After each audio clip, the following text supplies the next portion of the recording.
This is Harold Zawatsky. I am the chair of the Fairfield Board of Assessment Appeals. Today is Wednesday, April the 21st. The time is 4:06 p.m. And I am calling this meeting to order. And I will do a roll call. I am Harold. I am present. Kathleen?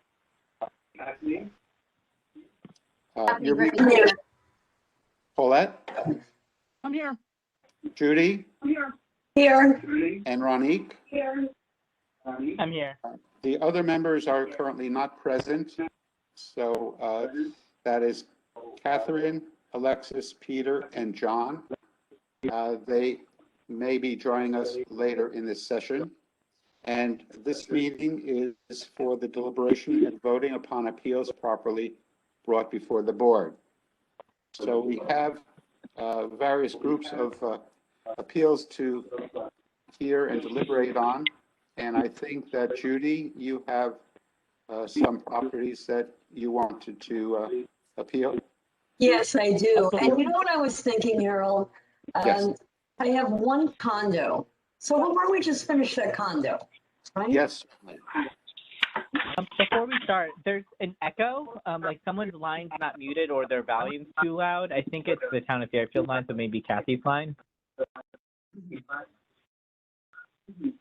Kathy, yes, Anyone you may else be hear the on echo? twice, so there is an echo. I'm not hearing the echo, and I know it's not me. Okay, I was muted. I'm gonna mute again, and you tell me if you still hear the echo. Okay, Oh, there. Yeah. does that work? I think so. And we're still recording. I think she's muted now, so. Okay, Kathy, could you please confirm that the session is being recorded? Yes, it's being recorded. Thank you very much. All right, Judy, you have, Yeah, I would like to do appeal number 613. That's under the condo deliberations, so please go to that tab. very good. 613, yes. Just let me get to that. Okay. This is from Patrick and Jill Kenny. Property is located at 265 Herb Street. The town's value is $784,600, and the appellant's opinion of fair market value is $756,000. I make a motion to approve the appellant's opinion of fair market value. Do I have a second? Second. This is Ronique. I'll second. Oh. I think that was Paulette. Paulette, Second. Okay. All right. Okay, so this is one building and there's two condos there. And that's that.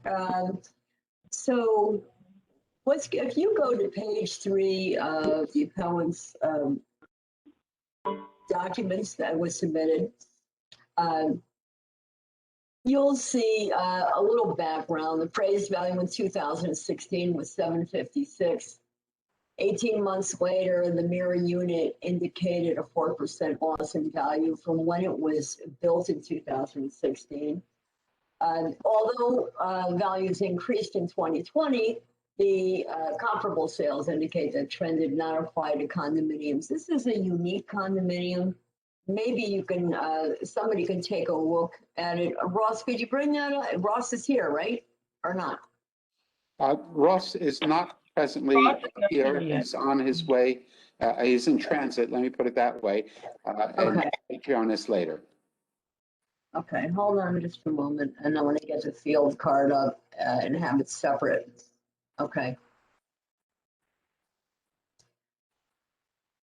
And of course, there's no picture on there. But at any rate, he had he did mention a Zillow estimate on January 8th of 2021. We all know that Zillow was not really that accurate.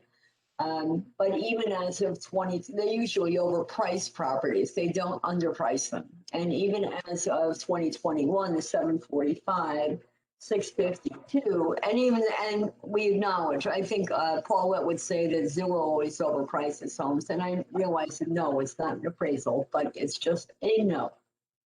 Okay, so take a look at the next page, that's page 4, and he's got a few comparables. And Salt Meadow, we take a look at, sold at 720. That has a really nice view, the ones on Salt Meadow. And, I recently sold one over there, not one of these. And then we also look on Fairfield Beach Road. That closed at 7:15 on August 24th. And I look at that, and Fairfield Beach Road is certainly a better area, but certainly a more sought after street, or I'll say more marketable road than Heard. And really there's, he's really assessed at the high end for all of the condos. And I think his request is not unreasonable. If you take a look at it, let me get there. He's not asking for a huge reduction. It's from 784.6 to 756. So it's less than $30,000, but I do agree with him, and I do think he's reasonable, and I think that we should do this. I don't think we need a ton of discussion. I know Kathleen would like to see more comps. Right, Kat? I saw that smile. I know you would. So this is Kathleen. Did he say that the neighbor sold? The other unit sold? I thought you said that. But that was in the neighbor. That was in 2016, and that was a 4% loss from that. That's what he had mentioned. So this is Ronique. So I just have two issues with this. I mean, one, he's basically they want to go down to the sales price of when they bought it in 2016. They bought it in 2016 for $756. And also, he's really only asking for less than 5%. He's asking for 4% of a reduction. So it kind of makes me think that the model worked in this house, because he bought it in 2016 for $756. We're at $784.6. I kind of want to say that we have a better value. It's really a 4% difference. I appreciate that remark, but when I look at 678 Fairfield Beach Road that closed at 7:15 on August 24th, his evaluation doesn't make any sense. That's very strong to me. So I look at that, it doesn't make any sense at all. Wouldn't you agree with that? Would you rather be on Fairfield Beach Road or on Heard? Marketability. I mean, it's a different neighborhood, but I would say, like, it does have value. I mean, it's definitely worth at least $756, right? I mean, I don't think $784 is that unreasonable to have it appraised at. But if it's actually worth $756, like I think you just said, then it shouldn't be at the $784. I mean, it was also worth $756 in 2016. But we're still looking. I still look at that Fairfield Beach comp, and I'm like, wow. And he's not saying to be down at that amount. He's actually even increased his number from that Fairfield Beach Road. Paulette, what do you think? I agree. We keep talking about beach properties went up. Beach properties, all we hear. That's always the argument to not grant something. Beach properties are expensive. They're valuable. Well, here we see a beach property that isn't as valuable as some people might think it is. And if you comp it to his, I don't think he's being unreasonable. And condo values did go down during COVID. Nobody wanted to live in a group setting. Everybody was looking for separate space. Single families went sky high, but the condos didn't. So I don't see a big increase in 2019, 2020 in those condos, and even now. So I don't think he's being unreasonable. And I think even if it is 4%, it's worth what it's worth. The town can give up that $20,000 or $30,000 because that isn't a real number. That's the number they gave it, but it's not real. The real number is when you comp it to something else, and I don't think he's being unreasonable. I think there's nothing wrong with that number. This is Harold. If I look at the other comp at 637 Reef Road, Mhm. which happens to have one more bedroom and A lot more square footage. more square footage, and that sold for $799. I mean, is this property location better or worse than the Reef Road? It's a busier road, but they're right in the same neighborhood. I mean, they're basically around the corner from each other. Okay. So, I hear what you're saying about the multifamilies going down in value. And in the comparisons, she is doing a square footage comparison. But, not only the square footage, there's other factors in terms of number of bedrooms and things of that nature. So I don't think that they're wrong. I would have liked to seen a better appraisal than just the summary that she put together. But I think we could vote on this. I'm ready to vote. Ready to vote. Any further comments? So all those, Ranik, your lips are moving, Sorry. but I can't hear you Yeah, speak. sorry. I just want to say appreciate the comment about the condos and COVID, because that's a really good point. So thank you. All those in favor of granting this appeal to the requested value, please raise your hand. I have 4 in favor, opposed, 1 opposed. The appeal is granted. The vote is 4-1-0. Kathleen opposed. Thank you very much, everybody. I Thank think you. that does not take care of the multifamilies. No, that's a condo. Oh, condos. Okay. No, there are still This is 4 Kathy. more Do you want- condos left with Catherine. That's correct. I'm sorry. Okay. You're right. Okay, so let's go to the commercial.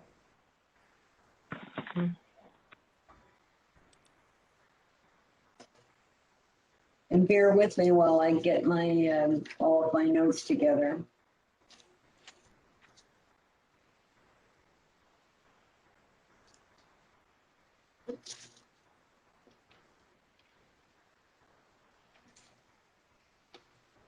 Unless somebody else wants to do something while I'm getting my notes together. Bear with me.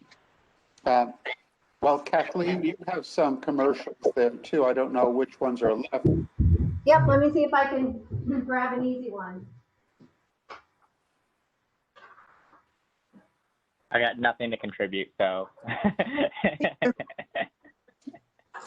Your opinion, Ronique, you contribute. No, your- I mean, I finished all the properties I had yesterday, Judy. I know, that was great.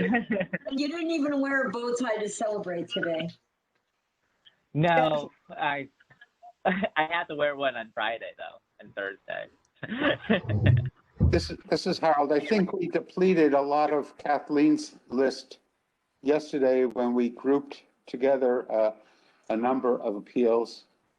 So, and I'm looking at the list here. I'm not sure which ones are left. So, Oh, Kathleen, Oh, no, those yeah. are all mine that I have left. I still have quite a few commercials. So I'll do appeal number 333 if you want. I'm just probably down the bottom of the list, am I? Yeah, so it's appeal 333. The property address is 4975 Black Rock Turnpike. The owner of the property is Aquarian Water Company. The town has the value of the property of $45,240,200, and they're requesting a reduction to $32,500,000. So I'd like to make a motion to grant this appeal and reduce the requested value, reduce the appraised value to $32,500,000. this is Harold. I'll second. Okay, so I won't spend a ton of time on this because I don't think that any of us, including Ross, have the, the ability to make this decision or not. But in short, the Dan Finnegan was the attorney, came as well as a representative from Aquarion, Shauna Salato. And basically they're saying that they agree with the land value on the property, but the water treatment plant value is not correct. A 34% increase in the value, nothing's really changed in the plant. And so they use the cost approach on page 3 of the handout. And, they had a very formal appraisal done by a national company that appraises things like water treatment plants and other large facilities like that. But he felt that the starting point would be to talk about the reproduction costs.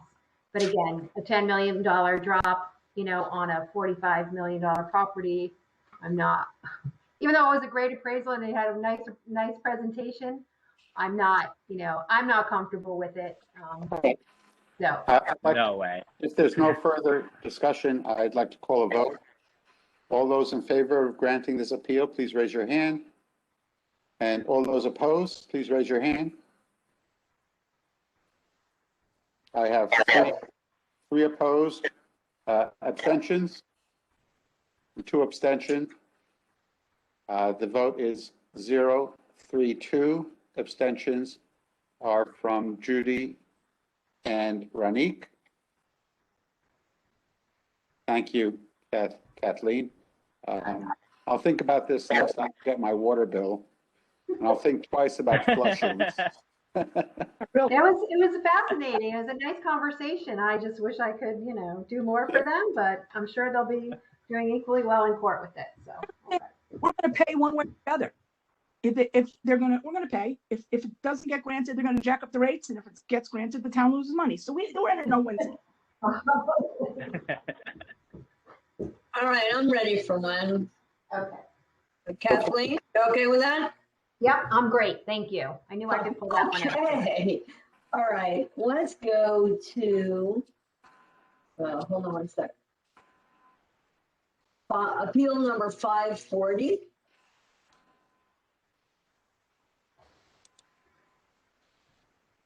Appeal number 540 is 1401 Kings LLC / Abbey Road Advisors. The contact was Mark Keeney, who was there and presented. The town's value is $46,788,400. The appellant's opinion of fair market value is $28 million. And I make a motion to approve the appellant's opinion of fair market value of $28 million. Do I have a second?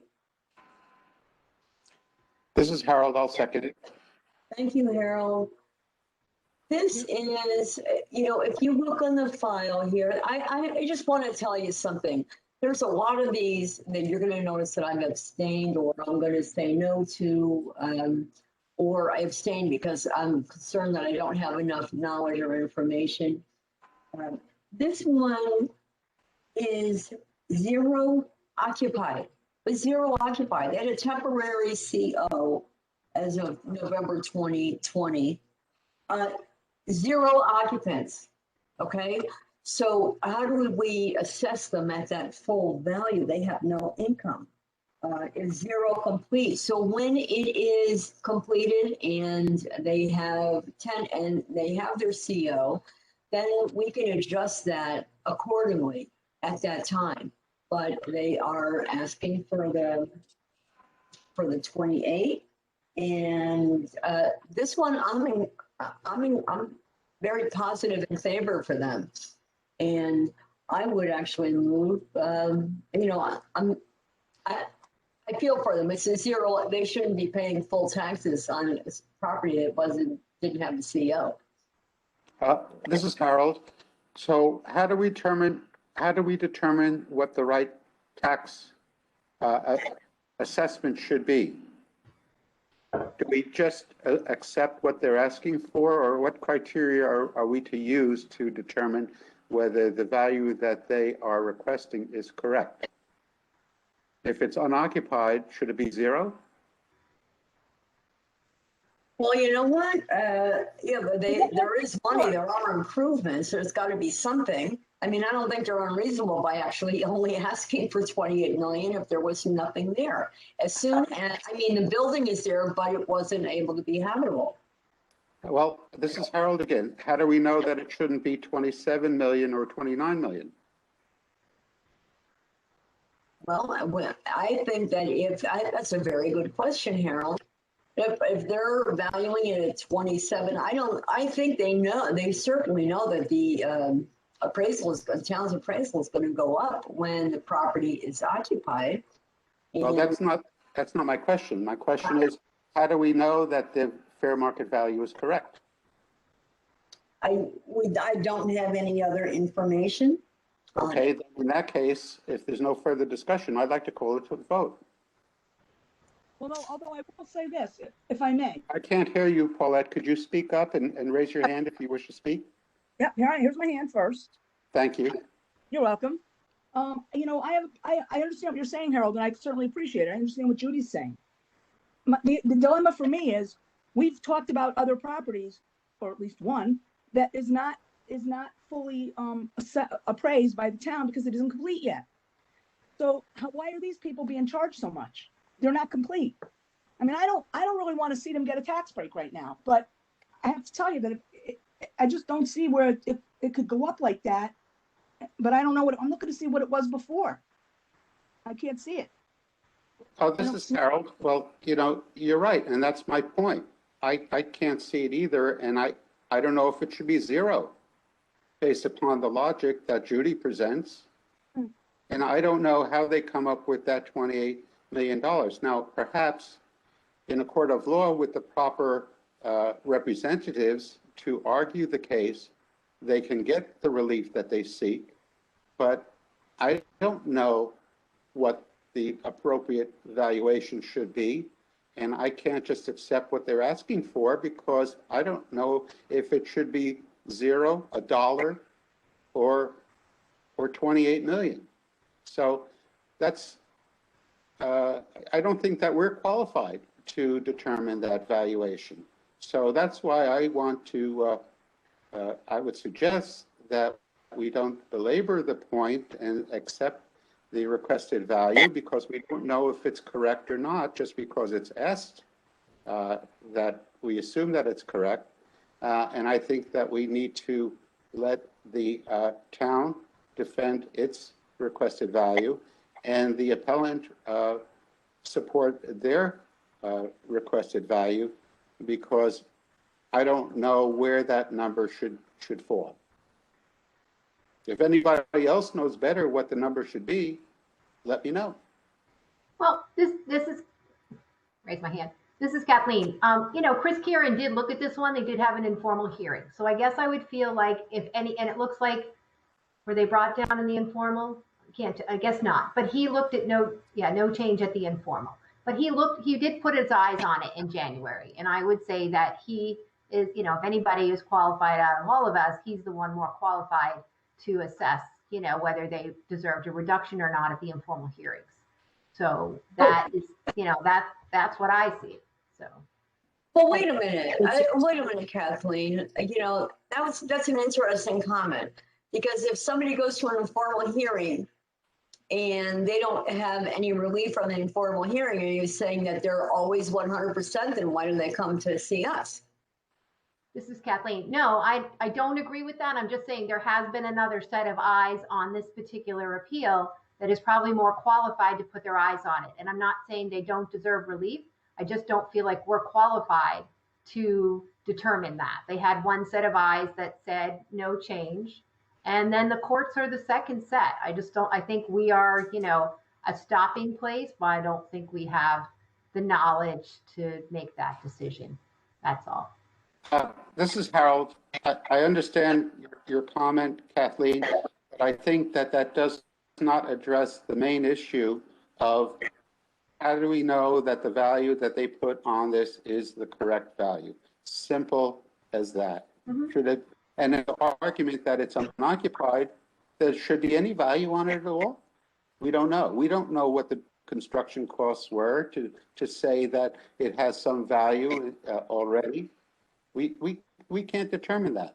Paulette, you had your hand up. I was just, yes, Phil, thank you. I was just rereading the front page, and I understand Kathleen's point, but very few people that I've seen in here have gotten relief when they went for the appeal with the evaluation company, who, by the way, works for the town. Let's keep that in mind. So I look at this and I see that they're saying they're barely 50% complete, and they feel that the assessment should be based on 50% complete. To me, that's reasonable. Even though I don't know much about it, that makes reasonable sense to me. If you're 50% complete and you're being appraised at 46 million rather, I mean, they're looking at more than half, 20 and 20, 56. I think they're being reasonable. I mean, if people aren't comfortable, I understand. I totally understand. Normally I wouldn't be. I was the first one arguing not to do these. But I look at this one, it makes sense. This guy's giving us, we're 50% complete. We're looking for 50% value. And so I don't see that this is such a big problem. When it's done, it'll be worth what the town's saying or even more. Who knows what it'll be worth by then? Yeah, they're not asking for 50% relief would have been 23 million. Yeah, So he's saying barely, so he's over above that number. Again, I'm not about to do a lot of these commercials. I'm a little uncomfortable, but this one, it really makes sense that he should have some relief, and he shouldn't be costing the town all this money for to go to court, and for this guy to go to court when he's trying to build a better tax base for the town as well. And I think it's reasonable at the 28. Again, you're not going to hear me say that for a lot of these commercials. Okay, this one I feel special for. I would like to call a vote on this appeal. Ronique wanted to say something though. Ronique? That doesn't matter. It's just my own opinion that I'm willing to vote for this. And I have to tell you, I don't even want these things built in town. That's how I feel bad for the guy. And I don't even want these things. I don't even think we should build these. So for me to say I'm agreeing with it when I don't even want it, that's pretty good. I'm not going to do the math on this. I just don't know how up with approving the requested values. So I'm not for it. I'm sorry to say, but that's the way I feel. I'm not going to do the math. So I'm going to call a vote if we're completing the discussion. All those in favor of granting this appeal, please raise your hand. I have 2 in favor, opposed. 3 opposed. The motion is not carried. The vote is 2 in favor, Judy and Paulette, and 3 opposed. Thank you. Thank you. Thanks, everybody. Thanks, Paulette. Thank you. All right. Bear with me. We're going to go to number 574. Appeal number 574. This is CVS Plaza. And let me get to that.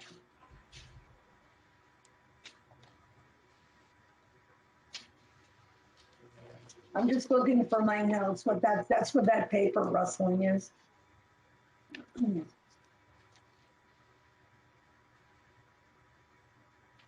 And by the way, just to share with you, what I've heard is that the town does like to go to court.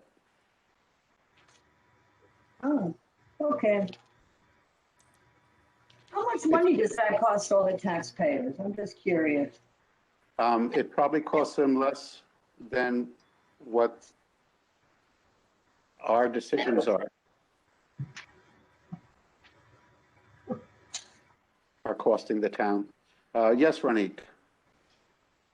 So I really think we shouldn't be deciding on these commercial properties over $1 million. Like, I feel like it should be a blanket. This is a process they have to go through in order to go to court. And so that's why I feel like these commercial properties over $1 million should just be blanketed, but that's just me. Well, Ronique, I hope that next year, because of your experience and your good work and thought processes in this year's board, I hope that next year you will come back you can be one of the people that can decide whether or not the board should hear commercial properties over $1 million. So, I mean, I hear what you're saying, and perhaps from this experience and because of the number this year, as a result of the evaluation, we should not have accepted it, but we did, and so we're grinding through it.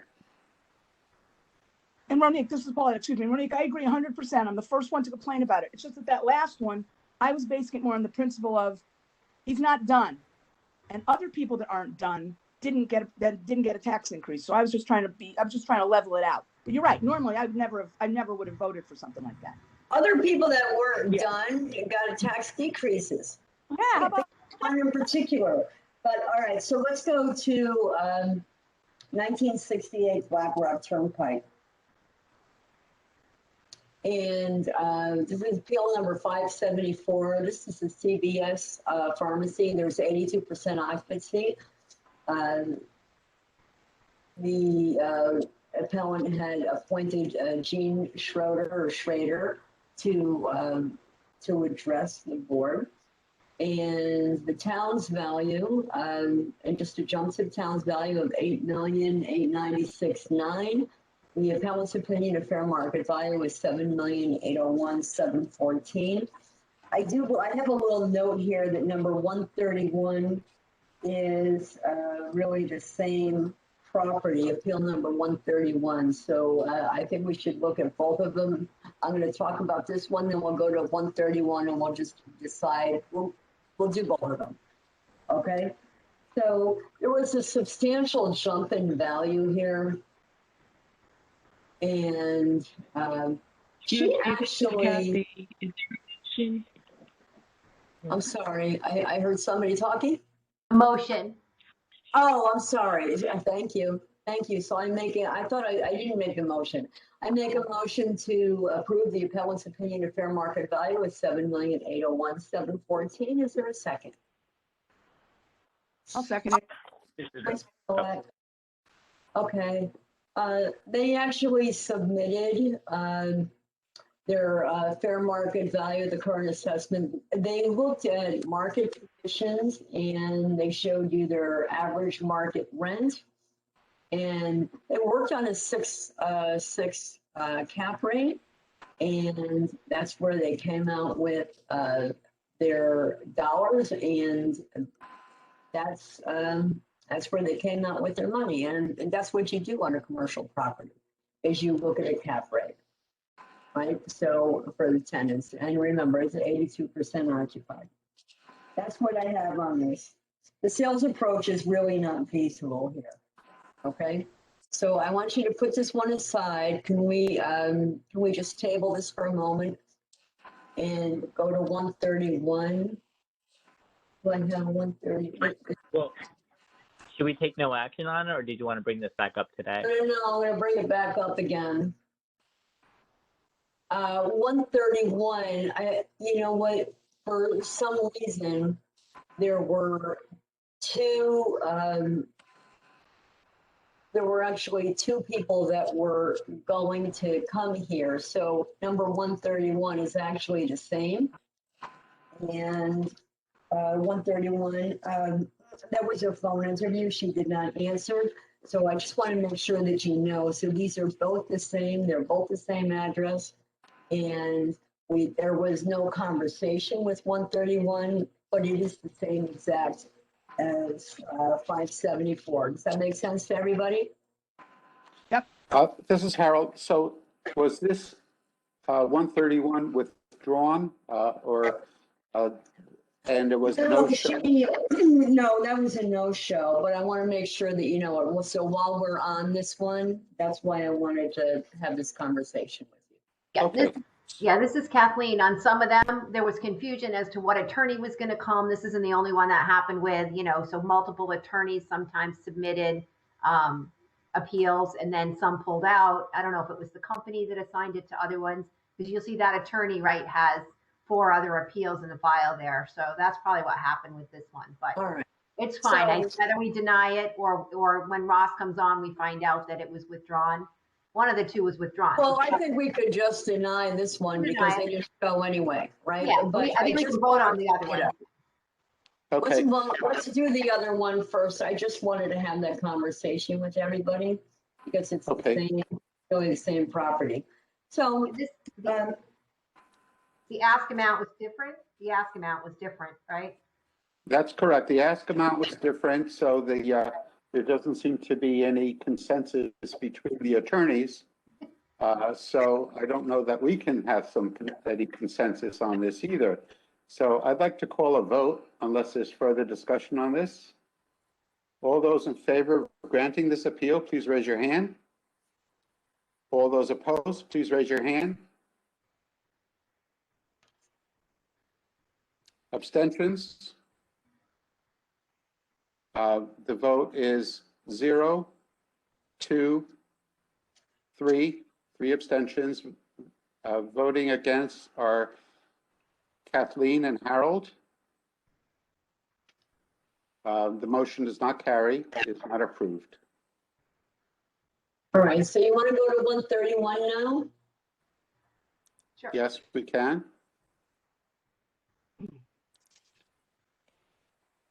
This was a phone, 131, appeal number 131, Fairway Plaza. And it's, the applicant is Connecticut CVS Pharmacy. The contact information was Rachel Wilson. This was the phone interview. The town value is $8,896,900. The appellant's opinion of fair market value is $7,500,000. I make a motion to approve the appellant's opinion of fair market value of $7,500,000. Is there a second? This is Harold. I'll second. Thank you, Harold. This was a phone interview and the representative did not answer. Kathleen? Yeah, so Kathy, in the minutes for these ones, you know how we usually put, you know, that the appeal was discussed, the testimony and the appeal were discussed. So for the minutes, if you can just remove that line and say the appellant did not appear for the hearing. Because we're not really Okay. going to discuss, right, because there was no testimony because they didn't appear. So that line's not relevant for these, you know, for when they don't show. So not a big deal. Okay, thank you. So Sure. is a vote, Kathleen, is a vote required? Well, that's a good question. I think this one may have been withdrawn. I don't know, but I think it's better to vote on the no-shows, just to get it off the table and don't leave it there, you know, for whatever reason, in case we forgot the papers or who knows what happened. So I think, I absolutely agree with you, Kathleen. I'll call a vote. You know, it seems that it is a duplicate because it is addressing the same property that we already voted on, but we can vote on this as a separate appeal item since it was filed. All those in favor of granting this appeal to the requested value of $7,500,000, please raise your hand. All those opposed, please raise your hand. I have 5 opposed. It's unanimous. This appeal is not granted. Vote is 0-5-0.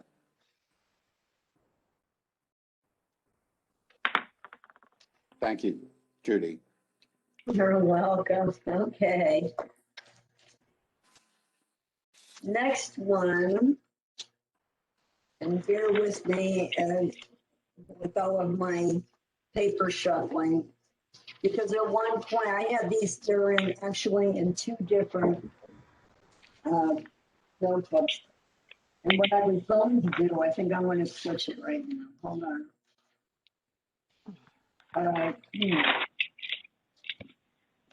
This is an interesting one. Oh, it's an interesting one. Okay.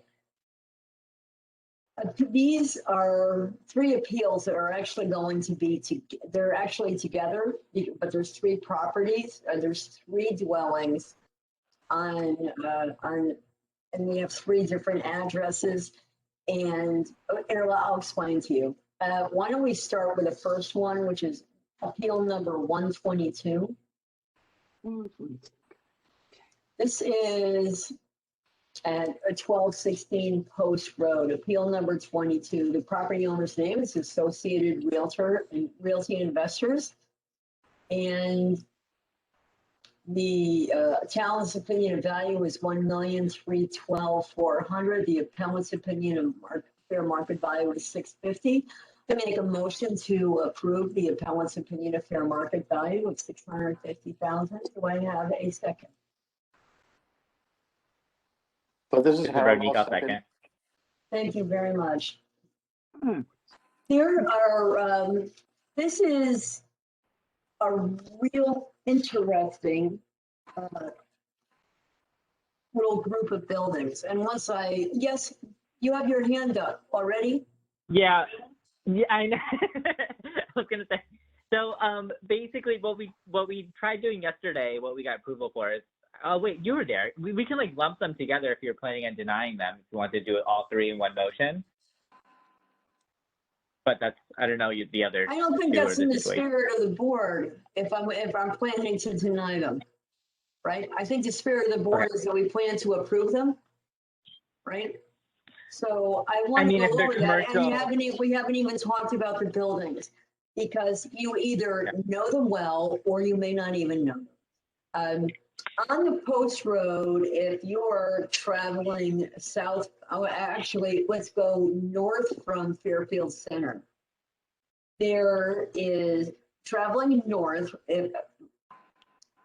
let's say going towards Bridgeport, there's a little area where there's like a little hill on the Post Road. And there's a couple of buildings back there, right? I know an attorney that rents over there, 1216 Post Road. I actually know an attorney that rents. This, you have to go up a little street up on the hill, and it's called Lantern Hill. It is about, does everybody have their GIS pulled up? Or can anybody do that?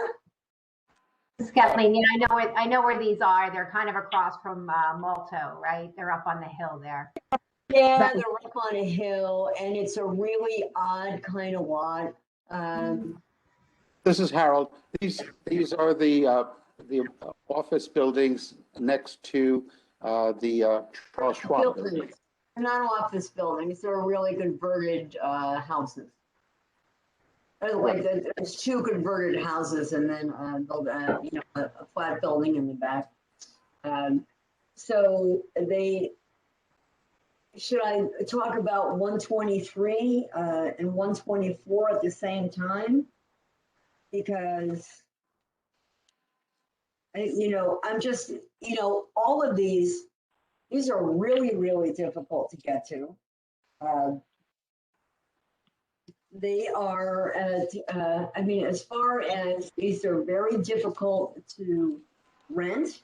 None of them are ADA compliant, or at least the ones that I go in, they're not ADA compliant, which is also another problem, I would say, for renting. But the net operating income, I don't know, let's see, what did he include here? Just take a look at the properties. I want you to read these. 1188, 1210, and 1216. They're by the same family since 1977. They're difficult to get to. You got to go up that little hill. It's a little one-way street, and then you've got to get into the back of the property. They don't have good frontage, even though they have Post Road, even though they're on Post Road. And we have an appraisal report from CBRE, and the appraisal has given the value of this as a retrospective value. It says of October 1 of 2019, but commercial did not go up from 19 to 20. So I don't see that this is a horrible thing now. That is a ton of documentation here, but this is what they had. This is a reputable real estate company and a pretty big report. This is Harold. And looking at the field card, I see that they did have an informal hearing. and an adjustment was made, and it appears that the value of the structure went down, but the land went up. Yes.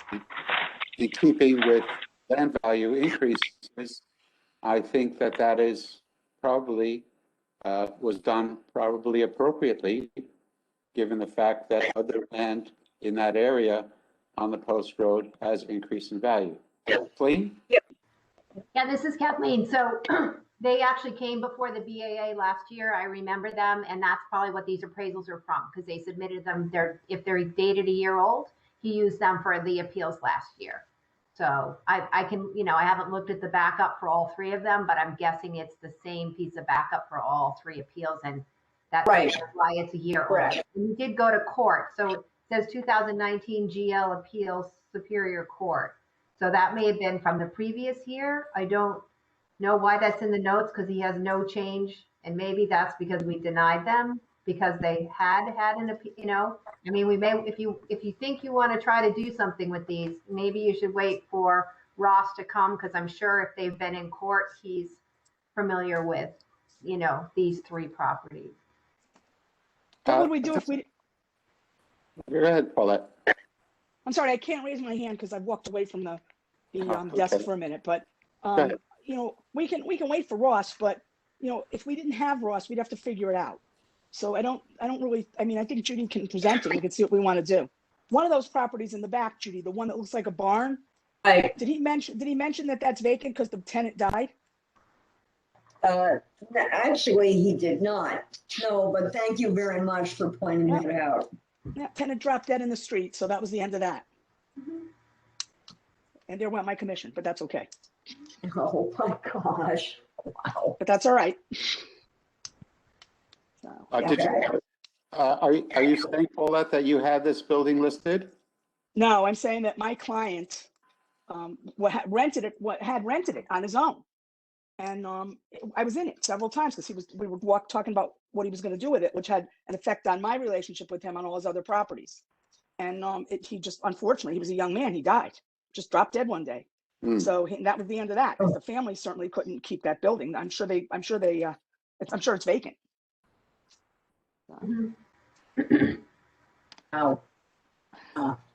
So let me ask you something. I'm looking at this is Harold. I'm looking at the card for 2116. Does each property have a separate vision card? Is that the fact? 1216, you mean 1216? And 1216, yes, not 2116, 1216. I don't see the mention court appearance on that card, but perhaps it's on the other cards. Well, Kathleen, hello? Yeah. So this is Kathleen. That's why I'm wondering if they got no change from the BAA in 2020, is it because they had a decision from Superior Court in 2019? So we had to deny them because they'd already had a reduction in court for the 2015 grand list. That's what they would have been appealing with the 2019 GL appeal. So, I mean, Ross may join and say, yes, these guys pop back up for this reason, but we settled in court, and I feel, I don't know. So that's why I just feel like if there's a chance that he may give us some information where we can give them some relief, but I'm just not comfortable, I'm not comfortable voting for relief without more information or knowing more about it from him. That's all. Does anyone else feel the same way, that more information would help us to make a decision, or would you rather just vote on it now and see how the dice roll? Does it say anywhere that they got relief into? Shouldn't that be noted somewhere on the field card? This is Harold. I did notice it on the 1216 card. I can look at the other cards as well for the other properties. What were the property locations? It's 1216, 1188, and 1210. But Kathleen said something. So if they got some relief somewhere, you could only get relief one time in a 5-year period. Is that right, Kathleen? Is that That's why, correct. is So- that why it didn't get changed last year? So when they brought this up, that's why it didn't get changed, even though it was correct, because they already had won an appeal? Yeah, I'm looking at, this is Kathleen, I'm looking at 1188, same thing in the notes, 2019 GL Appeal Superior Court. So they got a decision in 2009, and usually it's a settlement. So probably, I'm looking at 1188, probably the 799 assessed is probably from the court decision. Then they did the reval. It bumped up to 946, 750 assessed. And then Chris Kieran brought them down to 921, 830 in the informals. And so that's assessed. So that particular property is sitting at $1.3 million.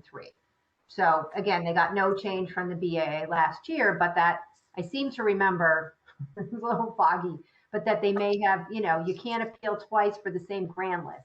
But this is, or for the same reval period, but this is a new reval period, so they can appeal again this time. But it would be helpful. I think Ross might be able to shed some light on what happened in the court case, how much relief they got, and whether he feels, there's something we can do this time around to prevent court for these. I'm okay with waiting. I think I'd like some input from Ross, just because I think we maybe it might help us to make a decision to help them. Because it's, This is Harold.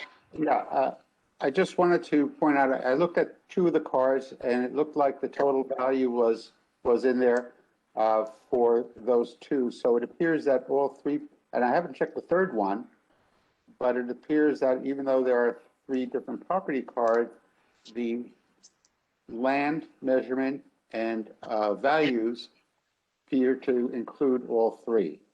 Is that other people's understanding as well? If you look at the three addresses, three cards, the numbers seem to jive. So is it that all three properties are lumped together? No? This, Kathleen, I don't, there's different acreage attached to them. Is there? Yeah. Yeah. you All can, right, so I'm wrong then. Okay. the GIS can help with that too. Like if you look and see whether they each have their own lot. Yeah, the value is different. I'm sorry. It was similar, but it is different. Okay.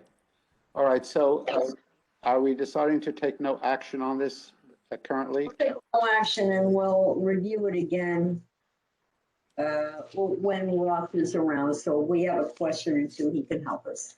So I'll withdraw that. We're taking no action on this. Well, or this is Kathleen, because I assume, he is going to join us, right? So we could table it if we think we want to finish it tonight. Yes, definitely. Okay, Yeah.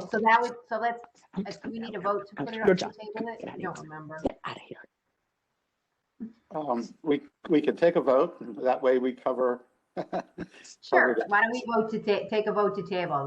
All those in favor of tabling this appeal and maybe the two others? Do you want to group them together or? No, because we didn't make a motion for the others. We don't need to do that. Okay. So all those in favor of tabling this appeal number, what was the number again, please? 122. Thank you. Thank you, Kathy. All those in favor, raise your hand. It's unanimous. 122 Do is you have being to make a motion and second it first, or how do I write that? Kathleen, Kathy is asking how she should note the minutes. Sure, so this is Kathleen. So if John was here in an hour, he could tell her because he's really up on whether we even should have voted on that or not. But it's just, I think it's, underneath the appeal, just write that, there was a motion, it was seconded to table the thing. I just don't remember if tabling takes a vote. But the motion and the second was to grant the appeal. There was no motion to table it. That's what I'm confused about. Carol Oh, this is tabled it. Kathleen. Yeah, we just made a motion to table the appeal, right? Didn't, or Judy did? Who seconded? Okay, who made the motion and who seconded it to table it? Judy made the motion, I think, to, well, she didn't use I it. thought you made the motion. And I second it, but why don't we do this? Let's just make it clear. I make a motion to table appeal number 122. And let's revisit it a little bit later tonight. And I'll second it, Harold. Thank you. Okay, thank you. And All this in is favor? All in favor? Raise your hand.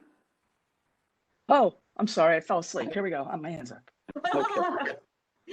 Okay, And this is Kathleen. I did just check. You do need a motion and a second to table, but there's no discussion. The motion needs a second. It's not a debatable, open to discussion item. So you just vote on it. So, we but did that.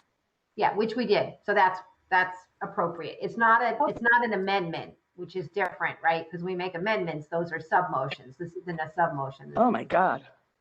Okay, I know. All right, can I go Parliamentarian. to the one that should be quick? Can I go to another one? Let's Yeah. go to appeal number 538. Okay, 538. Let's see.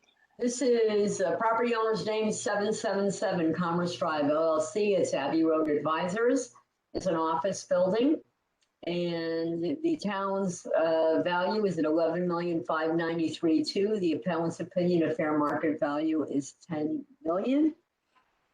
And I make a motion to grant the appellant's value, opinion of fair market value at $10 million. Do we have a second? this is Harold, I'll second. Thank you. Thank you. First off, the appellant changed while we were sitting down talking, he changed it to $8,800,000. And This is Harold, do you want to restate your motion then? should I? Okay, so I'll restate it, or can I just make a friendly amendment to it? Yes, I believe so. That's the fastest. Yeah. Okay, so I'd like to make a friendly amendment to the motion that the appellant's opinion of fair market value on appeal number 538 is $8,800,000. Back the second. This is Harold, I'll second. Thank you very much. Do we need a vote on that? I'm For not sure. safety, should we do it? Just for safety? It doesn't hurt to do it. It's an extra step.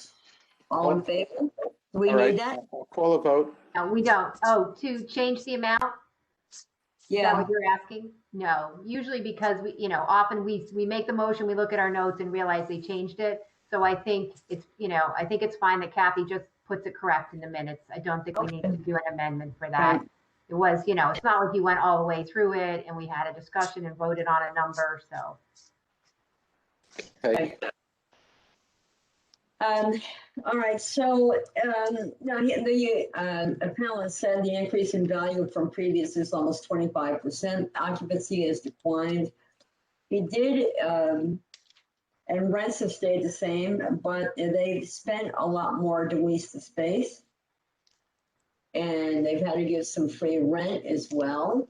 And if you look on page 8 of A, he gives information on with the cap rate and net operating income.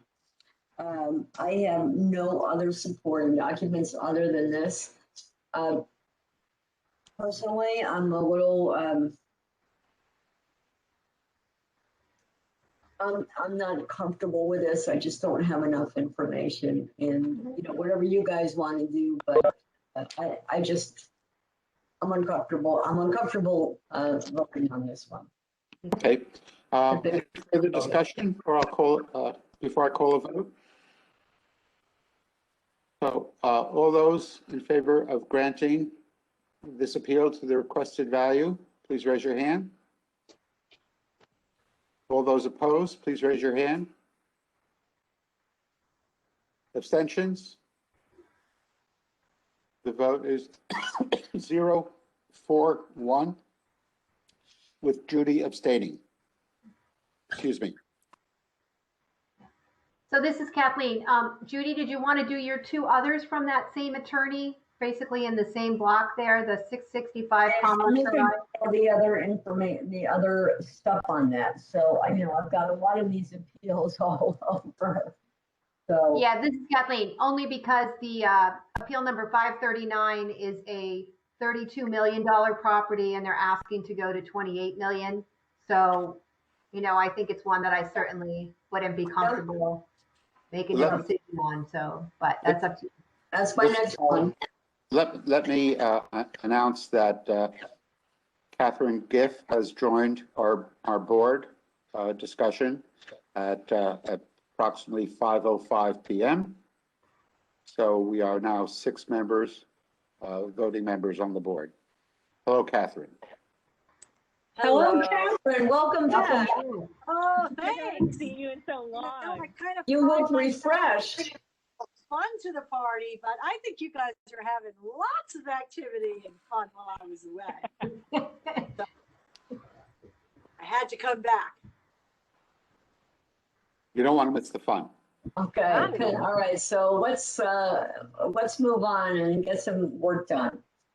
So this is appeal number 539. Property owner's name is BRCD Holdings LLC, as Savvy Road Advisors. The property location is at 665 Commerce Drive. The town's value is at $32,883,200. The appellant's opinion of fair market value again is 28 million. And I'd like to make a motion to approve the appellant's opinion of fair market value, 28 million. Is there a second? This is Harold, I'll second. Thank you very much. Bear with me while I'm looking at all of my notes. The apartment occupancy has remained the same, but they bought 3/4 of the retail tenants. And again, they had to reduce rents. So the retail is not leased. There's income and expenses on file with the town. They really, they gave a lot of information that I'm not quite sure that we're really qualified to be able to assess it properly. And although I'd like to help them. Okay. If there's no further discussion, I'd like to call a vote. All those in favor of granting this appeal to the requested value, please raise your hand. All those opposed, please raise your hand. I have 5, 1, 2, 3, 4, 5 opposed, abstentions, and 1 abstention. Catherine is abstaining. The vote is 0-5-1. Thank you, Judy. Thank you. So thanks everyone, but sorry I'm hopping off. I know it's such a short visit with you, Catherine. But My fault, Renique. But I hear you got all your appeals in, so you're my role model. Thank you, we'll Ronnie. definitely see each other soon. I'll see you Thanks guys for later. stepping in. Of course. Ronick is leaving the meeting at 5:10 p.m. And we have 5 members. We have a quorum to continue. Okay. I'm looking for some more stuff here. Hold on.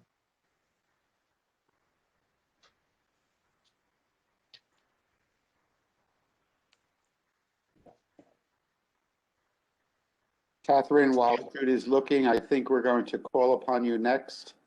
So if you have some of your appeals ready to present, that would be terrific. Okay, I'm ready to go with appeal number 133.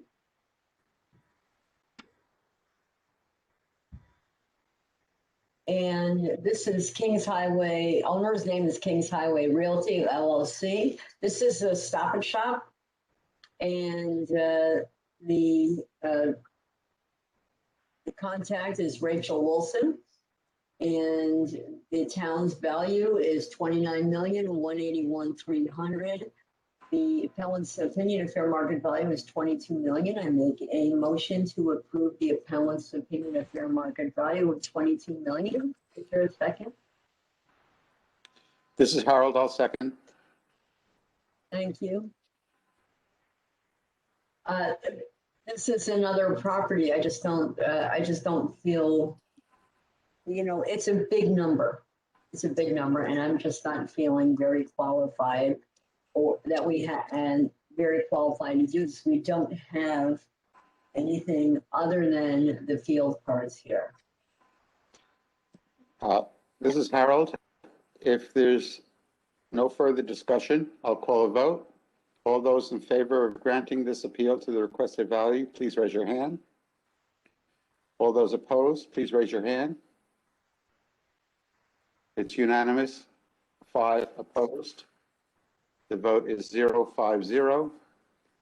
And Judy, I think you should always work with big numbers. Oh, I like working with big numbers. That's where the big commissions are, right? It's the residential ones, right? Okay, so let's go to appeal number 414. Is it 414? Let's see. Yep. No, I'm sorry. 134. Oh, wait a minute. I think there was a few on that. Hold on a second. No, that's right. We're going to go to appeal number 134. And the property owner's name is Joe and D LLC. This is the Walgreens. And the property location is at 414 Kings Highway. Town's value is $7,179,700. And the appellant's opinion of fair market value is $5 million. And I make a motion that we approve the appellant's opinion of fair market value of $5 million. Is there a second? This is Harold, I'll second. Thank you very much. There is no other documentation other than what you have here. What the appellant did talk about was how Walgreens is laid out. There's a mezzanine area. There's a square footage is very unique there, and there's like a mezzanine area that we are counting more as square footage or rentable square footage, but it's not. I think it's above our scope of expertise, and I'm also not comfortable with this. I don't think we're qualified for it. If there's no further discussion, I'll call a vote. All those in favor of granting this appeal to the requested value, please raise your hand. All those opposed, please raise your hand. It's unanimous. The vote is 0-5-0. The appeal is not granted. And I'm of the opinion that this was a purpose-built building, right? I mean, Walgreens built it for Walgreens. Yeah, it used to be Brown Brothers over there, remember? Mm-hmm. Yeah. All right. And that was a really good store, too. Anybody ever go shop there? I love that place. Anyway. All right. So, you know what? I'm glad Paulette's here because there is another property that I'd like to bring before the board. It's number 58. And the property owner's name is WVB 251 Main Street LLC. And let me get that in front of me. Of course, I say that. We talked about this the other day, okay? And so let me go further. The town's value of $2,045,400. The appellant's opinion of fair market value is $1,500,000. And I make a motion to approve the appellant's opinion of fair market value of $1,500,000. And do I have a second? I'll Judy seconds, excuse me, Paulette seconds. Thank you. Thank you. There was a question, Kathleen, remember we talked about this the other night? That was the real estate office on the corner. And we were talking about, I guess you had a concern about the upstairs and that there was all water view. The property is now, there's about a 10 by 10 square feet piece of that little, that office building that actually has a water view. That's it. Not, and it's what was like a 3,000 square foot area, but it's a very, very, very, very small portion. Paulette, I talked to it. Well, Paulette knew her, so she talked to Vicky. Did you go to the property too, Paulette? Property. The owner does not occupy that property anymore.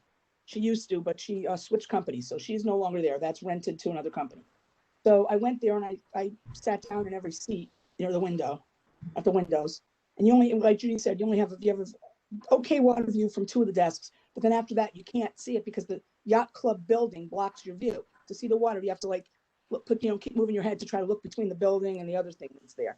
So it's not like it's a wide open, beautiful water view, at least not from the first floor. I don't know about condos. She's not appealing those.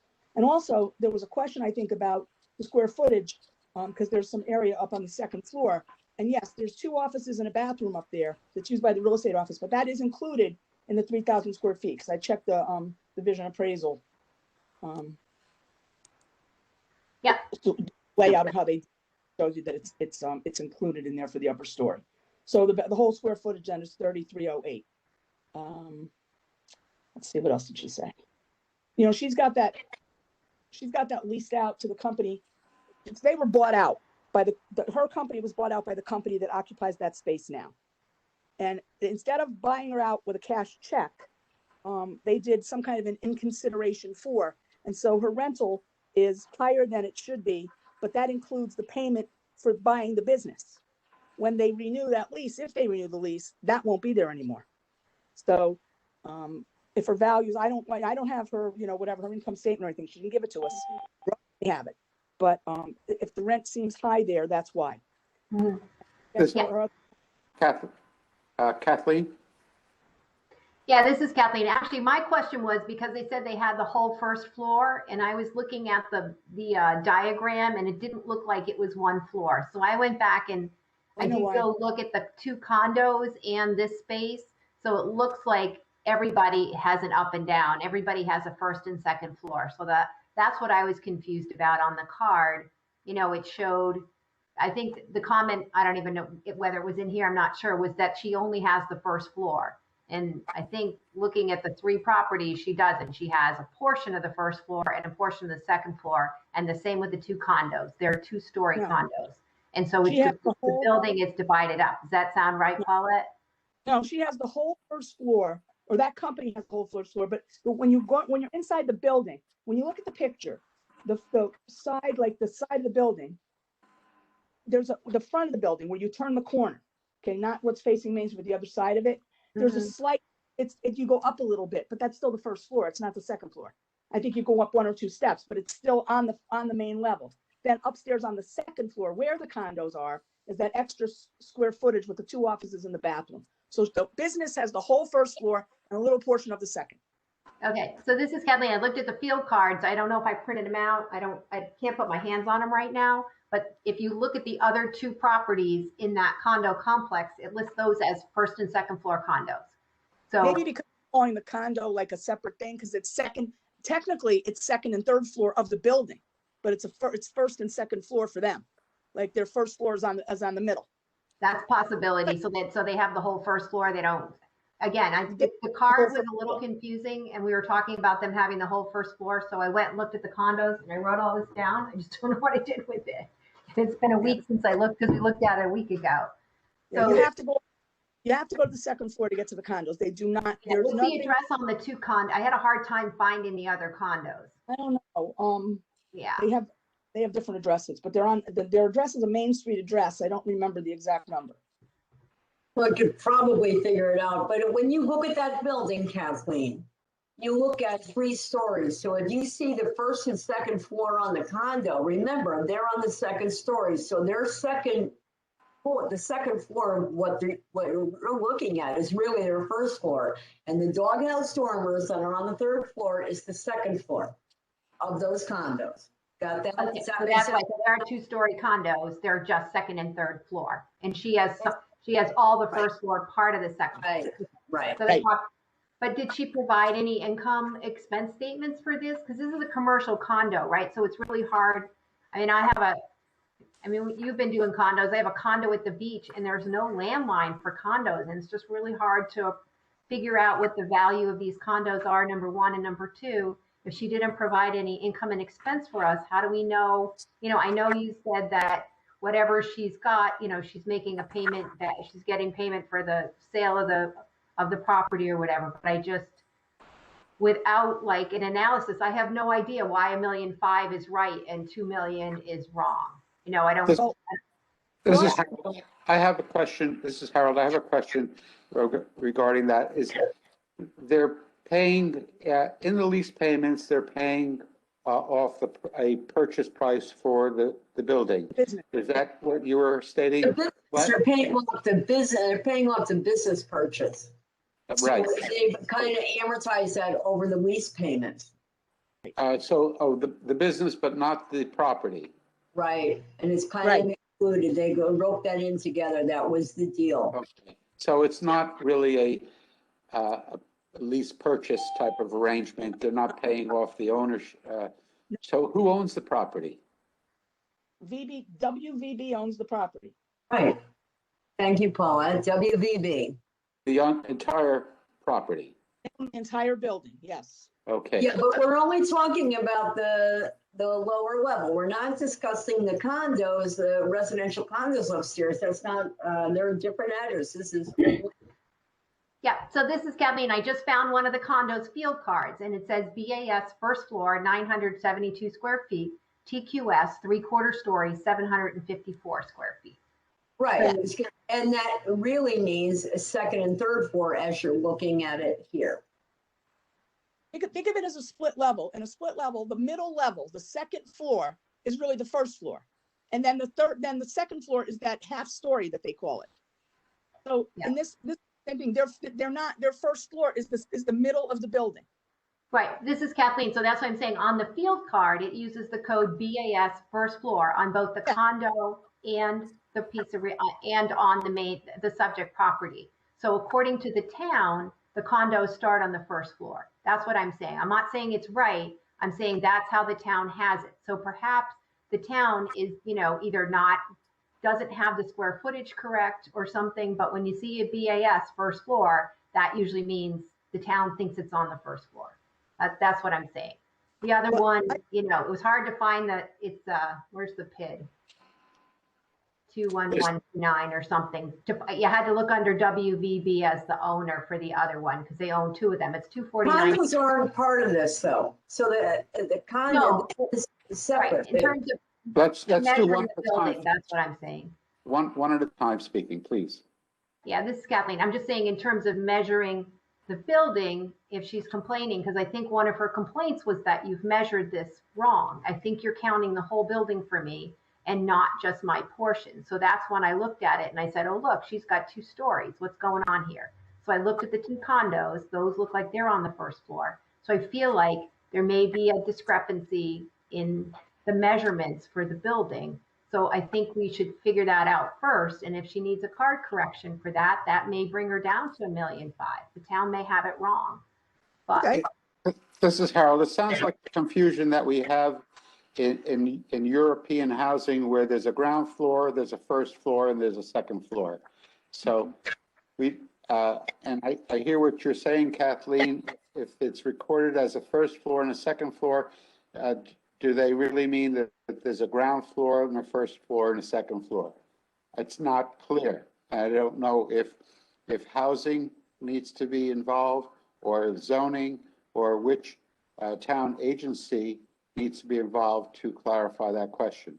yeah, Okay. and I mean, Yes, this is Paula. Kathleen. I mean, maybe with condos, they do it that way. Maybe they consider the second floor in the building the first floor of the condo. That's very possible. I just know she had a question about the measurement and what she was being taxed on.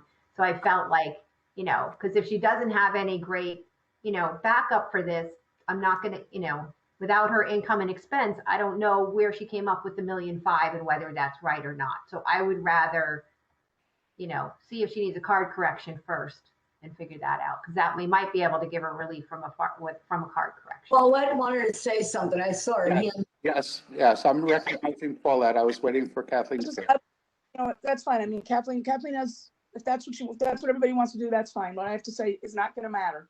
We'll go with that route, but that's fine with me. But she's not only saying that, she's saying that she's got some comps, and she's saying that, you know, she got assessed at 51% more than where she was, and it doesn't seem appropriate based on the comps on Harbor Road, which is directly right near her, directly on the harbor. So I just don't see, I think that's what she's saying too.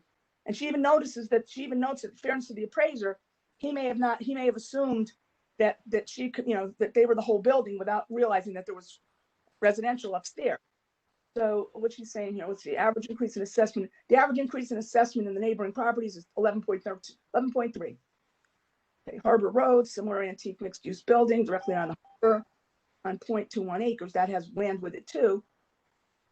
Got reduced. Yeah, and she's up 51%. So, Right. you know, I'm okay with somebody just, you know, I'm okay with a revisit on this. Just so it's clear for everybody else. Paulette and I understand this. We see this all the time. But if you guys can't understand, then if you want clarification, I'm okay with that, because I really do. I really see this. This is Harold. You say that there were some comps. Now, directly across the street from this structure is a white brick building that I believe is also condos. Is that one of the comps that were used? The address is 895 Harbor Road. I'd have to look on the map to see if that's the one she's talking about.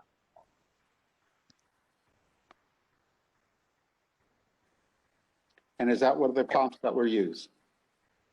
95 Harbor Road is one of the comps that's the one she's talking about. It's a mixed-use building, and it's a similar antique, you know, building. But I don't know if the one you're referring to is the exact one she's talking about until I look it up. Yes. I don't remember what the address is. I don't know what the address is, you know, which building, which town. Let's try it. Let's see. And as far as income and expense goes, she wouldn't be the first one who didn't supply it, but it was given to the assessor. So we'd have to ask Ross if he has it, because some of them don't like to see what the numbers, don't like us to see it, but Ross might have it. Yeah, because once we get a hold of it, it becomes public information. Right, and that could be that she doesn't want that out there. Yeah, this is Kathleen. Did 95 Harbor Road sell, or she's just looking at the appraised value, you know, what happened with their appraised value? I think she's looking at what happened, because none of these sold. None of them sold. So it's not a sales comp. It's just a percent. It's a percent increase in somebody else. Oh, it actually, Harbor Tide Associates sold for $1.7 million in March of 2019. This is Harold. That's not the mixed-use building I was referring to. I was talking about the white brick building across the street from the subject property. I know. Talking about him. That's the building on that goes. It's on the bridge, right? The 95 Harbor Road. That may be the comp that was used, but I'm asking about the condominium. I believe it's a condo, the white brick building facing the green next to, on the corner, facing the subject property and the green area next to the yacht club. No, Kathleen, those are residential condos. I looked at those because I was looking to see if there was any other commercial properties down there in that particular area. And those, I found those buildings, but they're residential condos. I don't believe there was any commercial. This is a commercial building, and it's a commercial condo, and that's why it's hard to even compare it to the 95 Harbor Road because there's no landline. You know, condos are appraised very differently. They're for me, Okay. they're frustrating, especially when they're standalone buildings like this. You can't get the land value, right? Can we request the assessor's office or ask if they do have any financial information, even though the appellants did not want to disclose it to us? Is there financial information on file with the town that was used to come up with this valuation? Yeah, we can do that. And also, Okay. Harold, in the building, I think Kathleen mentioned, she was right. It's the one when you go over the bridge. That's exactly the building she's referring to.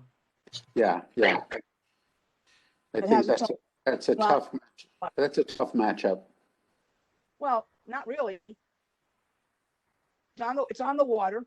It's got a parking lot. You know, we don't have a lot of buildings to choose from.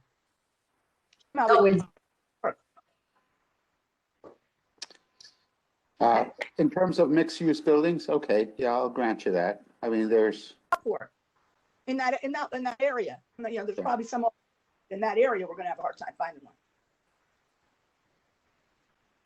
okay. Are we gonna table this one or withdraw it and get more information? This is Kathleen. I would take no action is what we've been doing when we. Okay, all right. I think we'll take no action because we don't know if the assessor is going to be able to join our meeting or not. Okay, all right. Then do we need to make a motion to take no action or just? No. What do we? We just don't do anything. All right. I have one more commercial and then I'll take a rest for that. How's that? Okay. I'll give you all a rest. How's that? This is Kathy. Usually, I think for the no action, the motioner makes withdraws her motion. That's how I've been putting it in the minutes. So may I put Judy withdrew her motion? Yeah, this is Kathleen. I think I looked into it, and withdrawing actually requires a vote. So if you bring something to the table, you can't just withdraw it without a vote of everybody else. I'm pretty sure where no action doesn't take a vote. So that's why I think lately we've been using no action as the thing, just because, you know.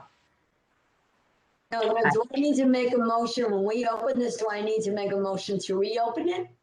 Yeah, it's as if it never happened. Take a note. So it's like it never happened.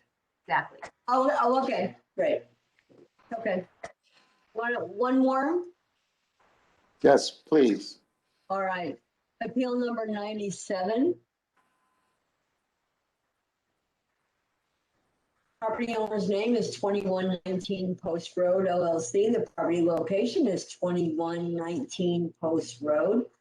Town's opinion, town's value is at $2,063,500. The appellant's opinion of fair market value was $1,447,869. And I make a motion to approve the appellant's opinion of fair market value of $1,447,869. Is there a second? Kathleen. Yep. Thank you, Kathleen. Okay, so the revaluation company used income analysis and they treated it as a triple net lease. And they allocated, and it was not a triple net. It's not the right numbers where they looked at their operating expenses. And I think after, after we met, the appellant's representative also sent information at my request. If you see, this is on page 10 of 13, about the projected gross income. They did less 5% V&C losses, vacancy and collection, vacancy there, effective gross income. And you see all these numbers here. They used a cap rate of 7%. And that's where they came out with their number. And that's how they arrived at it. So, which is exactly what the town does. They look at their income and expense there. So that's what we got. So, Uh, This is Harold. It looks like there was an email. right, that was at my request, and that's why I said, you gotta send something in so we have some information. So that's what she did. Very good. Thank you. All right. Kathleen? Yes? No, this is Kathleen. I mean, without a list of what she includes in their expenses, we did one last night, Judy. I don't know if you were on, but remember they were including the real estate taxes in their expenses and they need to take that out. So I don't, with this one, I don't, I'm not comfortable voting on it with just this, this small amount of data, but, because of the real estate taxes and a variety of other things. Well, this is Harold. We believe that, do we believe that the town has that information on file and that's how they were, that information was used to determine the valuation? It may not be exposed to us on the board for this deliberation, so we just don't have sufficient information to determine one way or the other, I believe. So if there's no further discussion, I'd like to call a vote. All those in favor of granting this appeal to the requested amount, please raise your hand. All those opposed, please raise your hand. I have 1, 2, it's unanimous. 5 opposed. The vote is 0-5-0. Thank you. Okay, I'm done for a while. I All right. don't have any other commercials for tonight. I only have some residentials that are there.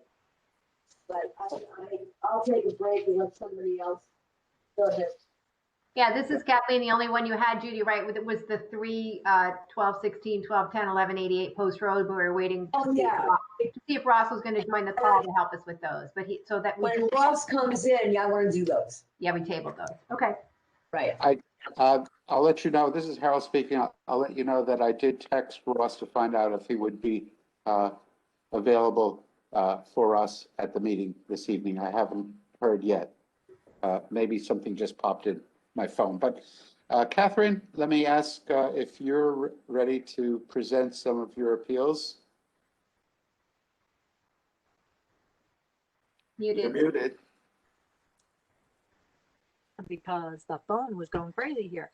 So because I've been away, I hope I'm still in the loop here of where everybody's going. But my goal this evening would be to do 7 Mill Hill properties. And I can break those up or fill them in, but off to the races with appeal number 380. 380. Which number? 380. And this is under residential? That's correct. Thank you. I haven't gotten to my commercials yet, but we'll finish up hopefully Mill Hill. But Zoltan and Jessica Pondgrants, the appeal is for 330 Acorn Lane in Southport. So that is, almost all of that area is a Toll Brothers development. So the comps are somewhat, it's a very comparable, it's a neighborhood of very comparable properties. So I'm not seeing that yet. What's the number on it? 380. And I'd like to make a motion to reduce the town's value of $1,323,300 to the appellant's fair market value of $1,002,000. Do I have a second? I'll second. Thanks, Judy. Judy. Okay. Mr. Pondgrants presented the appeal and he purchased the property in September of 2019. So right before the beginning. And he paid and he financed and he has a bank appraisal for $1,150,000. And yes, he increased his appeal number, requested value 50,000 to 1,002,000 because he thought that was fair for the year later valuation date. So the appraisal does have 2 older comps because it was done earlier. 245 Range Road, which is in the same development, sold in April of 2019 for $1,050,000. 1025 Flintlock sold in March of 2019 for $1,001,000. And the owner also included two more current sales from September of 2020. 270 Acorn Lane sold for $1,112,000. His is a larger property, so he was comfortable going for the $1,002,000. He has almost 4,000 square feet, and that one's a little less than 3,800 square feet. And 864 Flintlock sold also in September of 2020 for a flat million. That is one of the smaller models at only 3,300 square feet. Also want to note, really none of them were selling above $1,002,000. So the $1,003,000. Yes, Judy. I have a question. Since you're doing another one on Acorn, another one on Range Road, did they have new appraisals dated within the time frame? Because I think maybe we should be talking about all of them. And if someone has updated appraisal, we might be able to use those comps, and we need to look at all three of these pretty much at the same time. They didn't sell, and they were done on, I'd be happy to present all three and come to somebody. He's at the highest, and his property is a little larger. It's at 4,000 square feet. He's got the 4.5 bath model. But I will gladly present the other two if we want to decide the three in tandem. I don't know if that's been a Well, you know what, maybe, it's just a thought, but if this is the largest one, maybe we want to look at the lesser expensive ones first and kind of work our way up and get an idea, but it's only me, whatever anybody else wants to do. I did Kathleen, them all.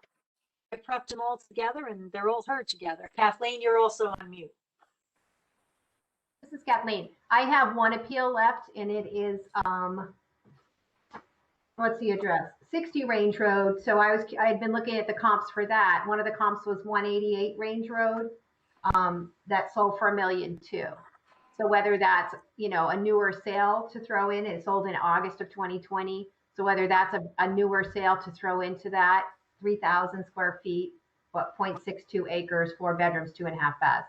You guys probably know the neighborhood a little bit better. It's a 1991 build. I don't know what the other ones are. So there were a few that are a little older, that they weren't built by Toll. Toll kind of bought out another developer. So the Range Road tend to be the older ones, and I do have one of those as well to discuss. But I'm pretty comfortable that this one stands alone as one of the larger Toll at $1,002,000. And you're saying the Range Road ones could also be even larger. Did you say yours was 4,000 square feet? No, it's 3,008, smaller. It has a pool at 26. It does have a $26,000 gunite pool in it. He doesn't have the pool. 2,000 square feet. Now, it may have been in really good shape. I don't know, this is Harold. I mean, this is a very nice house, not far from where I live. It's a nice cul-de-sac street. The sale of the house was very close to the revaluation period, and the subject did add a small increase that I think is reasonable. I'm not against the valuation that the appellant has put on his property. And thank you, Harold. I'm pretty comfortable with that. And Kathleen and Judy, the 188 Range Road was the highest sold in August for $1,002,000. And I did hear that had a pool, a gourmet kitchen, and updated baths. So that should be the top of. I'm good with it. Unless somebody's found out something else from eyes, but that was presented as the top of the line. So Harold? And any further discussion before I call a vote? All those in favor then in granting this appeal to the requested value of $1,200,000, raise your hand. It's unanimous. The appeal is granted with a vote of 500. Thank you. Also, I'd like to announce that Ross has joined our meeting. Ross, welcome. We do have some pending questions that we will wish to get your input on shortly. So if you can hang in there with us, Catherine is doing some of her appeals, and we'll get to you in a moment. So that was for 330 Acorn. I also have 335 Acorn, appeal number 399. 399. Paul and Kelly Jacobson for 335 Acorn. I'd like to make a motion to reduce the town's value from 1,188.8 to the appellant's fair market value of 1,028,700. Do I have a second? This is Harold, I'll second. Okay, so this, let's see. They put together quite a lot of analyticals here and details. He compared his house to the average of 3 sales. So that's a bit, just taking the averages, but this is the 4-bedroom, 4-bath colonial. The only updates in 2010, they finished the basement. So they have another 1,300 square feet down there. Otherwise, it is just under 3,500 square feet. So the 3 comps that he used, and also so these are the 3 comps that sold. 864 Flintlock sold September of 20 for $1 million. 270 Acorn sold September of 20 for $1,125,000. 905 Flintlock sold January of 20 for $930,000. And kind of like his whole analysis is done. His improvements went up 73,000. So his reduction of 160, he's thinking his improvements are too high based on these averages by 73,000, and his land is valued too high by 87,000. So that's the 160 that he's looking for. That's the 1028 in comparison. What I would encourage us to look at as well, because we're always like, well, neighbor to neighbor, and comparing assessments to assessments can be a little fraught. He has a full acre, where the other properties, especially the ones that he brought forward here, have between a 0.55 and a 0.85 acreage. So again, it's that excess acreage that is kind of being taxed up a bit. So, the 1,188,000 that the town's valuing at the property has that high land value in there. All of the ones that he compared to have a slightly smaller lot. And then some have a smaller finished basement. The middle one on Acorn has 300 square feet more. But again, they're selling for the 1 million and the 1,125,000. The 930s, I think, bringing his average down a little too much. And we do know that the appeal, we just approved $1.2 million. So $1.2 million is at the high end. That should be our highest. The town has him valued at that highest of the 1,188,000. He does have a smaller house. He has only 3,500 square feet. I don't know if the requested value of 1028 might be a little, but I do think he probably needs to be somewhere lower than the 1,188,000 due to, again, that excess acreage on the land. That's my personal analysis. Harold? I believe his lot size is the same as the one that we previously heard. We previously heard 4,000 square feet for $1.2 million. In land size, that is. Land size, that house is also at the end of the cul-de-sac and does have the over $1 million. Over the acre. Sorry about the million. But has 4,000 square feet, and he has less than 3,500 square feet. And this is Harold. Does that include the finished lower level? No. It's 3,400 plus 1,300 square feet in the basement. So, And that land, that living space in the basement is valued at less than the living space above, correct? But it still has a portion market it value. certainly has value, but it's not in the appraisal as, you know, and the assessment as high as above grade regular. Right. So if I'm to make a suggestion, I might suggest that perhaps his land gets a reduction. This is Harold. If the land is the same as the previous house, why focus on that? Focus on the above grade living area. It's just significantly smaller. I think he's right in line. We just approved a 1-2 for a guy with a 4,000 square foot house. This is 650 square feet less. It's not, you know, we're talking like $170,000 difference on that. That's a lot though. So that's where Well, realtors, how do we factor in the finished basement? You don't get that kind of money for a finished basement because it's exactly what you call that, a finished basement. You don't penalize, you don't penalize him assessment wise. I mean, he does have, you can't use that as above grade square footage. It's not. Well, No appraiser will put it that way. It's extra area, but it's basement. This is Harold. It is valued differently, but what was it, 1,700 square feet of finished basement? 1,300. square feet. Oh, it's, Yes, but 13. it's dark. Either people like a basement, and the reason he has a finished basement is because he doesn't have it above grade. I think most people would take 700 square feet above grade than Okay. 1,300 feet Are below the- grade. But Are the bathrooms and bedrooms the same?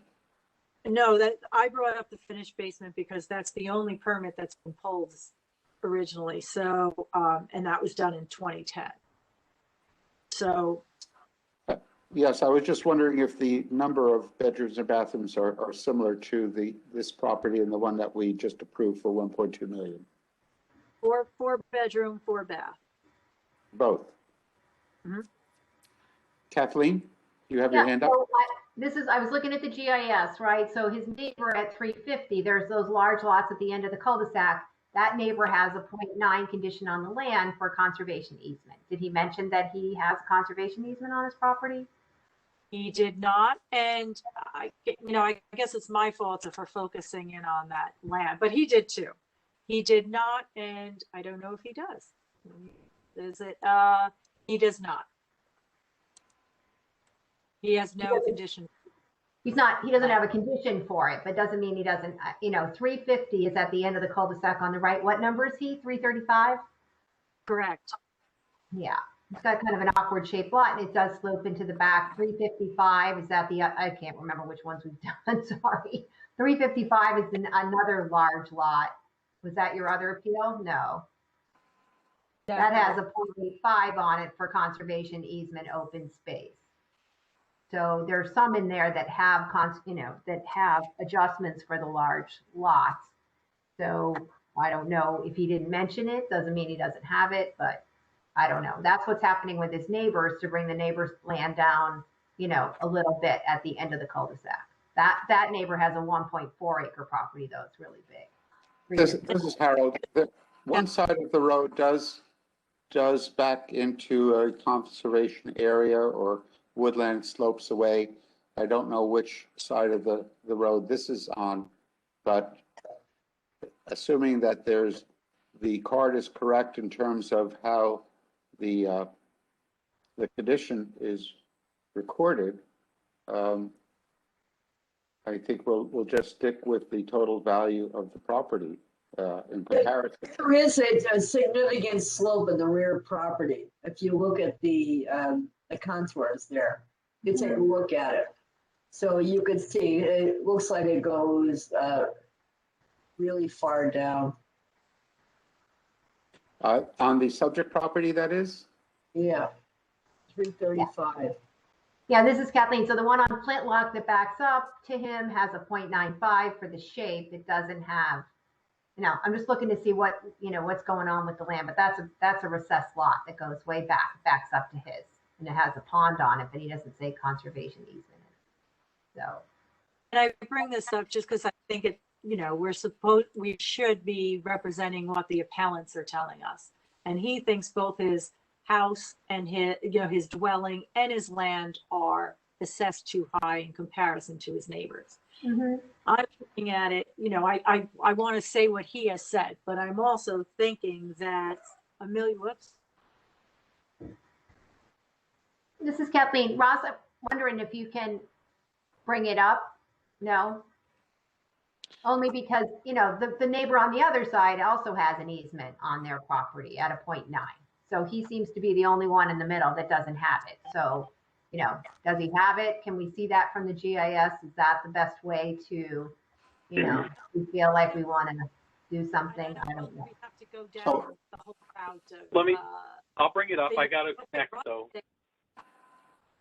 This is Harold. Yeah, it's appeal number 399, and I think we want to take a look at whether the condition factor on the land is appropriately set. And I'm just taking it from, I wanted to say what the appellant was saying, but I also think he's appraised at, at the highest end. And you can't have I don't feel comfortable that a 3,500 square foot colonial should be appraised at the same as the 4,000 square foot colonial. So I do think he needs a reduction, but I don't know if we need to keep revaluing his land and so forth and making it a permanent if that's not what he brought up. I just think overall, he should be definitely south of 1,188,000. I don't know that I'm comfortable with 1028. Well, if he needs an adjustment, condition factor on his land, he should have it. Right. And then we can talk about the house after that. But I think, let's check the condition factor first, and we'll take it from there. That's what I think. This is agree. Harold. I agree. We think one of the duties of the board is to see if the information that the town has about the property is correct. And that's why we're asking the assessor to look at the condition factor on the land to explain to us if he feels it's correct or should be adjusted based upon neighboring properties. Oh, I thought we were doing that based because the property, what kind of condition factor was on this property? None, zero. It's a None. one. And he's got a sloped lot. Based upon what I see here. Well, I don't think we're asking the assessor an opinion. We're just making, I think what we need to do is adjust the condition factor to accommodate for the lot. That's And right. That's what we're requesting. Oh, okay. Good.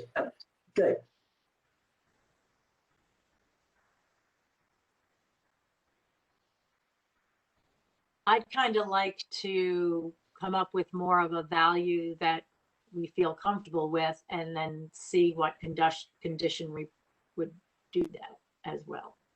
Well, yes, but If we- hopefully there'll be we- some similarity in the number, and then we will be able to do a correction on the card that will get the appellant closer to what our opinion is of the value of the property. What were you thinking, Catherine? What do you think is the right value? Well, I was open for a little discussion on that versus trying to back into something. And that's why I wanted, like, if it can be on the condition. I'm looking at other ones and I can present the last appeal has a bunch. I mean, a lot of these are selling at the 1 million to 1.1 million mark. He's just a little low on the 1 million. You know, he's just over the million. So I could probably Spit it out, Catherine. Go ahead. What's the number? probably support that, but it's just so. Look, one that has a slightly smaller lot and 300 square feet more, 270 Acorn Lane, went for $1,125,000. I think I'd like to see him closer to like 1075. Well, Ross, can you see Yeah, based I'm upon just the having- land condition, what a 10% off on the land condition would do? It was a 0.9. Yeah, like I the can other do. pro- Yeah, I can do that. I'm just having a little difficulty connecting my work computer.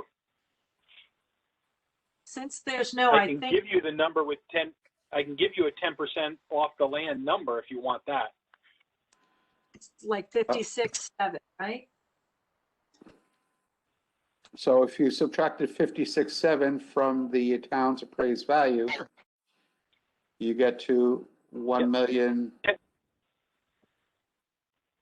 Yeah, It's 10% off the not- land is 1,132,100.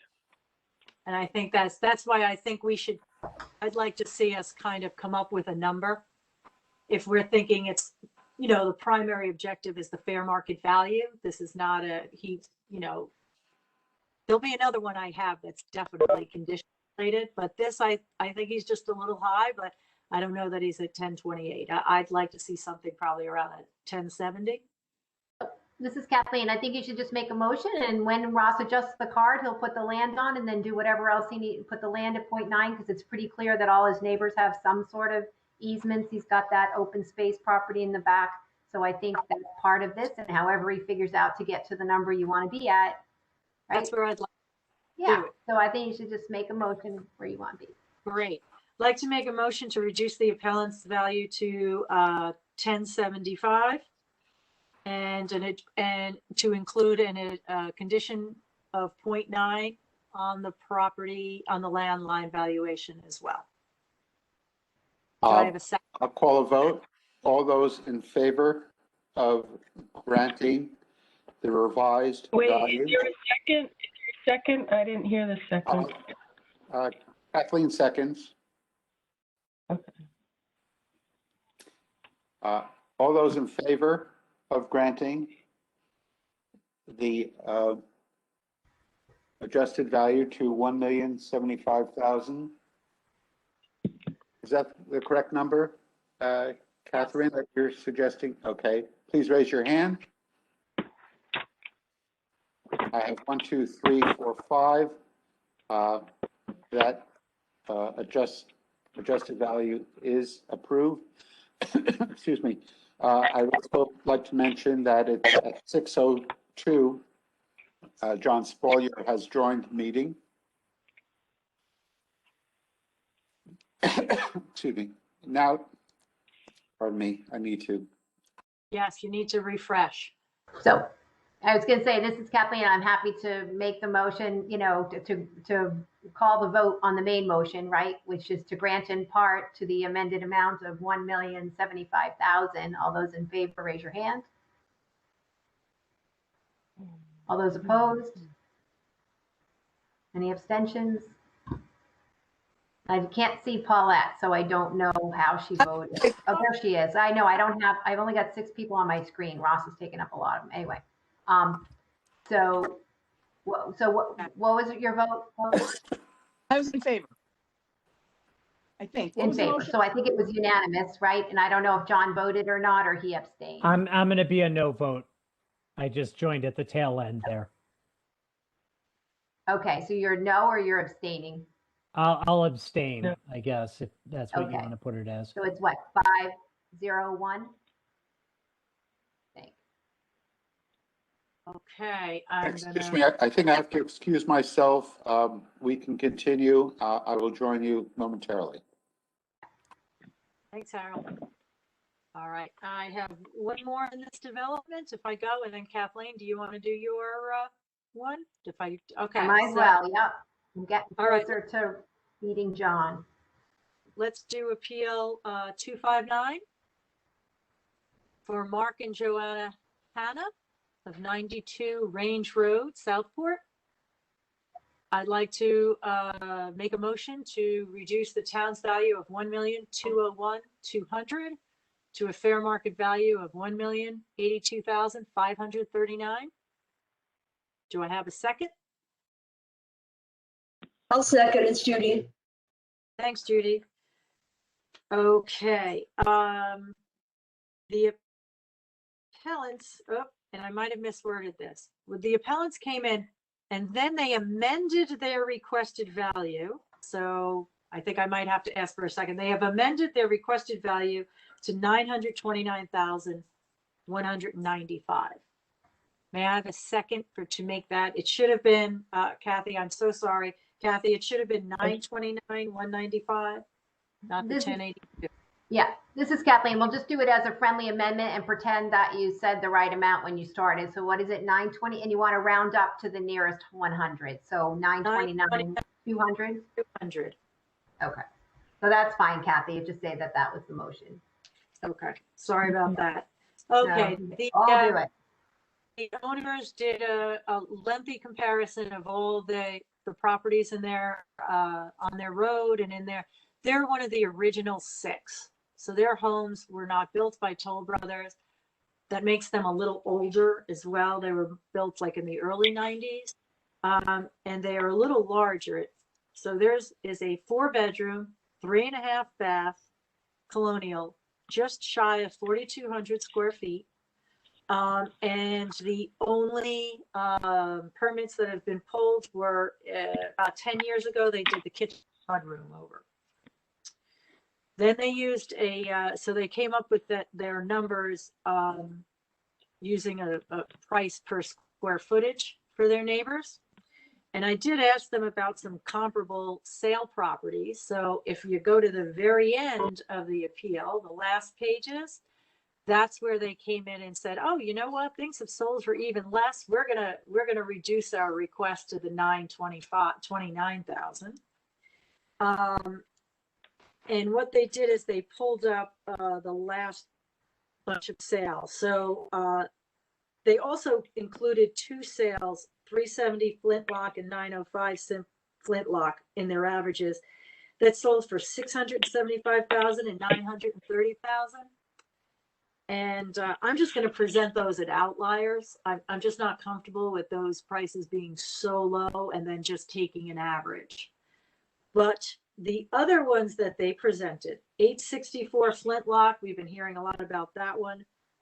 I'm going to put them in price order. Oh, so I'm just going to say between Flintlock and 5 houses on Acorn, excuse me, they all sold in like the 2020 in the right period for $1 million, $1,030,000, $1,060,000, $1,125,000, and one that we had on appeal for $1,150,000.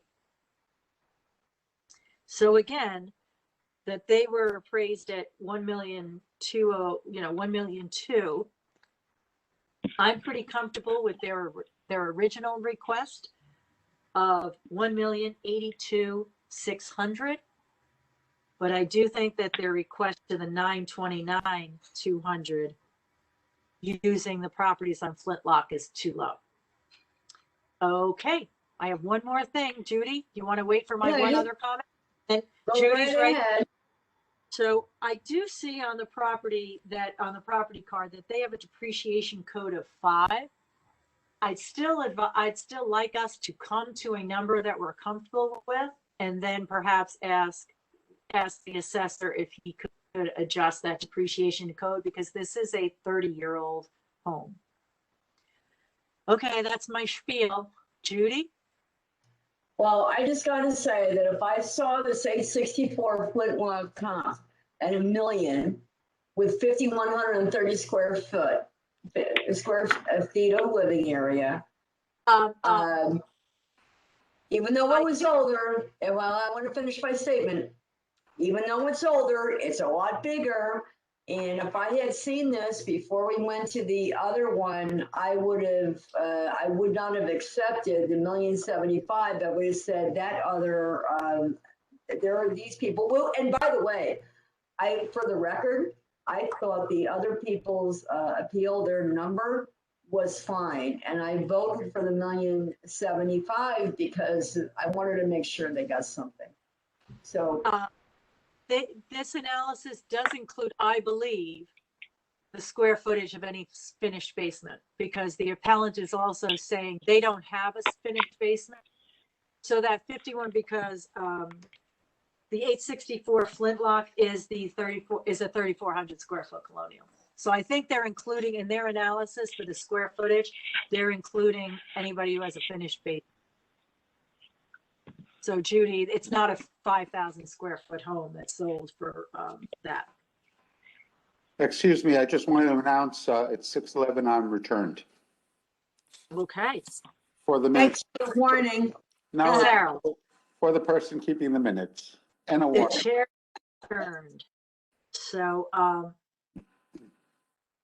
so I think we do need to take a look at the square footages that they've provided and look at the comments to see if that includes a square finished basement. I just checked it. That would include the lower level. Yeah, so sorry I didn't bring that out, Judy, but thanks for noticing on So that. this But I is, still would have given the other people that number that they're requested. But I wanted to make sure to give them something. So, all right. I'm good with this. I'm ready to vote on it. Well, so All right. Catherine, Well, they only have the square footage here of the house. They don't have anything about the land with this, right? On the last page? probably, yeah, I And don't know, how- because they're just looking at the main market, the main market value. I mean, it would have also been nice if they had included the land as well, since this is an overall package. I mean, we can look that up. Which one did they say they thought was the most comparable?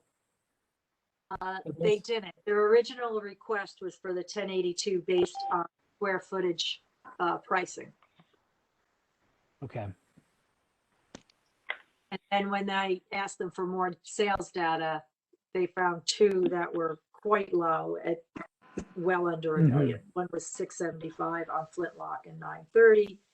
And so their appeal average became significantly lower. but this is Kathleen, they didn't include the 188 Range Road, right? That $1.2 million sale in August, the 3,000 square foot house. It does have the pool. But they didn't, that's not in their analysis, right? I don't know where they are on Range Road compared to 188, but that's Actually- the sale that's bothering me, is that's the 3,000 square foot home built in The 1991. 188 is for $1.2 million. it is there. It is there. Is Kathleen. there, Kathleen? Yeah. Just as the square footage of the house? Okay, Oh, not with the square footage of the house. They don't have the square footage, but they do have the they have million. that sale in there. Okay, I got Yeah. off the,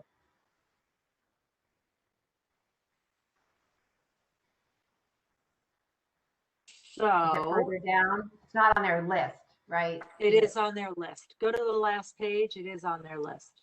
A new Go to list. I'm sorry, I was page- looking at their other list. 3, 4. It's the fifth up. Smack in the middle, sort of. Yeah, One I eight- see. Million two. So when I look at all those property numbers,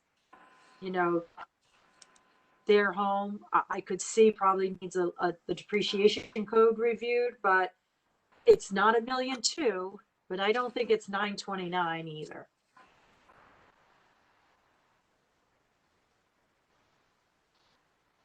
And I just- This is, Why did they leave the square footage off the 188 Range Road? They didn't put the square footage in there. Okay, Oh, can we get that? If that I can, if well, there's, I had it as 3,000, but maybe I've got it wrong. well, let's just call it up. It's certainly a fair question, 188 range. Range Road, yeah. And I know it was very nice.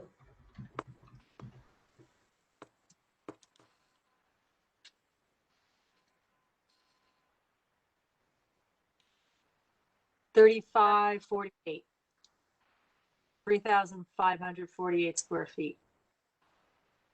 I see 3,008 on the card. I got the wrong card. I called Realtor, just did realtor.com. Oh, yeah. Um, On the field card, it's 3,008. Looks like they have basement finished of 540. So that's where, right? I think most of these have the finished basement, but it's 3,008 square feet. It does have that $26,000, pool. It was built in 1991. Depreciation code is a 5. So grade 6. So that's the one that, like I said, I have another one on Range Road too. That's the comp that's not bothering me, but I'm seeing that $1.2 million sale. That's all.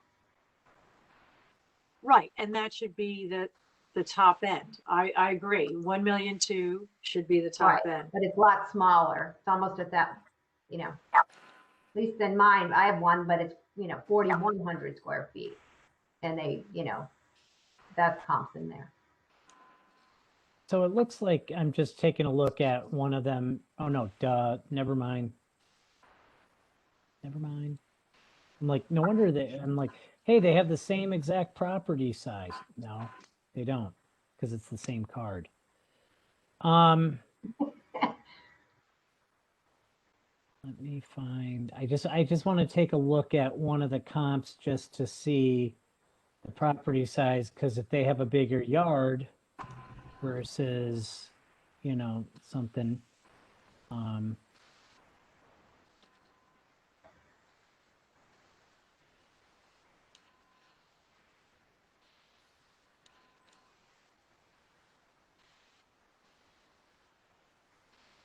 And right now, I think our motion is on the table for the 929 number. So when we get closer to signals, okay, so I'm taking a look at the 330 Acorn Lane comp, okay, and that has 1.12 acres. All right. Depreciation code of 5, grade of 6. So it has more land, and I believe it has a little bit less of square footage based on that last page. Oh. 330. Yeah, but that one also has a problem with the lot, and we were gonna do a condition on the lot. I think that was here, we were talking about that before.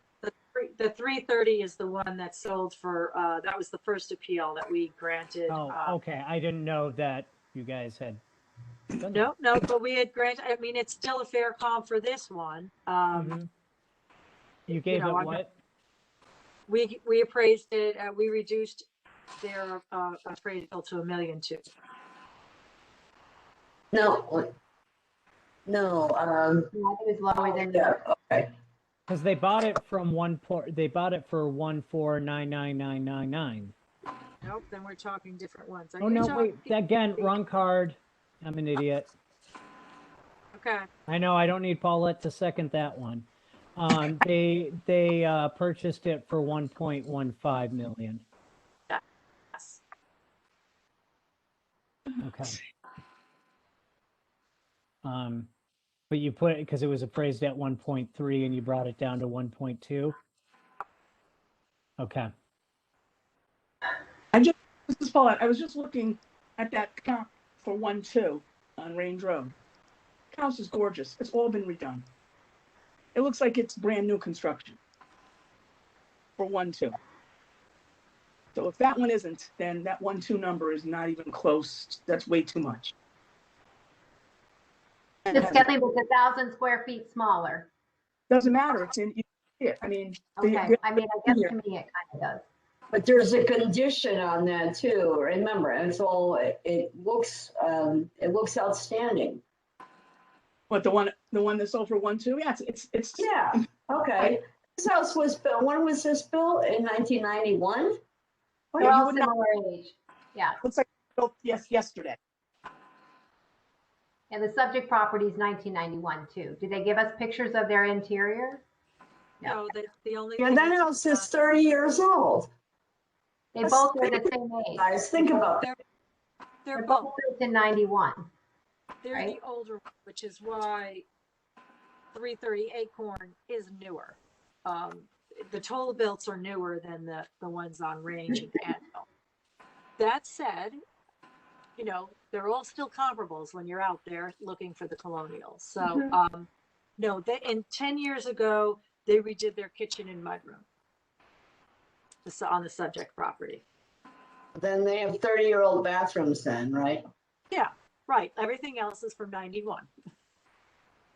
Yeah, this house looks like. About honestly, windows and roof and, you know, that kind of stuff. You know, I don't know why we keep belaboring, I mean, when it's a reasonable request.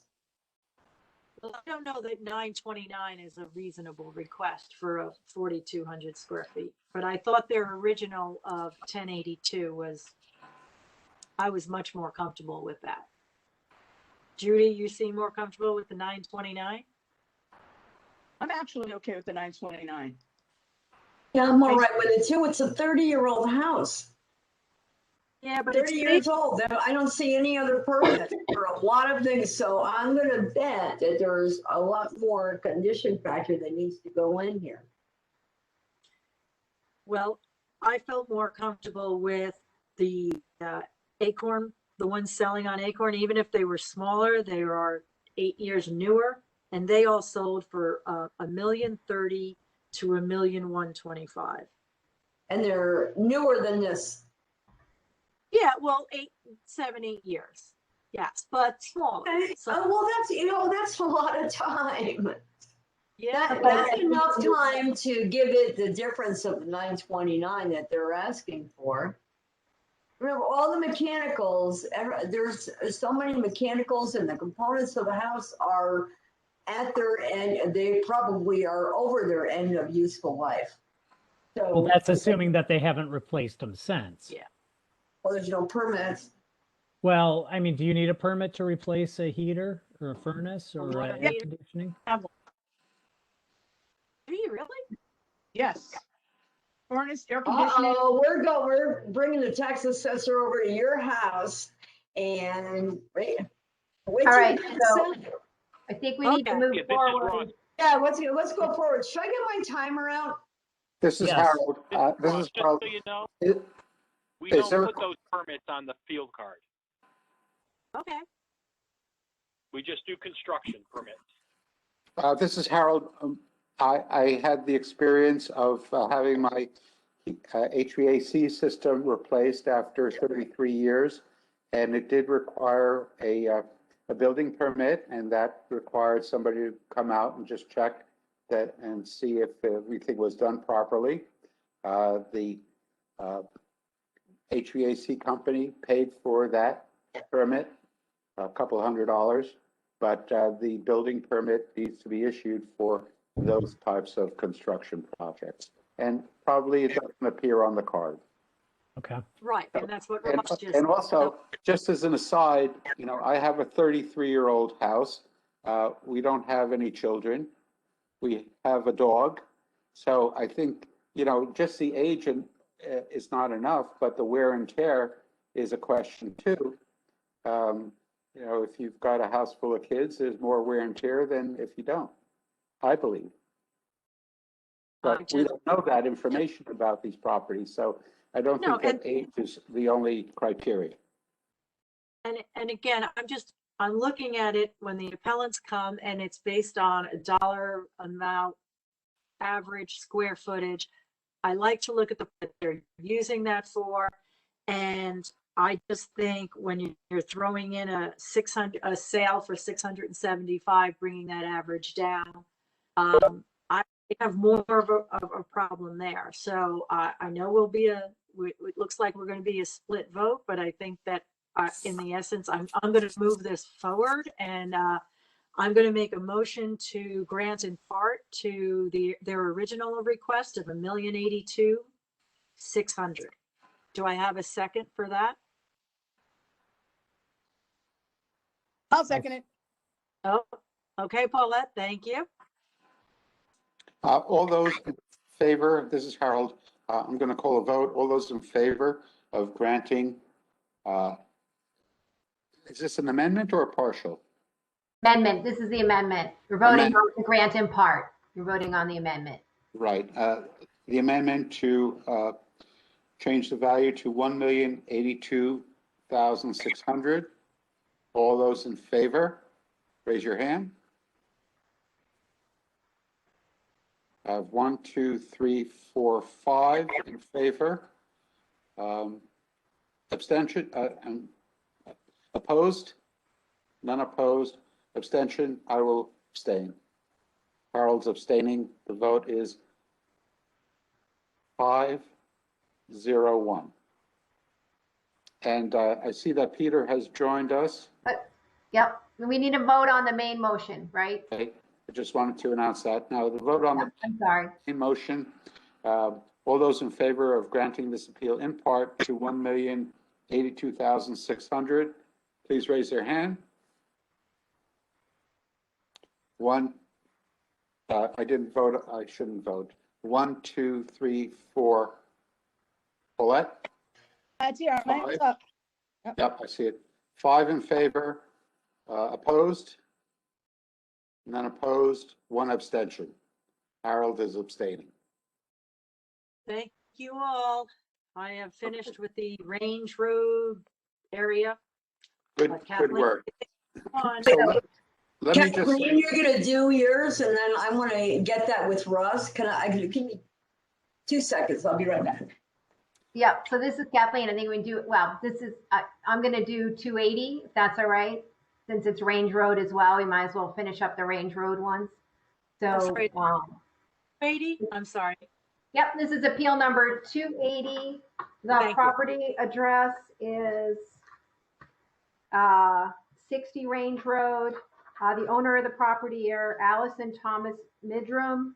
The town has the property valued at $1,126,000. They're requesting a reduction to $975,000.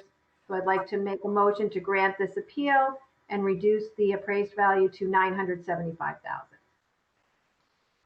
Catherine will second. Okay. So What was this the appeal number? I'm sorry. Sure, was the no, that's first okay. Appeal number 280. Property address is 60 Range Road. So this is a Greg Lane appraisal. He said he used positive time adjustments from April of 2020. He did put some adjustments on the land, he said, because on Range Road, you can hear and see Hulls Highway. So it's not as nice as the Flintlock comp that he put in there. So he adjusted a little bit for location and some for view because of the proximity to Hulls Highway. He said it's kind of fixed up. And then I'll go through the comps in a minute, but he said he took the 3 comps and rounded the numbers to come to 975. So let me go through the comps. So his first comp is 240 Acorn Lane, which I'm surprised didn't show up in any of the other ones that we did, but it showed up last week on a lot of the appeals. And we know that that was at 4,800 square feet. That was a super low sale at $1,060,000. So his second one was the 188 Range Road at 1.2 million that sold in August of 2020. Built in same 1991. The subject property, sorry, I should have gone through the subject property first. It was built in 1989, 4,100 square foot colonial on a 0.68 acre lot, 4 bedrooms, 4 full baths, 2 half baths. And they do have a gunite pool worth, the town has valued at $39,000, and they have a generator the town has valued at $15,000. So like I said, the comps were the 240 Acorn and then the 188 Range Road that sold for 1.2 million. That's a 1991 home, 3,008 square feet on 0.62 acres, 4 bedrooms, 2 full, 1 half.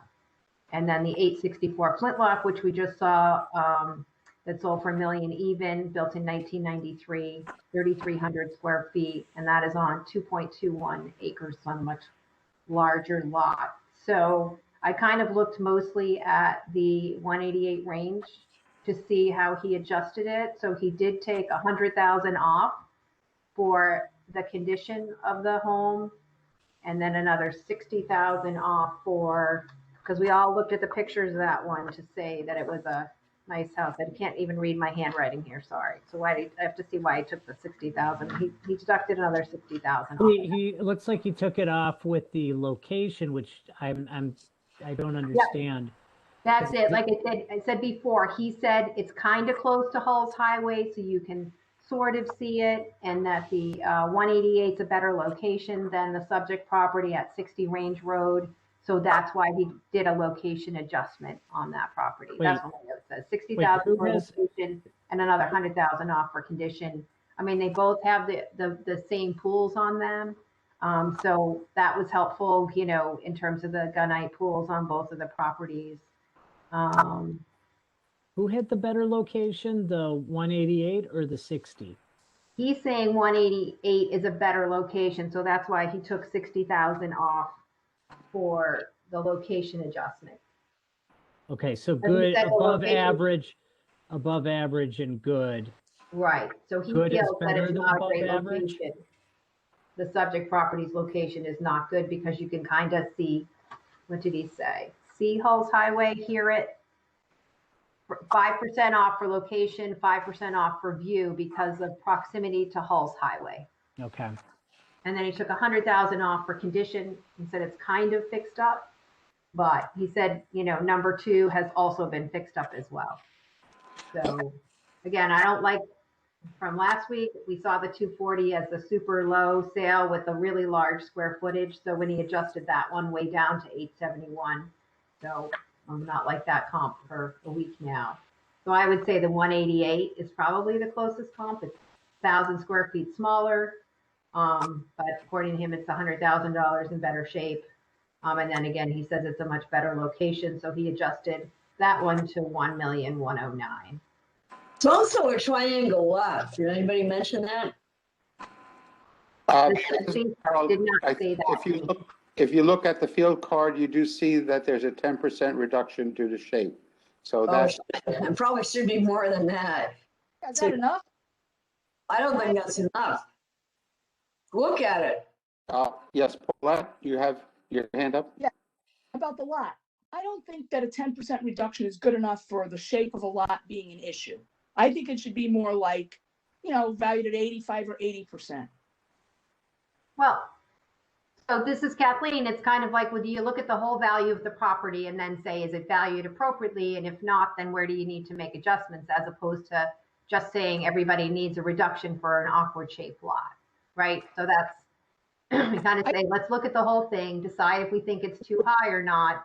You know, should we go to 975? Again, the last one, they wanted 925. You know, this is 4,100 square feet. It does have that pool and a generator, so it's got those 2 extra outbuildings in it. So I think 975 is definitely too low.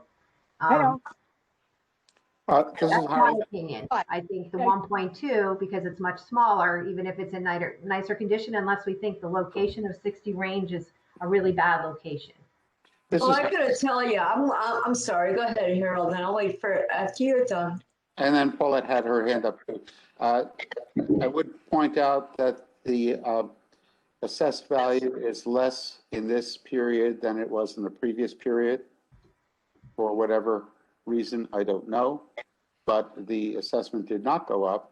And perhaps that is due to the fact that in this neighborhood code, property values did decrease slightly. And maybe that's reflected in that fact. I don't know, but I don't know if as you pointed out, Judy, the shape of the lot and the reduced value was accounted for by the appraiser, but certainly the town took that into consideration. I don't think the town took it into consideration enough, but Paulette had her hand up, so I'll let her talk before I go further. Yeah. Paulette. Again, thank you. Again, here we are with an appraisal with neighborhood properties right in the same neighborhood. You couldn't get any closer. And then again, we're picking it apart to meet our needs when we're not looking at it to meet the homeowner's needs. That property at 188 Range Road, if you look at that online, it looks like it was built yesterday at $1.2 million. It deserves $1.2 million. It's a beautiful home. I don't care if it's smaller. To put those, it's just a beautiful home. Like you would never know that was built when it was built. But one that we're looking at, the first one here, I don't know what was the address, 60 range. The thing is all dated inside. It's got the ugliest bathrooms I've ever seen. Gray tile, white tub, wallpaper all over the place. So no wonder he adjusted it down to 8 something. So unless we know that do we know that the subject property is all redone? He said it's sort of redone. If it was as nice as the one at 188 range, he would have said it was really nicely redone. I don't see a big problem with this. And now we're looking at square footage when we weren't allowed to look at it before. Because as we've heard from the assessor's office, square footage doesn't matter. Now square footage matters. And when we could just decide before we get to May 15th, I'd be happy. And then that lot, the shape of that lot. I didn't look at it that well, but to me, that deserves a bigger reduction. I don't think anybody would disagree, and anybody would disagree that the lot that is oddly shaped deserves a bigger reduction. I'd like to talk more about that lot. Because, all right, we got that triangle lot, but I have to tell you, almost, I guess about 3/8 of the large part of the triangle lot is in front of the house. And the rear, the back from the house back is a very odd triangle. So there's a lot of property there that's for everybody else to enjoy, like the whole rest of the street, but for not for this homeowner to enjoy the privacy. And please, if anybody could put this up for everyone to see, I think you're going to understand exactly what I'm saying and why it needs to have an adjustment on the property, and the 10% is not enough. Judy, are you saying that there's probably some kind of zoning rule that says they have to build back so many feet from the road? Well, I didn't say that, but as I look at some of these other properties, they all look like there is a setback. But if you look at the house, the rear of the house and the back of the property, you see that all these houses look like they have the same setback, right? But look at this guy. Look at that real tiny bit of property that he gets to enjoy. Look at it. He really needs to have an adjustment there. Can everybody see that? Got it. Yep, I agree. I agree. There's an awkward lot. It's a very awkward lot, and most of that property is for everybody else's enjoyment. That's his buffer from the front. But he's got very little for himself, and I think it has to have a condition adjustment on it. Was there something said about privacy from Hulls Highway? I know, Kathleen, you said he can hear the traffic from Hulls Highway. I could get that, even though, even with 2 houses in front of him, in those properties, noise does travel. But I'm just wondering about the privacy, because it looks like he has the hedges up from the neighbor. I don't know if it's his hedges or the neighbor's hedges there that are on Hulls Highway. That would give him some privacy. Not in the winter. Are these ones that shed in the winter? They look like they are. Look like evergreens. I could be wrong, but they don't look like evergreens from here. No, they don't look like arborvitaes or anything like that. No. Okay. Yeah, I mean, this is Kathleen, the properties on Hulls Highway that back up to him. I was just looking at those, that those do not have any traffic adjustments on them. It doesn't mean it's not a busier street, because he's, one off the corner, but I'm not seeing any traffic adjustments on the Hulls Highway property. The 2 that he abuts. Let me just look at the other one. No, nothing for traffic anyway. It's a busy street. Yeah, I agree. I'm just saying they don't have, that hasn't been an adjustment that I'm seeing on Hulls Highway that people are getting that. So I think they have my some personal good- opinion is I think the 975 is too low. I don't think he should be under $1 million. He's got a gunite pool and a generator worth almost, those are additions on his property that add a decent amount of value to the 41, and he's got a 4,100 square foot house, right? So I just think it's too low. And if someone wants to tell me what they think is a better value than the 975, I just don't think he should be under $1 million. Not with that much square footage and not with that pool. Can I ask Harold and you, Kathleen, a question? I don't know if you have the answer to this or not, but since you're the senior members of the board, There was a BA adjustment in 2019. Do you remember this at all? Let me look at the card. So it was made in March of 19 for the 2018 grand list. Yeah, this is Kathleen. I know in 19, we started to be much more intentional about adjusting awkward lots. So that could have been when the shape was added to the lot and he was brought down at that point in time. I don't remember it, specifically, but Okay. that could be when the adjustment for that shape was added. This is how the change was made by the assessor. There's a code there of 93. I don't know what it means, but it does say change was made 2 years ago. That's correct. And Yeah, so they may have appealed then as well.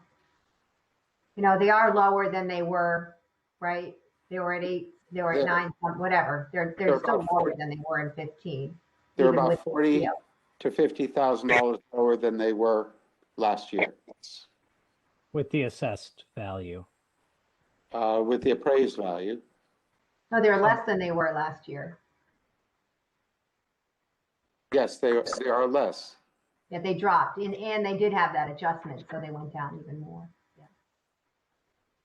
Any further discussion? Yes. Thank you, Harold. You're muted, so I'll call Paulette now. Take your mute off. Peter? Paulette? Yes, again, let's talk about that lot again. Are we gonna do something about the lot? Because I don't think it's enough.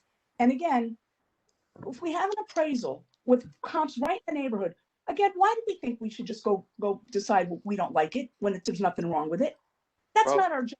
We've talked about this 10,000 times, at least I'm sick of saying it, and I'm sure you're sick of hearing it. But again, we're ripping somebody's appraisal apart. All it does, you wanna know what it does? This is what it does. It costs the homeowner money to take Greg Lane to court with them, and then they get what they want anyway, because the judge isn't gonna not accept that. There's nothing wrong with this appraisal.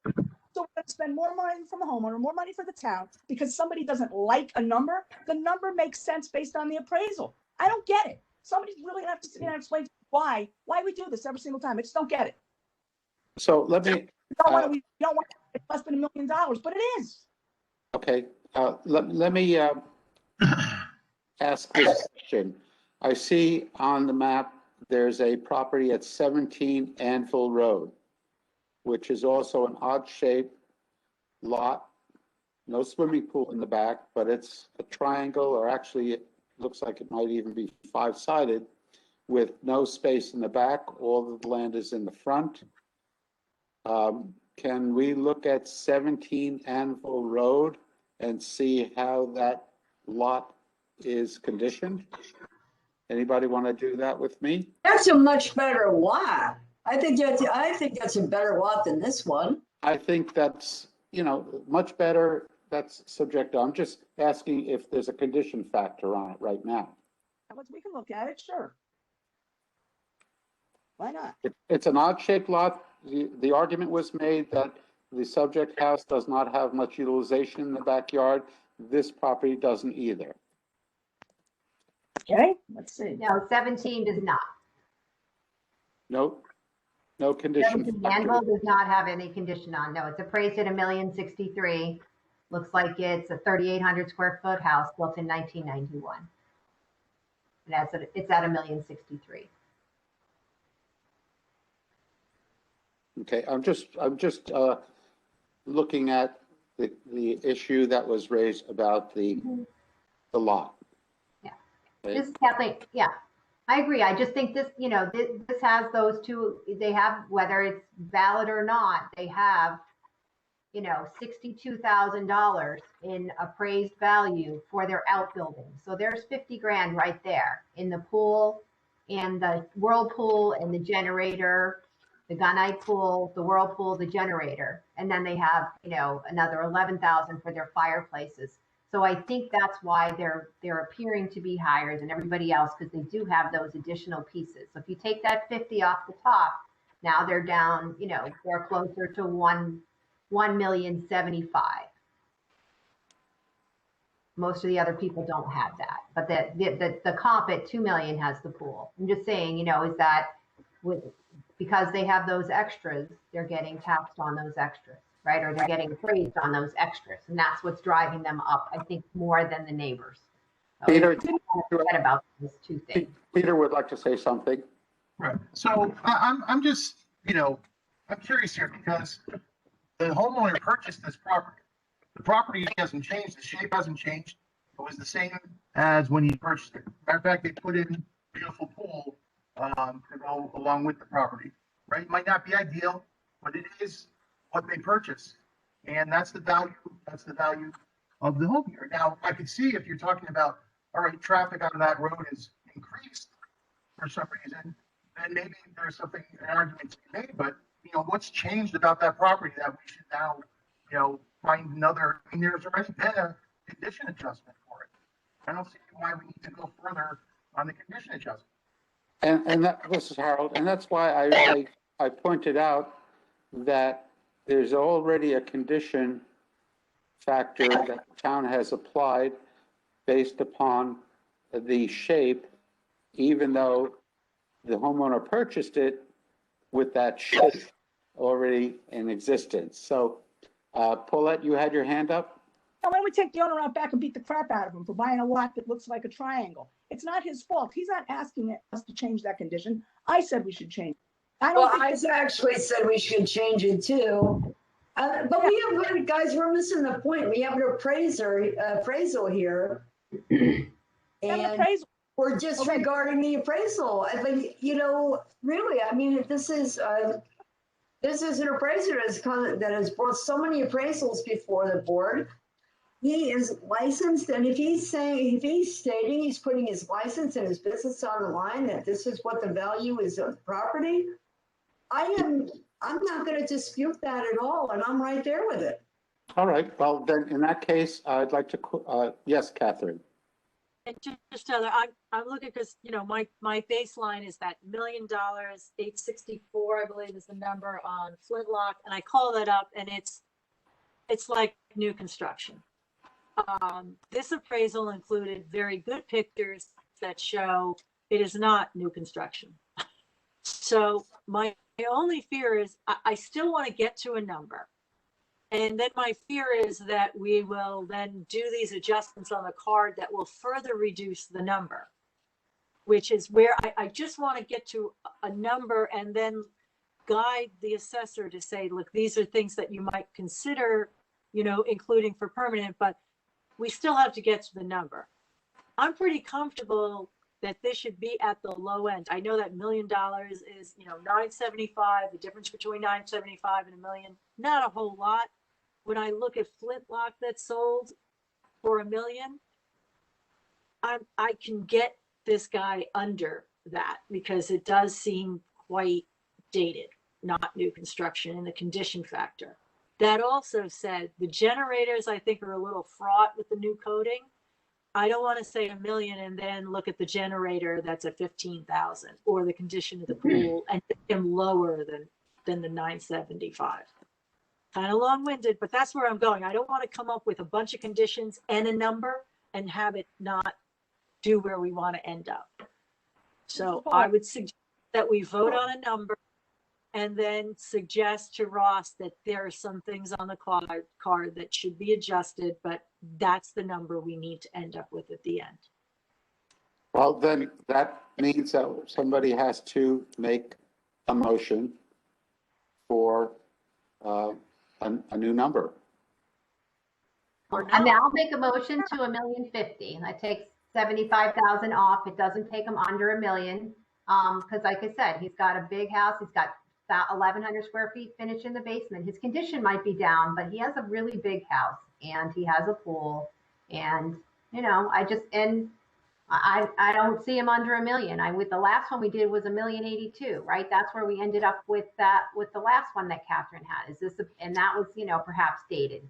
Is this worth less than the one that we just did for $1,082,000? I'm not so sure that he should be lower than that. So, but if you want to move it forward, I can, This is how we can see the aspects of the home. We can see the components of the property. There's a motion on the table to make an amendment to $1,050,000. No. Not voting. Is there a second? No. I'll second it. It's John. Okay, it's seconded. Then all those in favor of granting the amended value, please raise your hand. I have 2. In favor, opposed?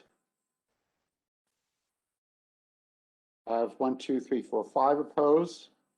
The amendment does not carry.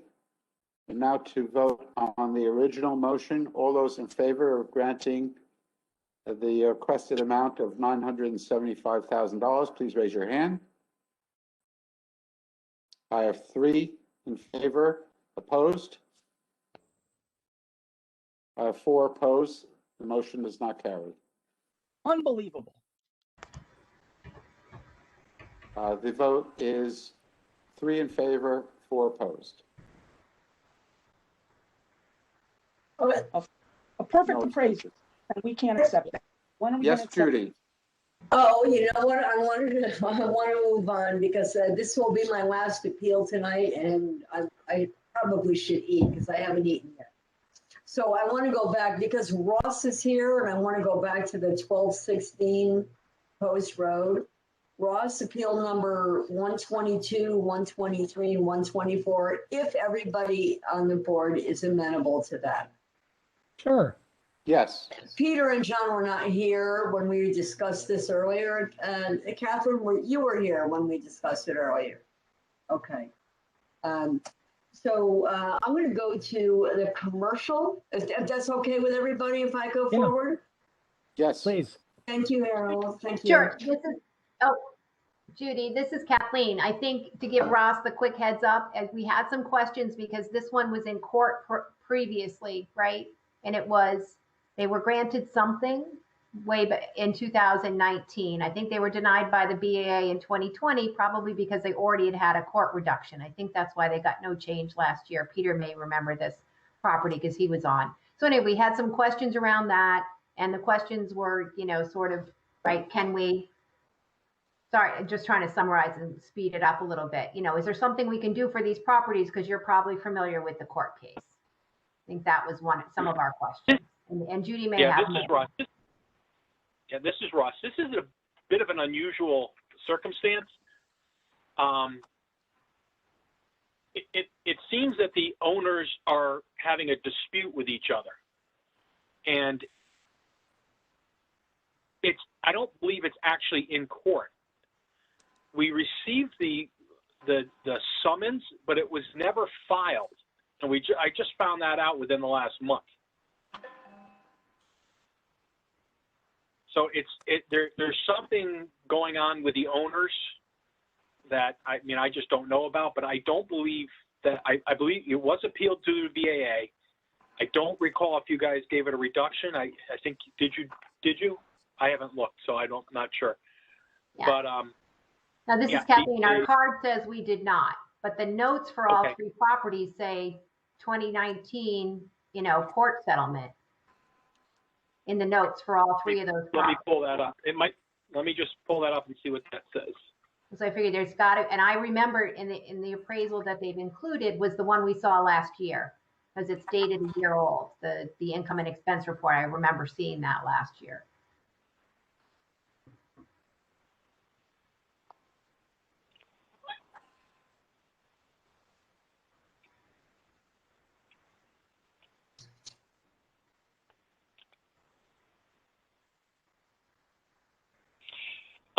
This is Ross. What you see, the note says GL 2019 appeal to Superior Court, not that there was a reduction. So no reduction has been made on these 3 properties. Like I said, we thought there was an appeal because we received the complaint, but it turns out the complaint was never filed with Superior Court.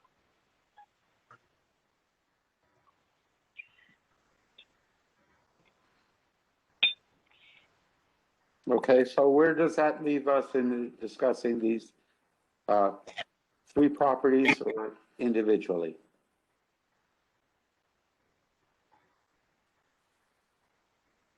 Who are you asking that, for Ross or for me? No, I'm asking the board.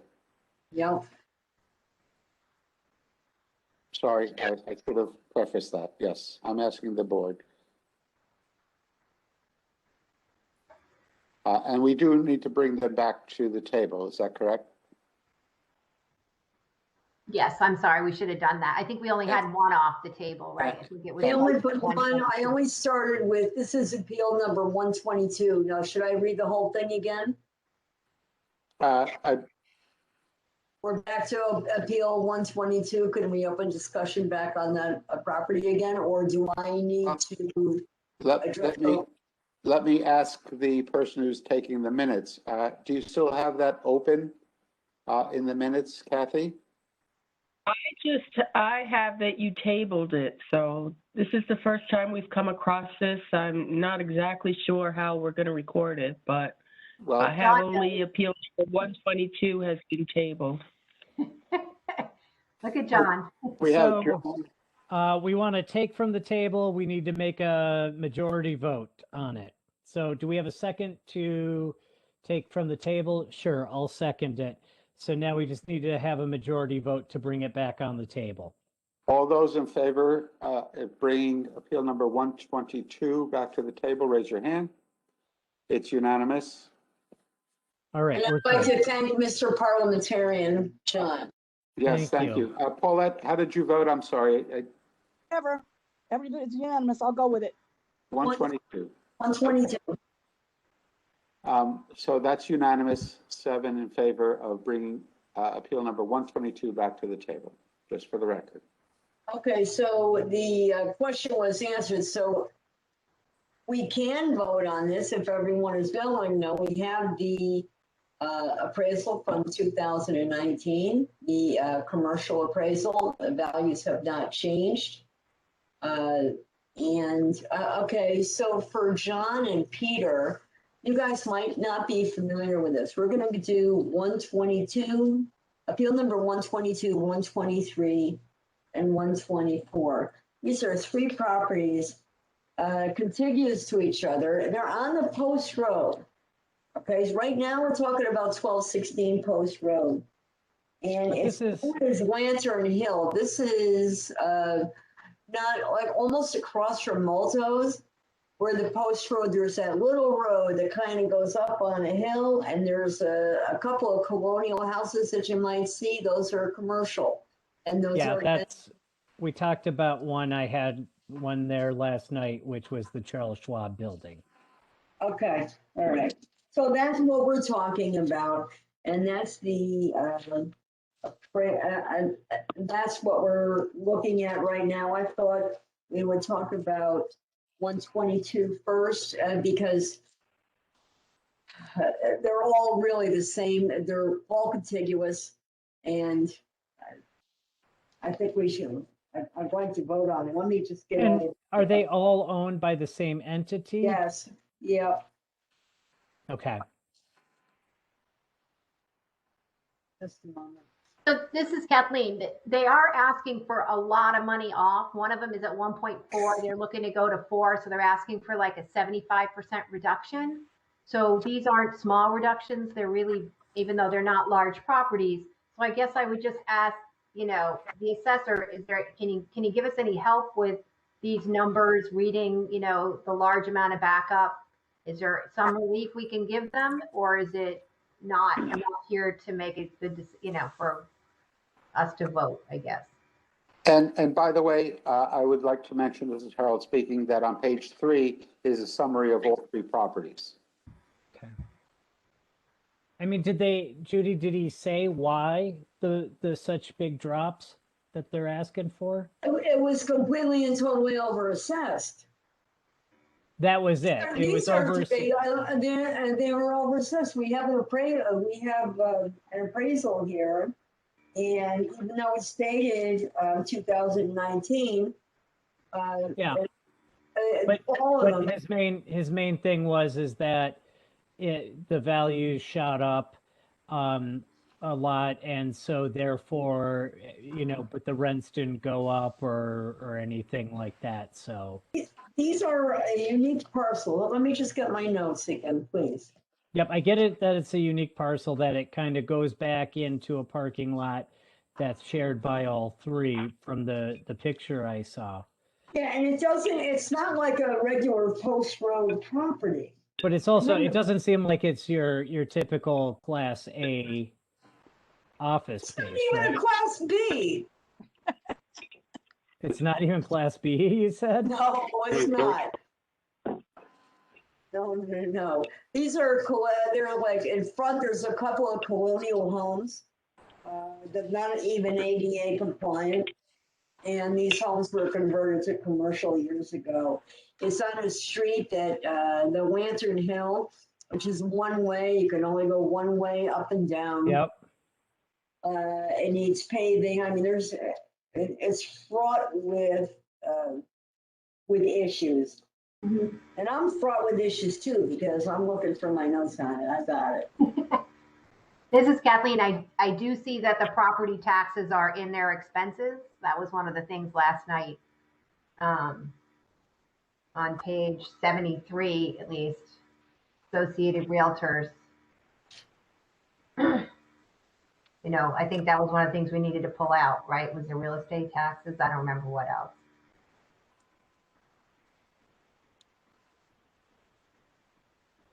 This is Harold. Is the appraisal based upon income and expense calculations or comps, or both?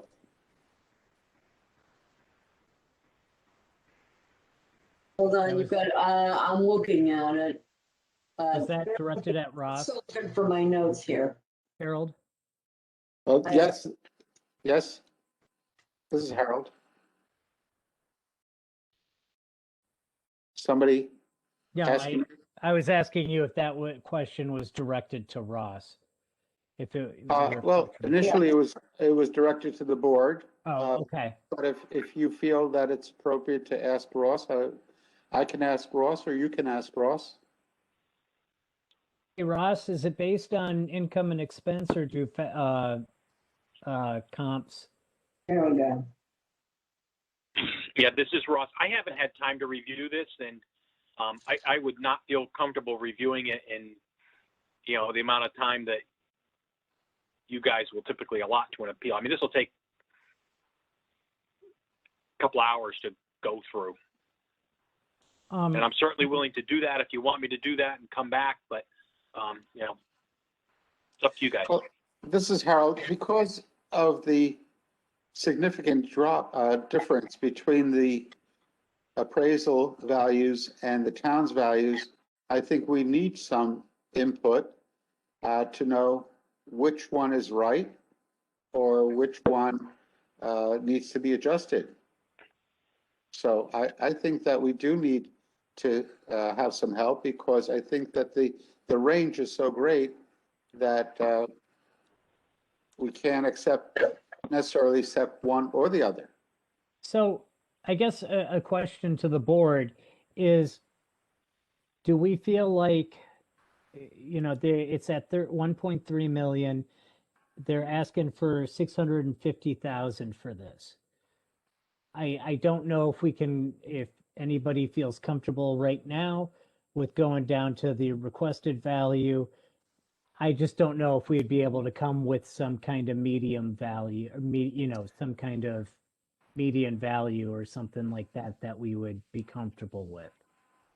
No, and Does this is anybody- Harold, and there are other two properties where the assessment rate, the town's value is $1,316,000, almost $17,000, and the appraisal says $500,000. And the third one where it's $1,493,000 and the assessment is $400,000. So we're talking a magnitude of multiple times the difference. And I don't feel comfortable putting my finger on which one is right. Regardless of what condition or the valuation. Yeah, I don't feel I've had my hand up. Sorry. I'd like a timeout for a moment. Sorry, I'm sorry, I was looking at the table myself and reading off those numbers, so I didn't look at both. So if you have your hand up, yes, I recognize you. Thank you very much. Yeah. All right, so I'm going to cut to the chase, guys. All right, so let's suppose right now that we said to Ross, which we have, Ross, go back and get those numbers for us. I want to really think about our time and Ross's time. Ross, go back and get those numbers for us. Ross brings us numbers. And we have these numbers that appear like, well, actually, do we know what these numbers are going to do once we get them? And if we are not really clear on what it is, then maybe we shouldn't vote on any of them, or maybe we should deny all of them and then move it forward through however other channels, because that's my thought here. Okay? A very, very good thought. John, you have your hand up? At this point, Judy, I see where you're coming from. I agree with you, and I'm more inclined to deny all three and have them move on. And this is Harold. I am of the same mind, because any preparation that the assessor's office would have to do, there's time to do that when there is a court case that's being presented to the Superior Court. And that would be the time that the attorney and the assessor would get together and to provide the information that supports their case, and the owners or the appellants would present their case. What I'm really trying to say is that even if we had those numbers right in front of us, I don't know that any of us are qualified to make a decision. Right. Okay, so whether or not Ross takes any time, or whether or not they have a lawsuit already pending, I don't know that, I don't believe that we're going to have a consensus of the board to do anything with it, because we don't have the knowledge. I would suggest that we vote on these three and let the record show that we have voted on them.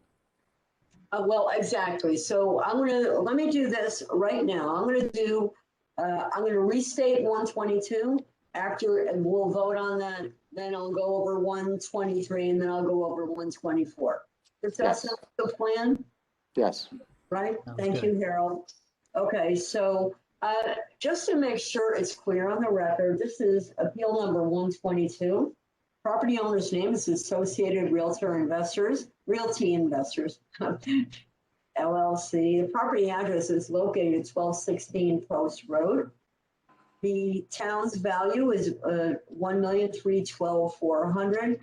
The appellant's opinion of fair market value is $650,000. I move to make a motion that we approve the appellant's opinion of fair market value of $650,000. Do I have a second? Thank you, Peter. Peter seconds, yes. I will call a vote. All those in favor of granting the appeal to the requested value, please raise your hand. All those opposed, please raise your hand. Abstentions? I have 2 abstentions. The vote is 0-4-2 with Judy and Paulette abstaining. 5-2. 1, 2, 3, 4, 5. Yes, I'm sorry. 5. 0-5-2. Thank you. Okay. The next one? All right. We're at appeal number 123. Owners, Associated Realty Investors, property located at 1210 Post Road. This is a neighboring property to the other one we just spoke about. Town's value is $1,493,100. The appellant's opinion of fair market value is $400,000. I move to make a motion to grant the appellant's opinion of fair market value of $400,000. Is there a second? Peter seconds. Thank you, Peter. All those in favor of granting the requested this appeal to the requested amount, please raise your hand.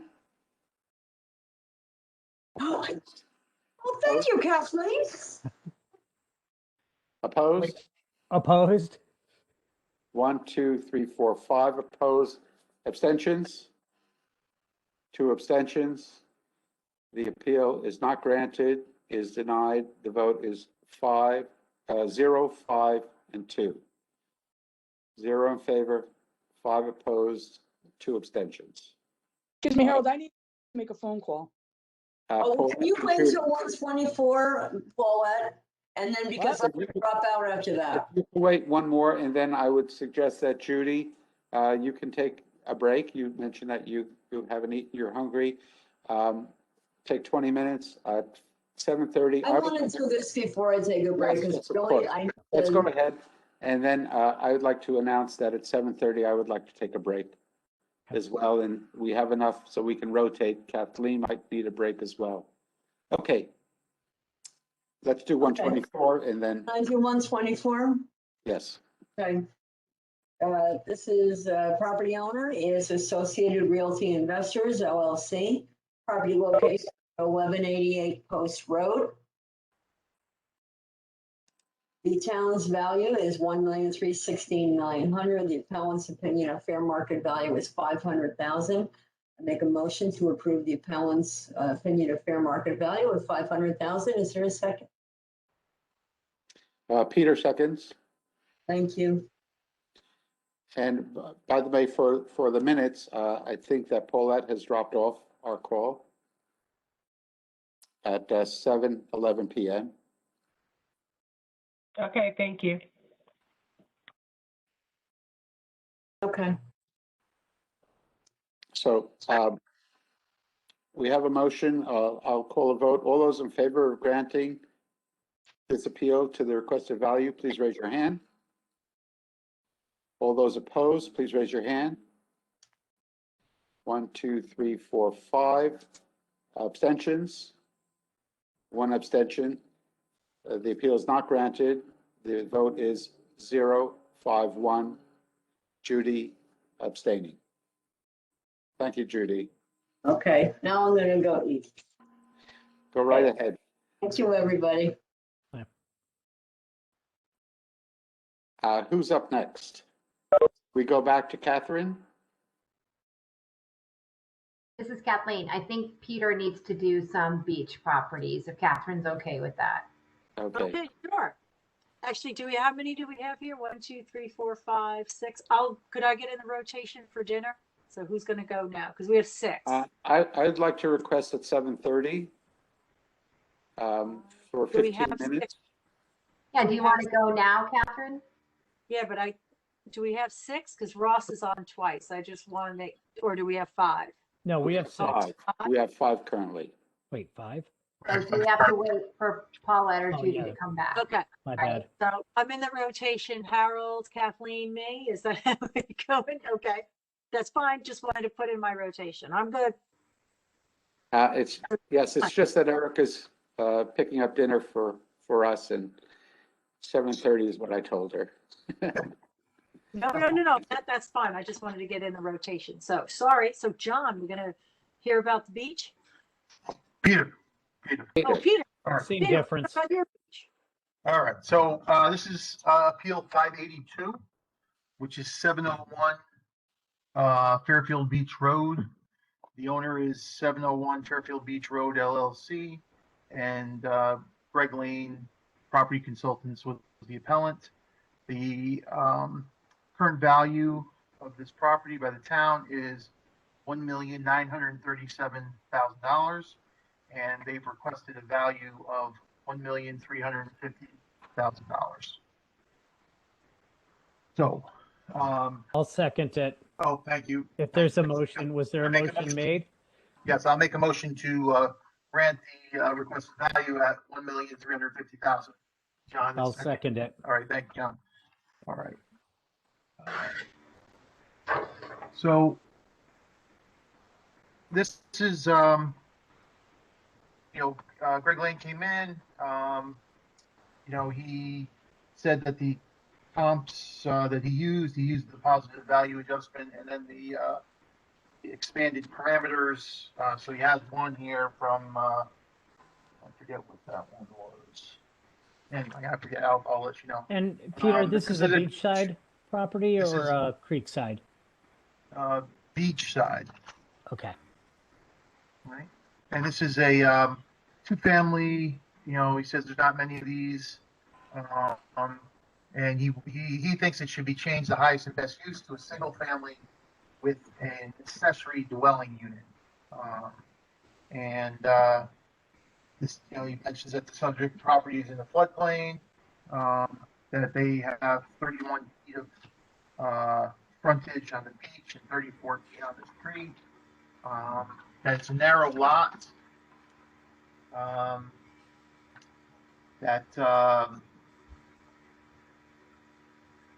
You know, he thinks that this is such a small footprint and, you know, it'd be really hard to design something on here. Any structure would be compromised. And so he did use positive.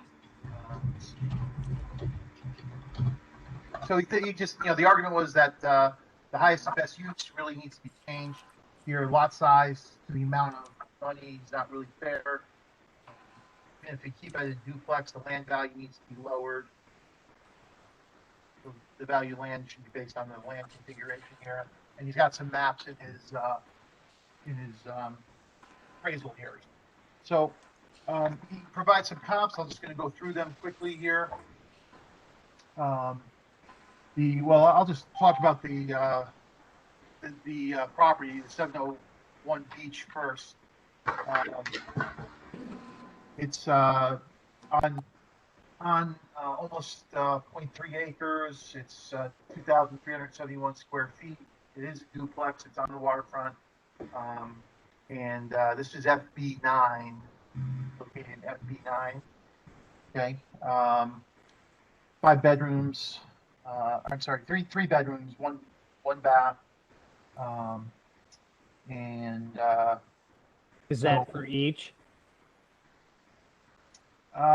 Good. I'm sorry. Actually, yeah. I'm sorry. 8. Why do I have this? Hold on a second here. I think it's 8 bedrooms, 3 baths. Okay. Is that right? Hey, this is Kathleen. There's 2 houses on the property. There, if you look at the field card, right, there's 2 Right. cards. So I don't know if he's adding it all together.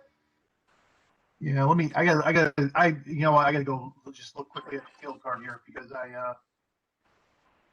Looks like there's 701 Yeah, and actually it says- 703. Yeah. Yeah. Well, so the first field card says 8 bedrooms, 3 baths. The second building it says 3 bedrooms, 1 bath. Both of them have about the same depreciation, about 37% depreciation on them. The smaller property, the smaller building is 902 square feet. So he provided comps in his appraisal for 1337 Fairfield Beach Road. Okay. And this is, also waterfront, about 70% depreciation. This has 7 rooms, 3 beds, 3 baths. And this was purchased $819 for of 20 for $1,560,250. And 2087 Fairfield Beach Road. That was purchased on 4/30/20 for $1,375,000. It did sell in 2007 though for $2.3 million. So 2007 was a good year. This one does have 6,306. Well, the coding is because this must have creekside land because on the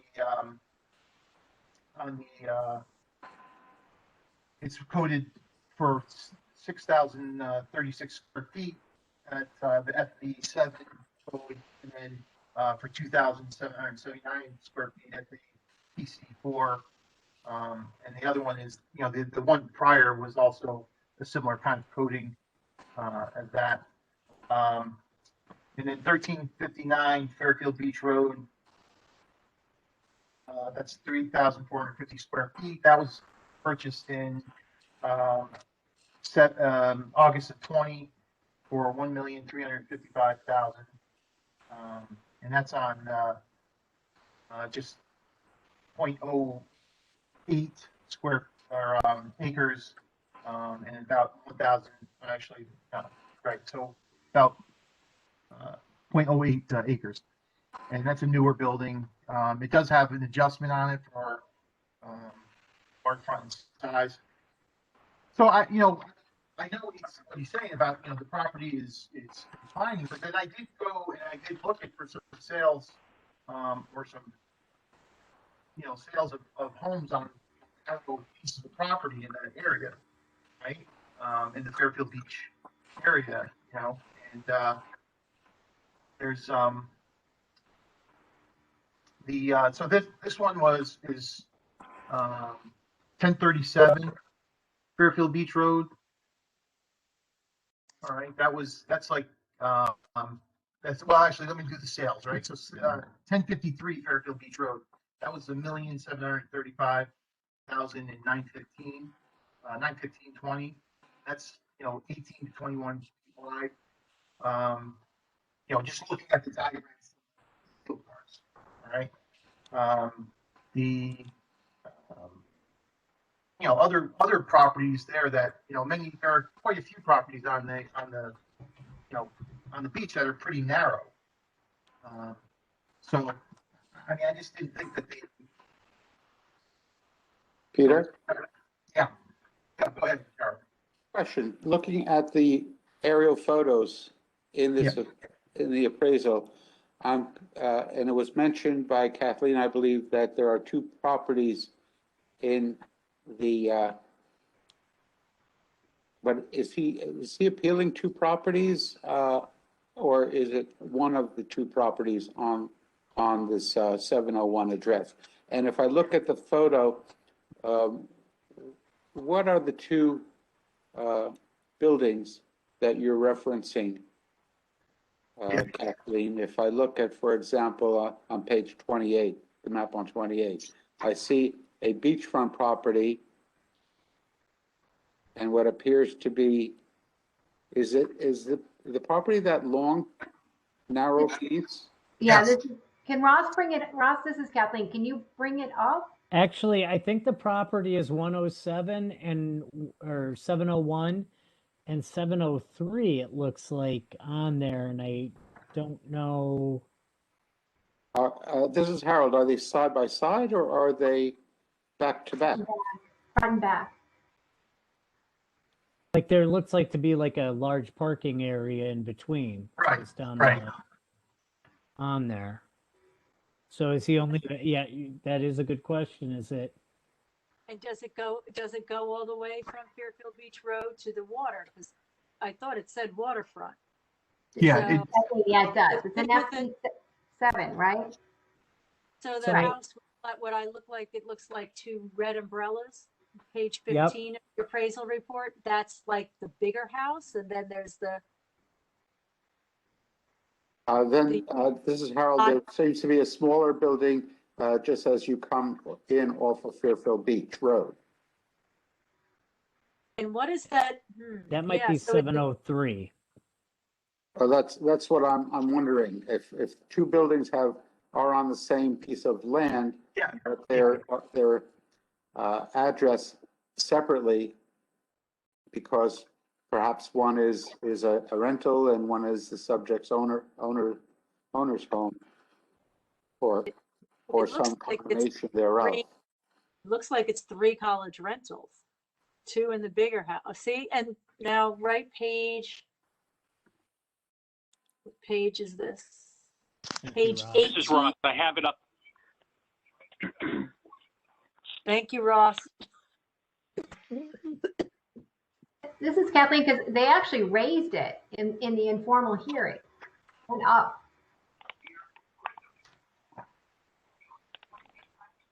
right? Am I missing that? 1359. Oh, no, actually, he brought it down. 1355. He brought it down by 4,000 assessed. Never mind.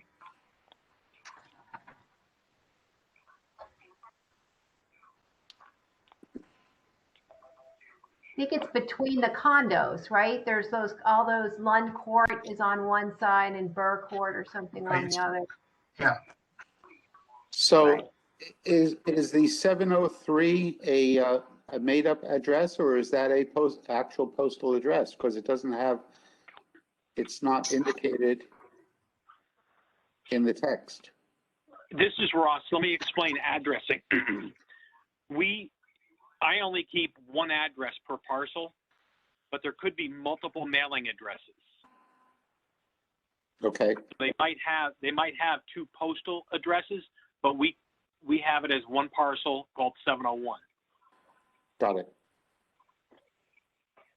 All right, well, that clarifies that it's not side by side. It is the whole contiguous parcel from Fairfield Beach Road all the way to the sand. Okay. And could somebody just point out what buildings we're talking about on that parcel? I just want to make sure I got the buildings Because in my it head. looks like because yeah, Catherine, it looks like to me that they're talking about two buildings potentially right. with Well, the he says pictures that are in there. yeah, he wants to, he thinks it should be changed to a single family with an accessory dwelling unit. That's what he's calling that smaller building. Yeah, well, we can't have that. That's not in our zoning to have it attached to ADU. I don't think you'd get that past zoning. But so so where you have the little hand there, that's the small one, Ross? That's like the 900 square foot cottage? Yep. And all the way to the back is what he's calling his duplex that has 8 bedrooms and 3 baths? Right. And that has 2 doors. So that's like 2, that is like a duplex. It's a multifamily, whatever we're calling it. It's 2 rentals. So that piece of property has 3 rental properties. Is that correct? This is Kathleen. I know one of the, yes, I've been in one, or yes, one But of it my has students 3 lived has in 3 one. properties. I don't care who lives in them or if they're rented, but it has 3 units. That's correct. Thank you. Okay. I believe that's correct. I know there's at least 2 in the front one. So the third one would be the 3rd unit because I know the front one's split. So I guess, I have a question for Ross. I mean, is there a limitation, Ross, on, because, one of the arguments was that this was, it shouldn't be valued as much because, if someone wanted to, build just a single family home on this piece of property, it's going to be. Peter, I'm having a little bit of a hard time hearing you. You're breaking up. I'm sorry. The argument was that property is so narrow that it would be difficult to build on. I'm just asking, is there a zoning requirement that, he could not, if he was to tear this house down to build? Peter, you're still breaking up and faint a little bit. Peter, as much as we like to watch you, I might suggest turning your camera off so all your bandwidth is heard. Okay, sure. Or dial in with a phone. Well, I'll try this first. Did that Yeah, do you help? have the number? Yeah. Did that help? I think so. Better. Okay. Yeah. It's always better when my camera's off. So, Excuse me, let me just ask, Paulette, have you joined our meeting? Paulette, are you back? Paulette, have you joined our meeting? I guess not. So my question was,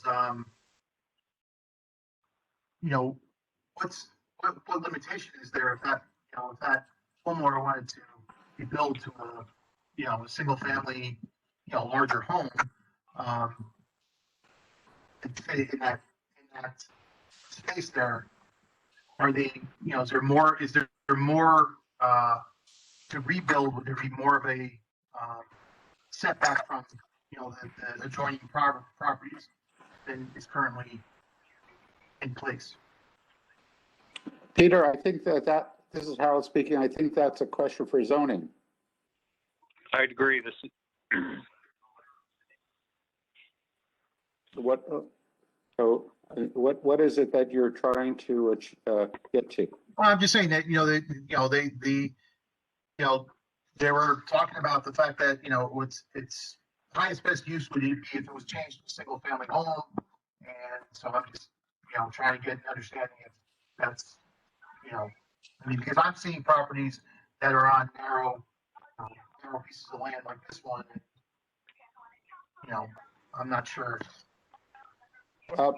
This is Paulette. Have you rejoined the meeting? Have. Okay. I'm going to leave the meeting, and we still have a quorum. I will hand off to John to call the voting, if you don't Do we mind, have a- John. Do we Well, have you get to enough to vote on? Because I don't know if Paulette has heard enough to be able to vote. Well, abstention is adequate as well, but Okay. I'm going to Good. leave. And I'm going to hand off to John to, when it's ready to call the votes. So I'll Kathleen? get back.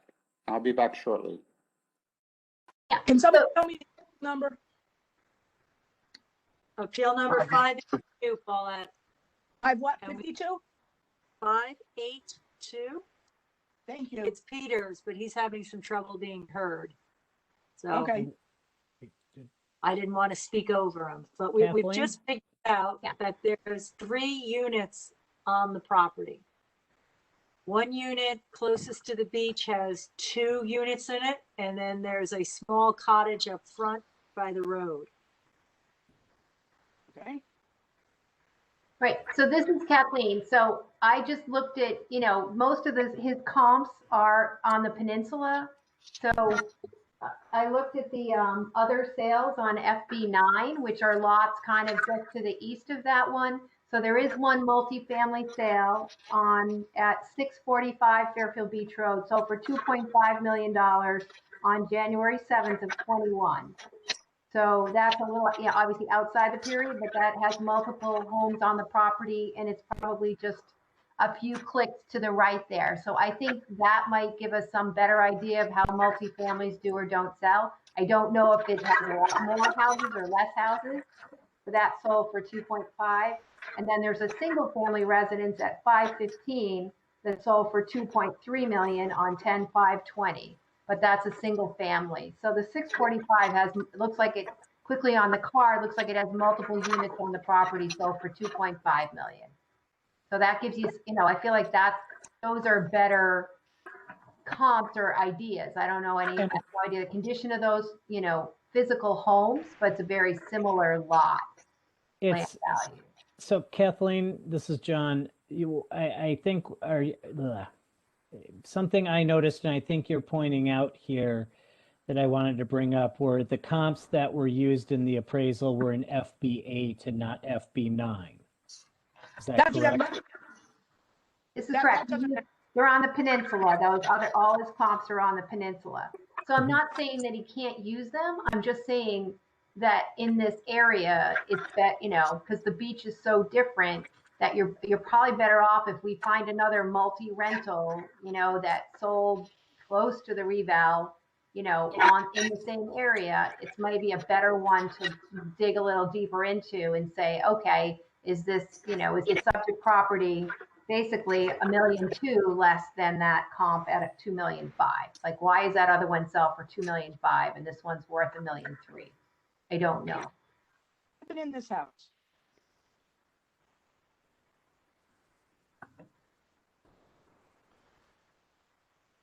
Paulette, were you going to say something? I was just looking at the appraisal because I've been in this house and it is not worth $1.9 million. This property is not worth $1.9 million.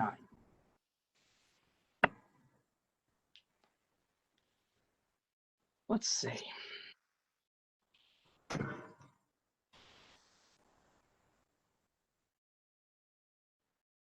So is this property right next to Lighthouse Point and places in Short there. stroll to the Sea Grape, a very short stroll.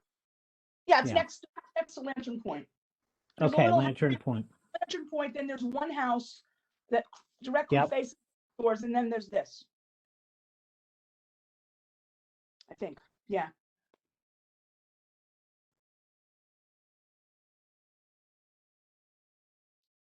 I do have, for what it's worth, I mean, as these are, it's clearly rented to Fairfield U students.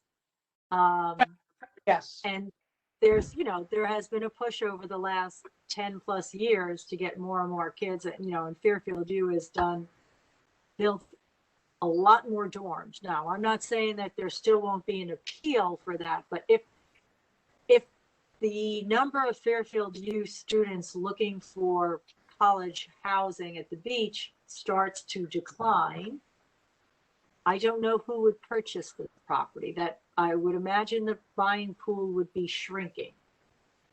Would it be like a developer, would you think, who would be looking to do what Peter was thinking and expand it? And again, we're not, I don't know what would happen. We're or how it would speculating. happen, and that's not what we're really supposed to be appraising type at. But, I would imagine that it's getting a little harder to get those rents when kids have out, everybody wants to live at the beach, but at the same time, you've got some new construction. You've got competition for your,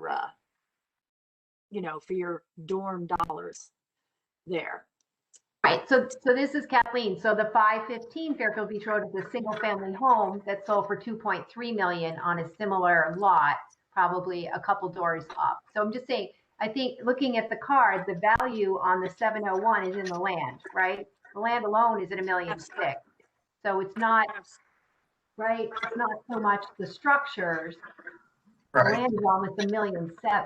It's the Yeah, dwelling it's for 264. So the 200. question is the value in the land, land plus the rental there. And do those other two sales say that the land in that area is valuable? And the This is land Paula. went up. I'm sorry, Catherine. Oh, no, just the last thing. I mean, I had kind of looked, I was going down that road, and the land valuation was $1,254,000 and is now $1,673,000. Mm-hmm. That is a pretty significant jump. I mean, that sounds like it's a 30% jump. Don't quote me on but yes, Paulette, your comments? Yeah, the comment about the location. You can't comp this to sales down the beach, down Fairfield Beach Road, even if it's the same made-up neighborhood. I don't even know what neighborhood this is, but that's not the point. The point is this and Lantern Point and Lighthouse.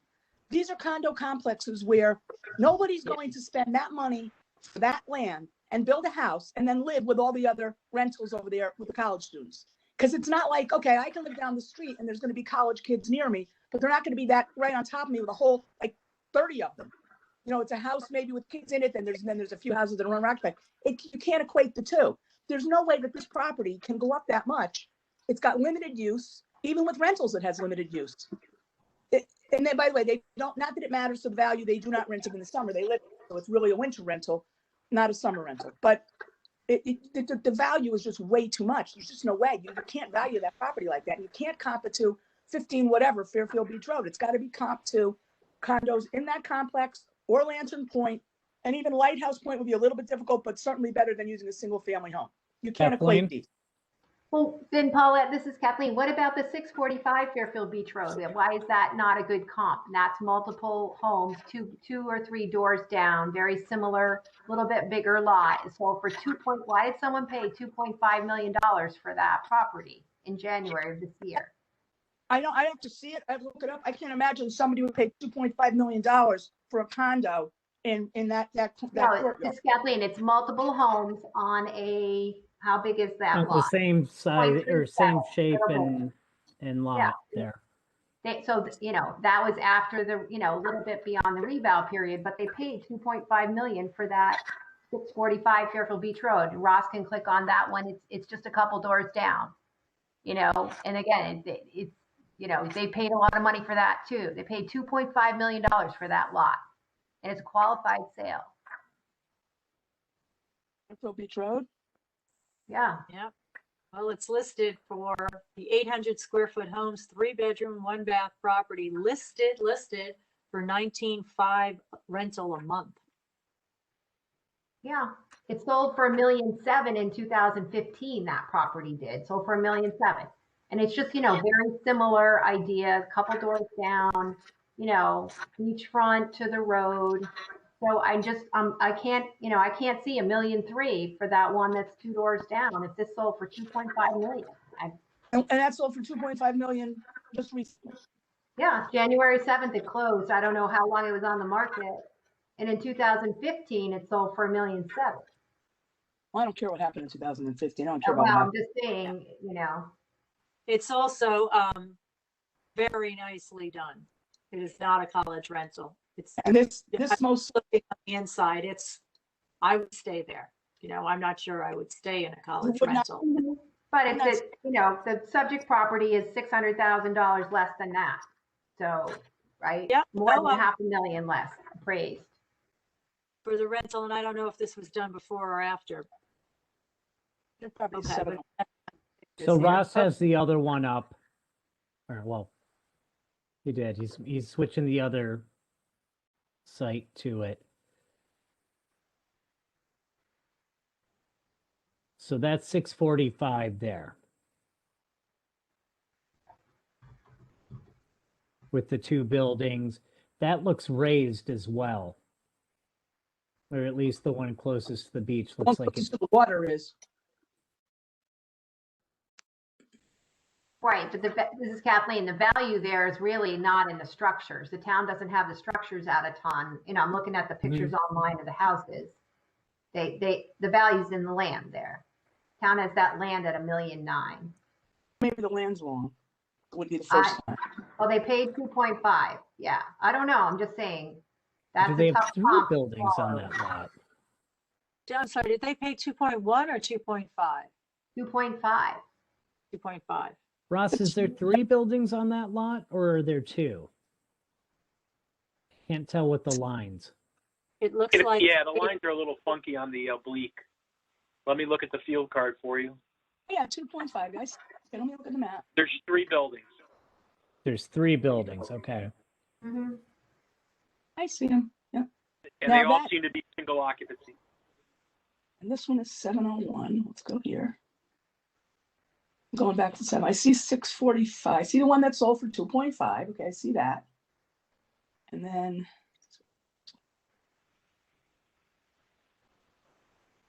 3. 645.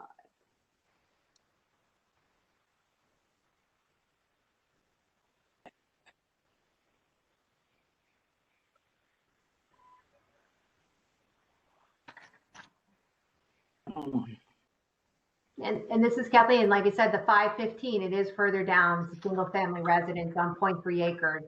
Town value on the land's $1.7 million. The house value is what? 450,000. But, appraised at 2.1 and sold for 2.3 on October 5th of 2020. It sold for 2.3 million. So just saying if you look at the beach properties, the value's in the land. You can do just about whatever you want on it. I'm just having a hard time with $1.35 million. That's what the appraisal has? $1.35 million? Yeah. Yeah, and that one sold for 2.5 million. You said that had 2 buildings or 3 buildings? That one with the multi homes on it looks like it has 3 structures. But again, the majority of the value is in the land. But he The paid for 515 sold for 2.3 million. That has a single family residence on it. Same size as the subject property lot, I think at 0.3. The Yeah. one that sold looks like to me, it has 3 individual properties, each with 3 bedrooms and more baths than the subject property. Mm-hmm. And the subject property has, I don't know, I'd have to go through all the square footages, but has, 3 bedrooms, but 2 of them are attached. So they're probably, I'm going to say, significantly smaller. Like Oh, they're the small. one that sold, that's a 2,000 square foot house for one of them. one of them has 2,000 square feet, the other has 1,500 square feet, the third property. So I understand what you're saying, Kathleen, but I'm again looking for the whole package. And I would say, and then the last one is less than 800 square feet. So that property has been developed. To your question, John, I mean, I think that one's been developed to its highest and best use for 2.5 million. That it got 2.5 million. So I hear you that 1.3 million sounds awfully low, but it's not developed to its highest and best use. I do notice that the one that sold has 0.371 acres, whereas the appellant does have 0.294. Yeah, Mhm. probably a little more narrow. Yeah, and 515 is 0.30, so that's much closer land. That's the single family that sold for 2.3 million. On a similar, again, these are the I feel like FB9 is the right neighborhood to be looking in. The Peninsula properties are it's just different. These guys are these long lots, closer to Penfield, along that stretch. They're not right up against those super expensive homes, but they're pretty close. So I don't know. I mean, one of the- $1.3 million. I'm sorry, I would be ready to vote, unless someone's making an amendment, but. I just want to say that it looks like on the appellant, wait, is it the appellant? No, it's the other one. This is interesting. So the appellant doesn't have any type of condition on the property. It's just a 1.0. Whereas on the one that sold for 2.5 million, it says multifamily, and it has a 1.1 condition on the property. That's how they got their third unit.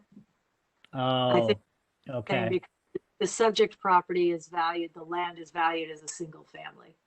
Okay. So got I'm it. not sure that's absolutely the way, but the fact that they got that third and they're separate properties versus, everybody likes to rent their own or have their own Mhm. place. I get it. And they're really appraised. I mean, the land is pretty much spot on, and their dwellings, they have an extra 100,000 for an additional dwelling. So I'm feeling a little more ready to vote. Okay. If we're Did anybody, part of the- go ahead. anybody read the part of the appraisal where he talks about, well, you guys, you must have, because you were talking about highest and best use, and he's telling you what the highest and best use of this property is, and a difficulty in putting another structure on and all that. So he's telling you what the limitations on the property are. That may be why he valued it the way he did.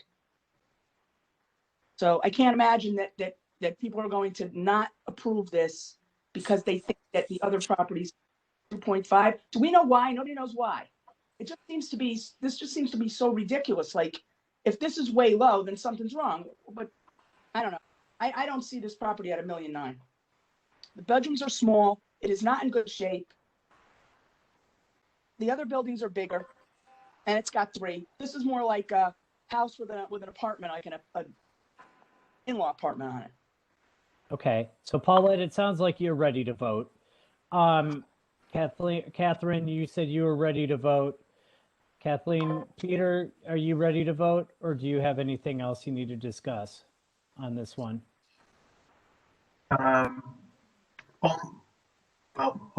if we want to get some input from zoning, On second rotation. determine, so we'd have to pull it, pull this from a vote if we want to. I'm thinking that the majority is ready to vote on this. Okay. Okay, before we take a vote, I just want to put out there and ask, is there any amendment to the value that is being discussed? Or are we just going to do an up-down vote? We're just going to deny it. Let's just get it over with. So if there's no amendment to change it, I will call a vote. Those in favor of granting the requested value, please raise your hand. Those opposed, raise your hand. Abstentions? All right, we have 1 in favor, 4 opposed, and 1 abstention. Paulette in favor. Harold abstaining. The motion does not pass. All right, Unbelievable. I'm going to cede the chair back over to the chair. Thank you. I'm back. Oh, boy. Okay. Catherine, do you want to take your dinner break? Because I'm good for a bit. No, that's okay. You were next up. Okay. Okay. And it is what, 7:50? I guess we're supposed to announce maybe when we're leaving, so it's 7:50. This is Kathleen. I'm gonna take a quick break. And then quick question is, please, like, can I get back to getting a few more of mine off? But like, we'll hear Peter's. How long do you have to go, Peter? How much energy you got?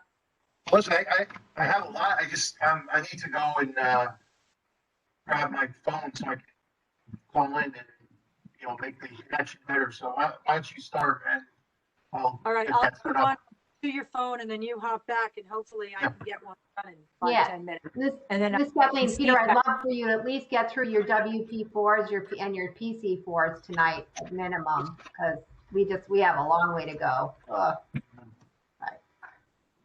charge up your phone and then get me back. Okay. All right, what's your Uh, next one, Catherine?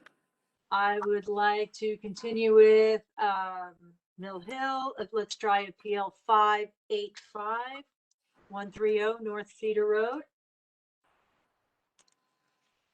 Appeal number okay. 585. Yes, Cedar Road. Okay, Charles and Karen Biggs. I'd like to, were the owners and came in to make the appeal. I would like to make a motion to reduce the town's value from 1,281,700 to a requested value of 1,015,000. This Do I is have a John. I'll second the motion. Thanks, John. Okay, so the property itself is, North Cedar is one street and it's right off Bronson Road.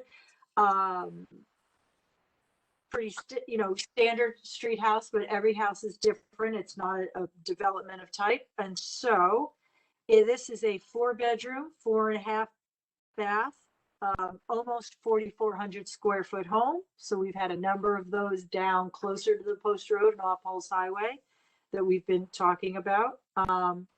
This family did a refinance, and in March of 20, they had a bank appraise the house for $1,115,000,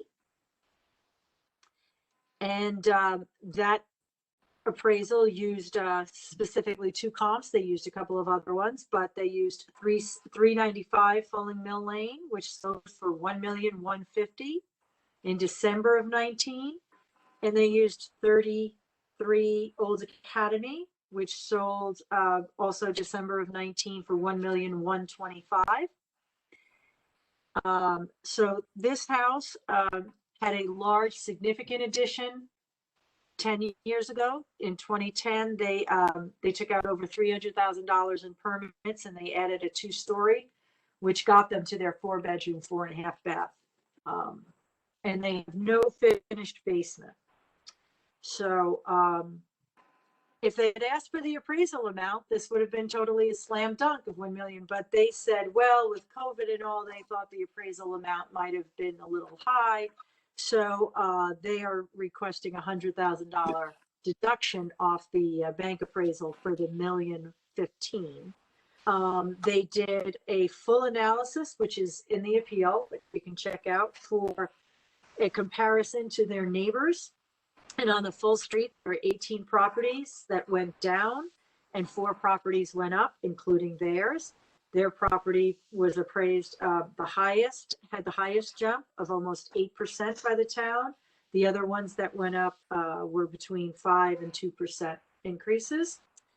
And only 3 are over $1 million in the appraisal. And theirs is one of them. And you will hear my next one is another one that's over the million. So they do feel that they're just too high for their neighborhood.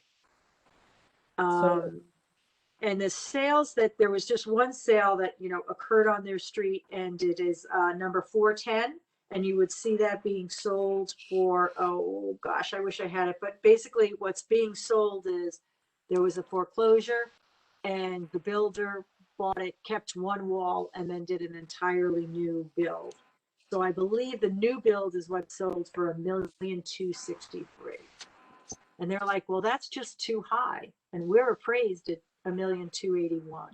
So, and the last page, sorry guys, my house is just chaos of late.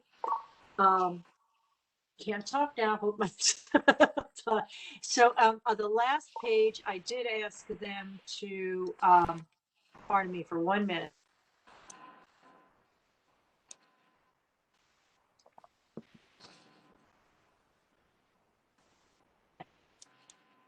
Okay, they did prepare an analysis, and I did ask them to put, they did their own appraisal with all different, what they thought were competitive properties or comparable properties that sold. And they added one, please just find the one that has the square footage on it. And so really for this, their square footage of, you know, the low 4,000s, most things seem to be a little over.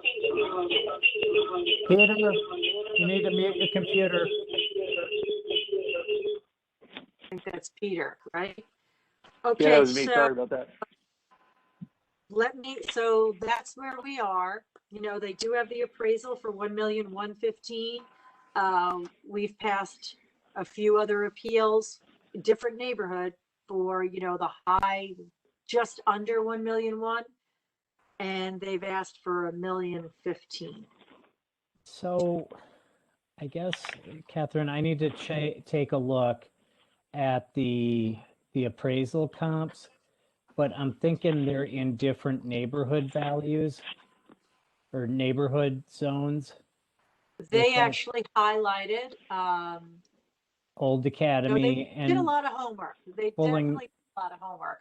So is Fulling Mill Hill, I would assume that could be Fulling- within theirs, but is Old Academy in Mill And Hill? Old Academy, they feel is a comparable, but Old Academy kind of has a panache to its name, you know. Mhm. But like Hollydale is not their neighborhood, you know. And they said that wasn't the best comp. And then if you go down, the second page of the comps from the appraisal, I think, is in there too. But Ingleside North, there is the 410 North Cedar, which is what we've discussed, that sold for the $1,263,000, but that's a brand new construction. This is Harold. I think that some of the homes on the list there on Hillside, for example, is considered Lower Greenfield Hill. And as I believe we've experienced, Lower Greenfield Hill has had a reduction from previous valuation periods. So that they might be in other neighborhood codes, and comparing homes that are reduced as a result of the revaluation. If we don't have any issues with the appraisal, and we don't have any factual information related to how COVID has reduced values of individual residential residences, I think that looking towards the appraisal value would be the appropriate thing to do. That's what I'm thinking. I could make a motion to amend to a grant in value, grant in part to a value of $1,115,000. Only if you agree that that's the right thing to do. Okay, I'll second Do it that. then. Second, and Harold will second. Okay. All those in favor of amending the value to $1,115,000, please raise your hand. 1, 2, 3, 4, 5. I think that's all the members that we have present. That's approved. Now, to grant in part to the revised value of the value of $1,115,000. All those in favor, please raise your hand. It's unanimous. Thank you. The vote 5-0-0. The appeal Thanks, is- guys. And Peter, you're back, so I'll defer to you. Okay. All right. Can you hear me okay? All right, Yep. great. So this next appeal is 514, which is 1084 Fairfield Beach Road.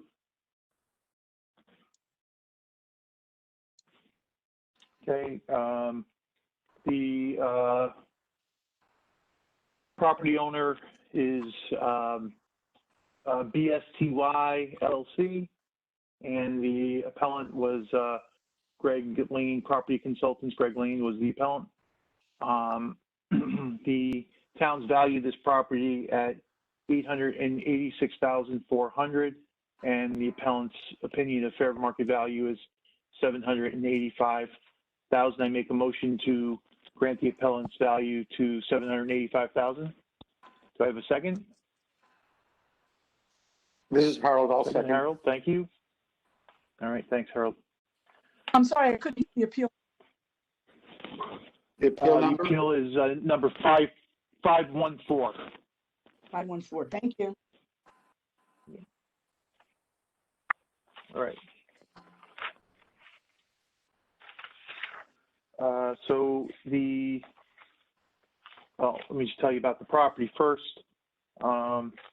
This was, redone in 91. It's, or maybe even built in 91. It was sold on 11/18/20 for $985,000. All right. And it's got 2 bedrooms, 2 baths. It's WP4 location here. It's got about 38% depreciation on it. And this is a, it's the single family Creekside. It's in the beach zone. It's in a flood zone. It's about 1,500 square feet.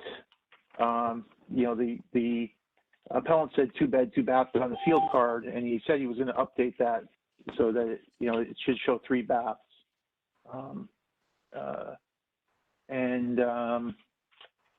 Let's see.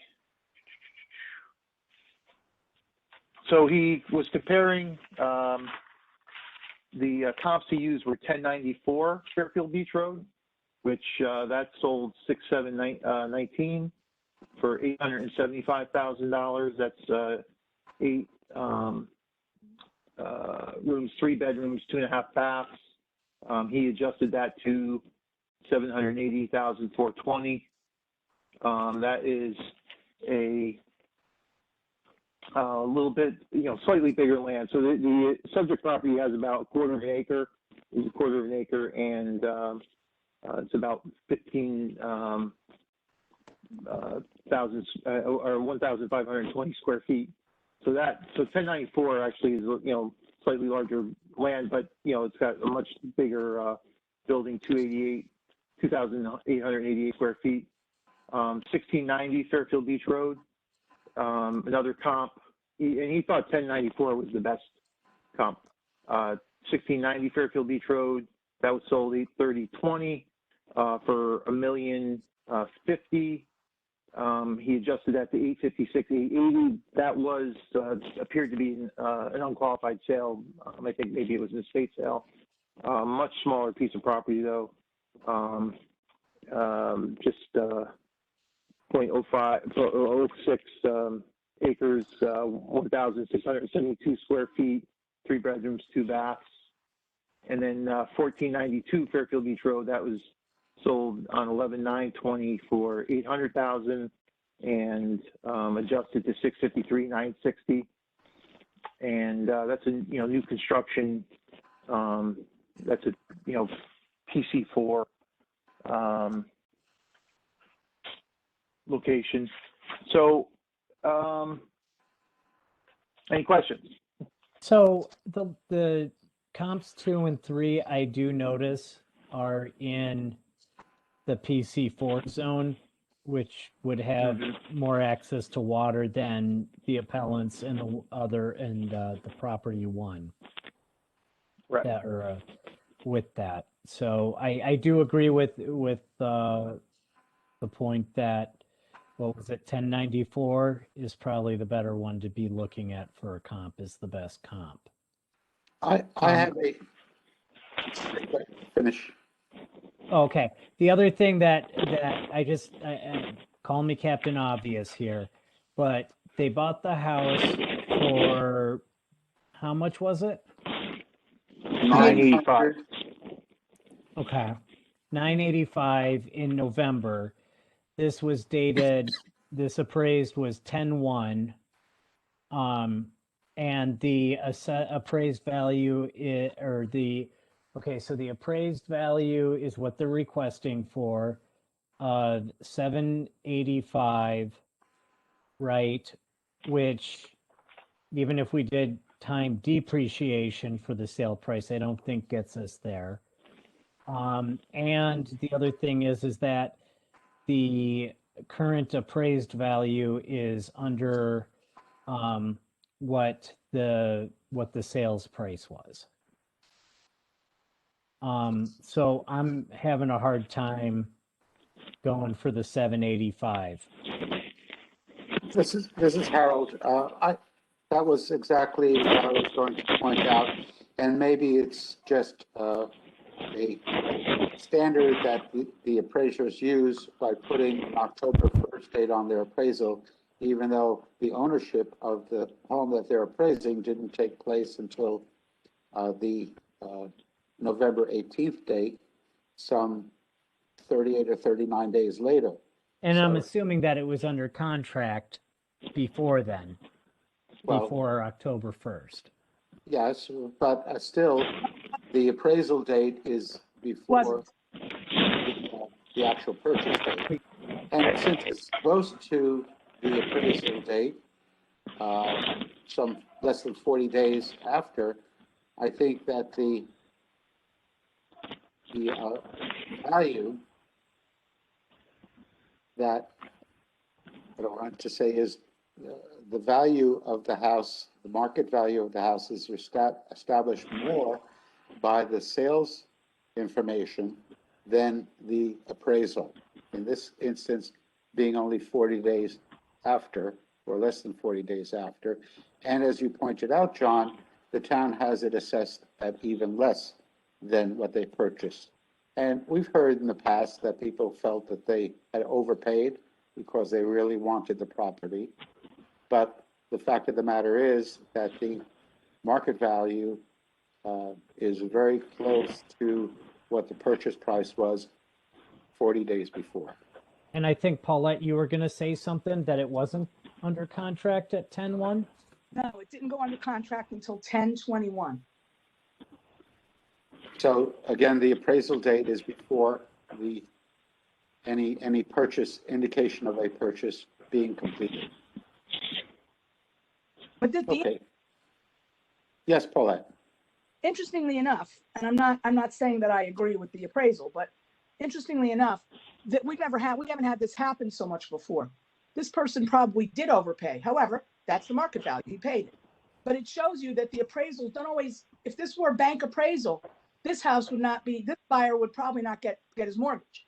So it just shows you how off these property values are because of COVID. And this is just an indication that by next year, more than half of these people will be looking for another tax appeal that didn't get granted because the properties will drop. Right. And I also think that the fact that the town's assessed value is less than the purchase price indicates to me that the statistical process, the calculation process that the town and the MVS is using is separate and apart from any other considerations, that it is based on other averages of properties in the area and takes it more, places more weight on bigger picture calculations than an individual home's purchase. That's the way I see that. But be that as it may, if there's no further discussion on this, I'd like to call it for a vote. Okay. All those in favor of granting this appeal to the requested value of, was it $785,000? Please raise your hand. All those opposed, please raise your hand. It's unanimous. The vote 5-0. Kathleen, did you hear enough to make an abstention? This is Kathleen. Yeah, I did join about 2 minutes ago, but I need to abstain. So if you don't want to put me in the vote, that's fine. Okay. We'll just leave it as 0-5-0. Yep. And Kathleen is back. At 8:11 p.m. or that's what my computer says. 8:11. Okay. Yes. What was that? 5:14. Yes. Appeal number, 5:14. Catherine is correct, and 5:14. Catherine is going to step away at 8:12 and will join us shortly. Well, not shortly, but okay. Thank you. All right. The next appeal is number 535. This is property address 1246 Fairfield Beach Road. The owner is Dorothea Brennan. She was the appellant, and she has the town has valued this property at $876,600, and she is asking for a reduction to $741,736.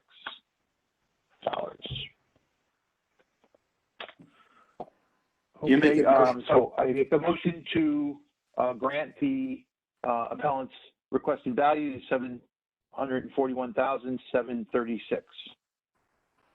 I'll second it. This is Harold. This is Kathleen Harold. I'm going to recuse myself from this one. She's a good friend of mine, so I'll abstain on this one. Very good. All right. All right. So, Ms. Brennan, brought in, so she brought in some comps for her. Well, let me just explain. First of all, she's owned this property since 2011. She bought it for $985,000 in 2011. All right. It's 0.145 acres, 1,792 square feet. This is a creekside cape that was built in '98, 3 bedrooms, 2 baths. It's a WP4. It's got a condition of 0.9 for water proximity and 0.05 for topography. It's got about 7% depreciation listed on it. So she, her arguments were, one was the depreciation adjustments of her, immediate neighbors. Hers, she said it was subject property. Subject was 93%, 93% good, 7% depreciation. Her neighbors were down in the 80s, so she was wondering about that. And then also one of the big arguments, and I'll go through the comps in just a moment. One of the big arguments too was that the fill pile, the mulch pile, she says, that's burning all the time, frequently. That the fire school, the land where the fire school, the new fire school was built, was raised by 3 feet. And, so she just, she sees that stuff off of her back patio, or back porch.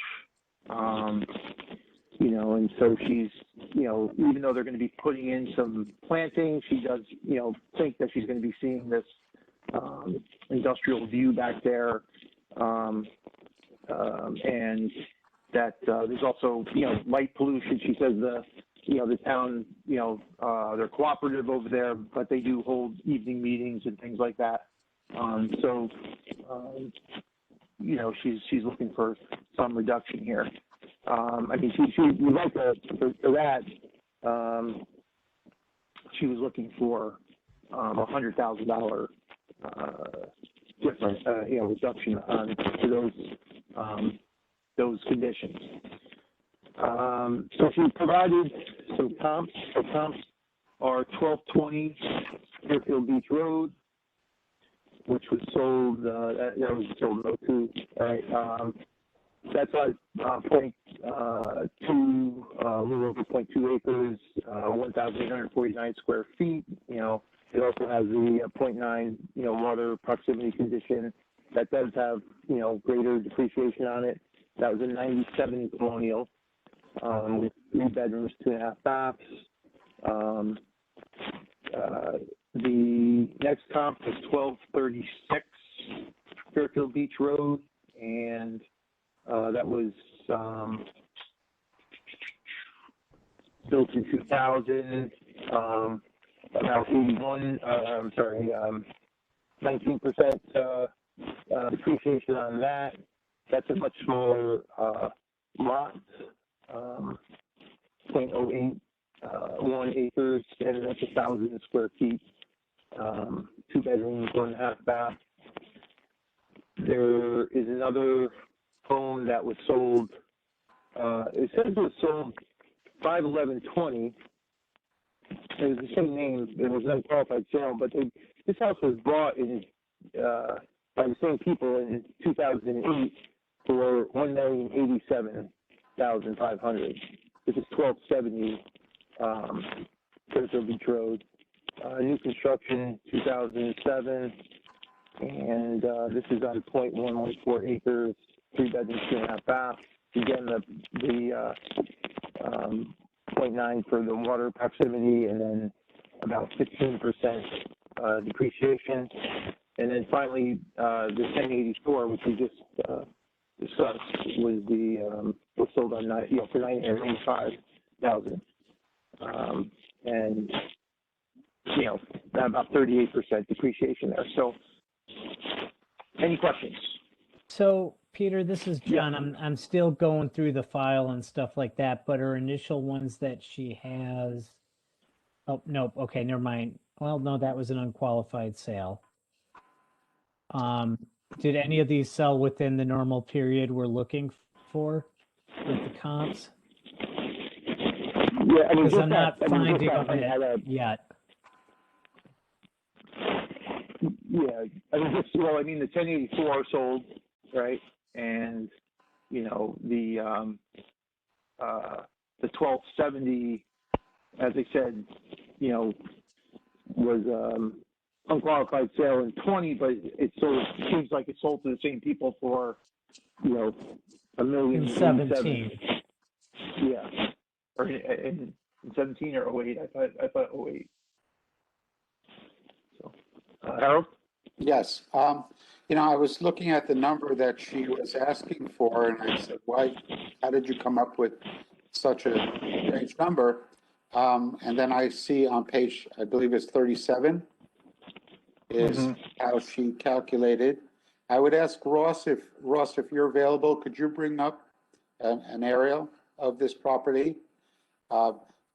She's not claiming anything related to wetlands or marsh or anything like that, which is common on that backside of the creekside properties.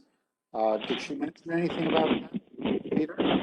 She didn't claim anything about that. She just really was claiming about the, the view, from her back and she's, provided some photographs of that, that she can see if you go to, starting on page 38, she shows some views of, she can see the fire pool. She says that the mulch pile is frequently, 10 to 15% of the mulch pile, she says, is charred. There's,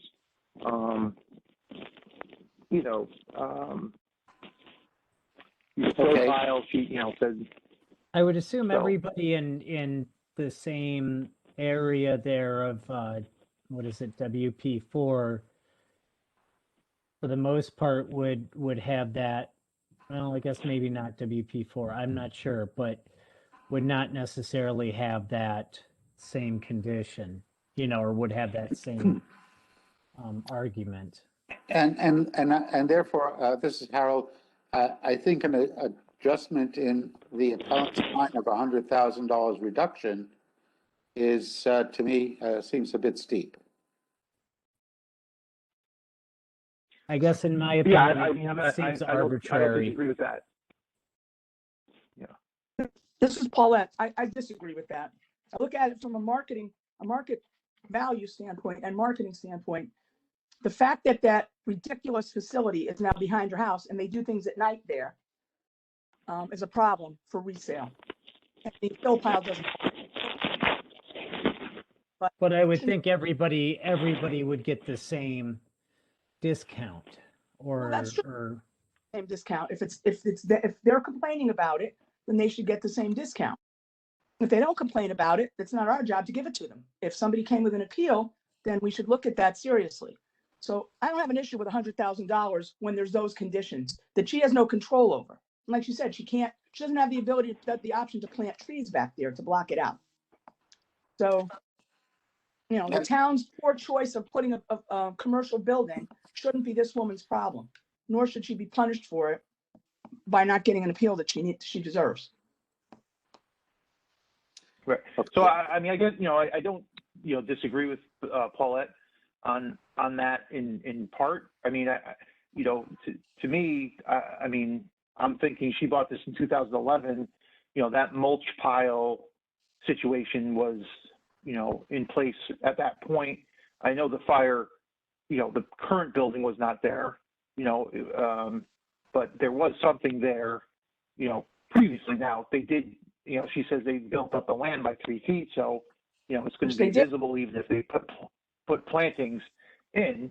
So I could see, like, if we could put some kind of condition on this that maybe could give her some relief. I'm just afraid that if we do that, then everybody's going to be coming for the same condition. Good, they all deserve it. You can't. I agree, and is there a better way to do it for everybody? Well, this is Harold. I tend not to agree that they all should get it, because those properties were purchased when those conditions already existed, okay?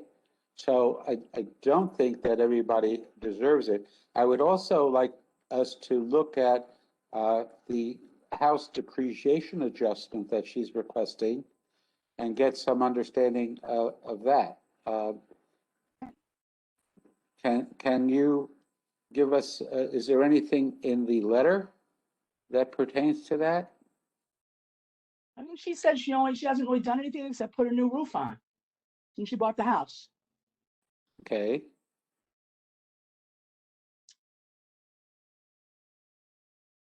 So this improvement. She bought the house 10 years ago, is it? 2011, she purchased. Yeah. Yep. It does have a depreciation code of 5. And a depreciation percentage of 7.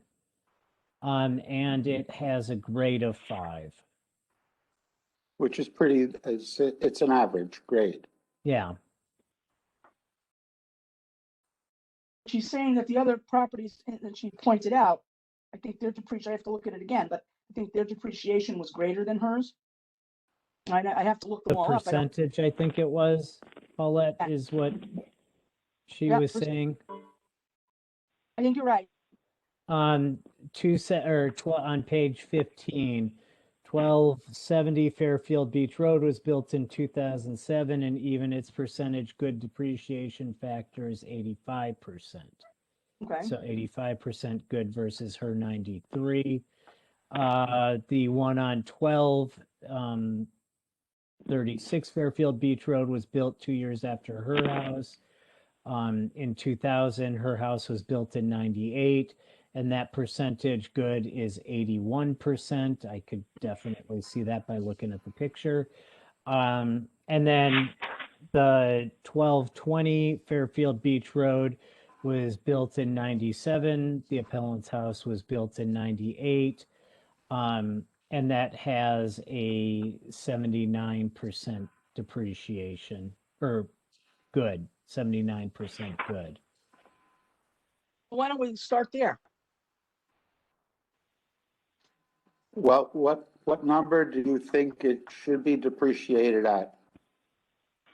Let's see, this one's 81, this one's 80. Basically, you're going between, based on these three comps that she's presented for depreciation, you're looking at 15 to what? Not 24. 15 would be the lowest, and the highest would be 21, I think. 23. So without having an actual inspection of the home, what do you think the number should be?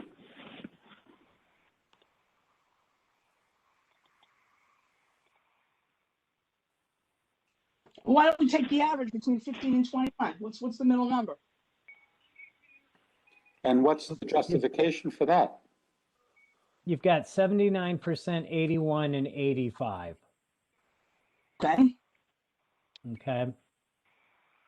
And it says actually she recommends an 81%.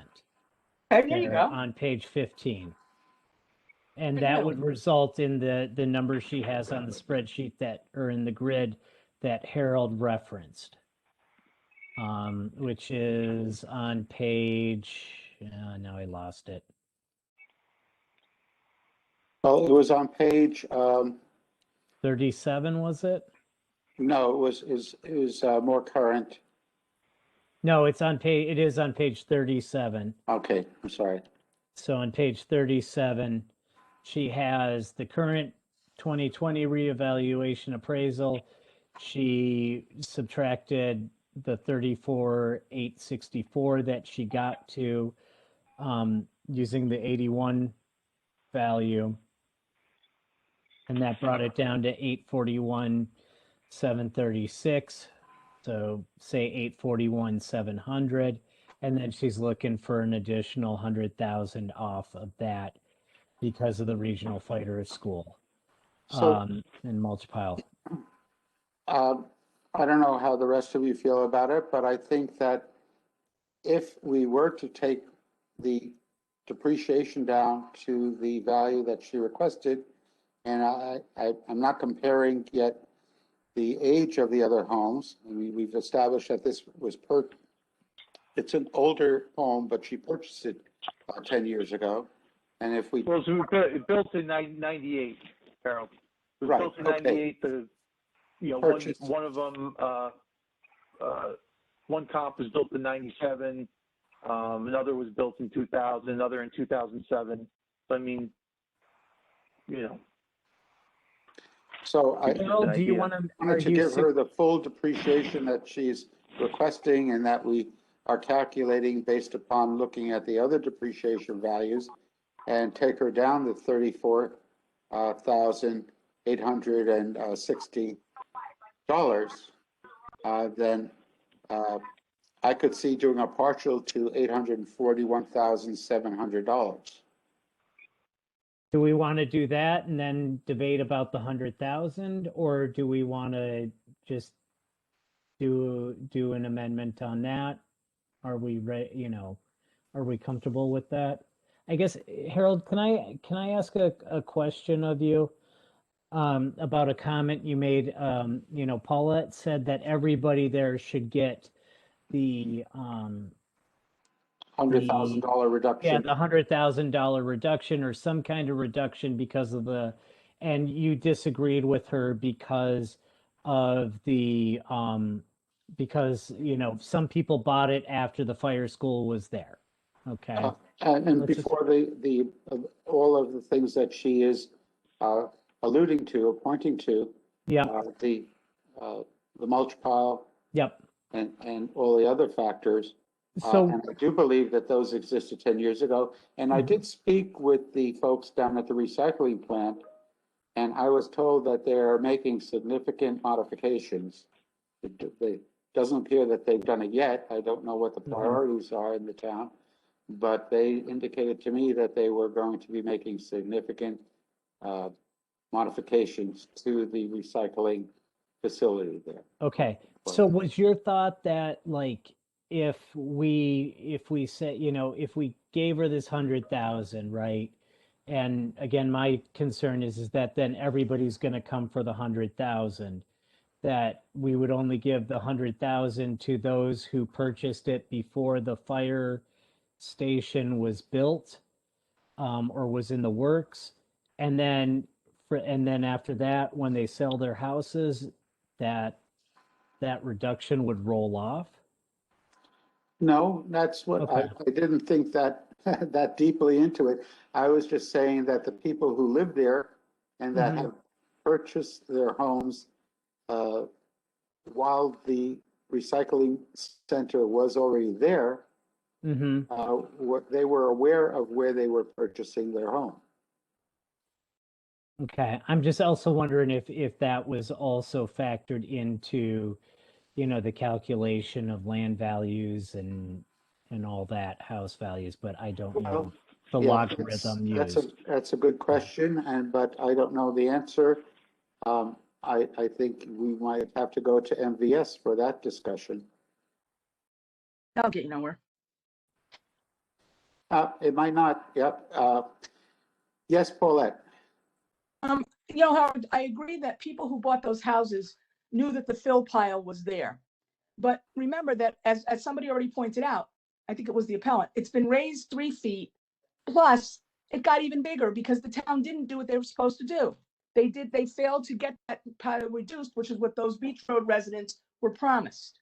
So as far as the fire school goes, not so much the treatment plan or whatever it is, but the fire school, they might say that they're going to fix it. I wouldn't hold them to it. They didn't fix the fill pile. I don't trust that they would fix that fire school either. We have no idea what they're really going to do. I think Harold was talking about the recycling, the lawn recycling plant was going to do something. Was that what you said, Harold? Well, again, this is Harold.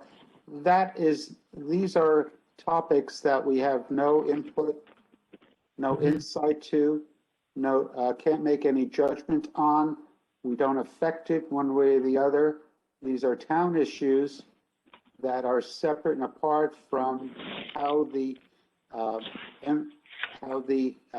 property is appraised, given the information that the MVS and the appraiser is using. I can't really comment that aside from just chatting about it here, of what effect we could have on these conditions, because it's not up to us, and we can't do anything about those things. Now, we can listen to the appellant and hear what they have to say about it, okay? And then we can take that into consideration as we may wish to consider the Depreciation. Okay, but to say that, okay, because of the smell, you think your property is worth $100,000 less? Well, I tell you, she didn't even say smell. I asked her specifically about that. I said, Okay. do you get the smoke? Do you get the smell? And she said, nope, that's not it. It's just that she can see charred, mulch pile and, She can see, okay. smoke. Yeah. So. All right, well, again, that's nothing that we have control over. So I'm going to ask if folks would be amenable to reducing or making an amendment to reduce the depreciation to a level that would equate to some of the other neighboring properties of the similar age and condition as well as we can determine it, which I don't know that we can, but if we feel that that would be an appropriate measure to take, we do have the ability to make an amendment to reduce the value by whatever we feel is appropriate. Harold, I would be supportive of taking it down to that 81 percent and making the total being 841,700. 700, yes, that's the number that I come up with rounding. Yep. I would agree with that as far as the depreciation goes. I think that's fair. But I do think I would still want to do something about her land. I don't think it needs to be $100,000, but I think she deserves some kind of a depreciation or a credit, whatever you want to call it, for the fact that she does have those conditions that she has no control over.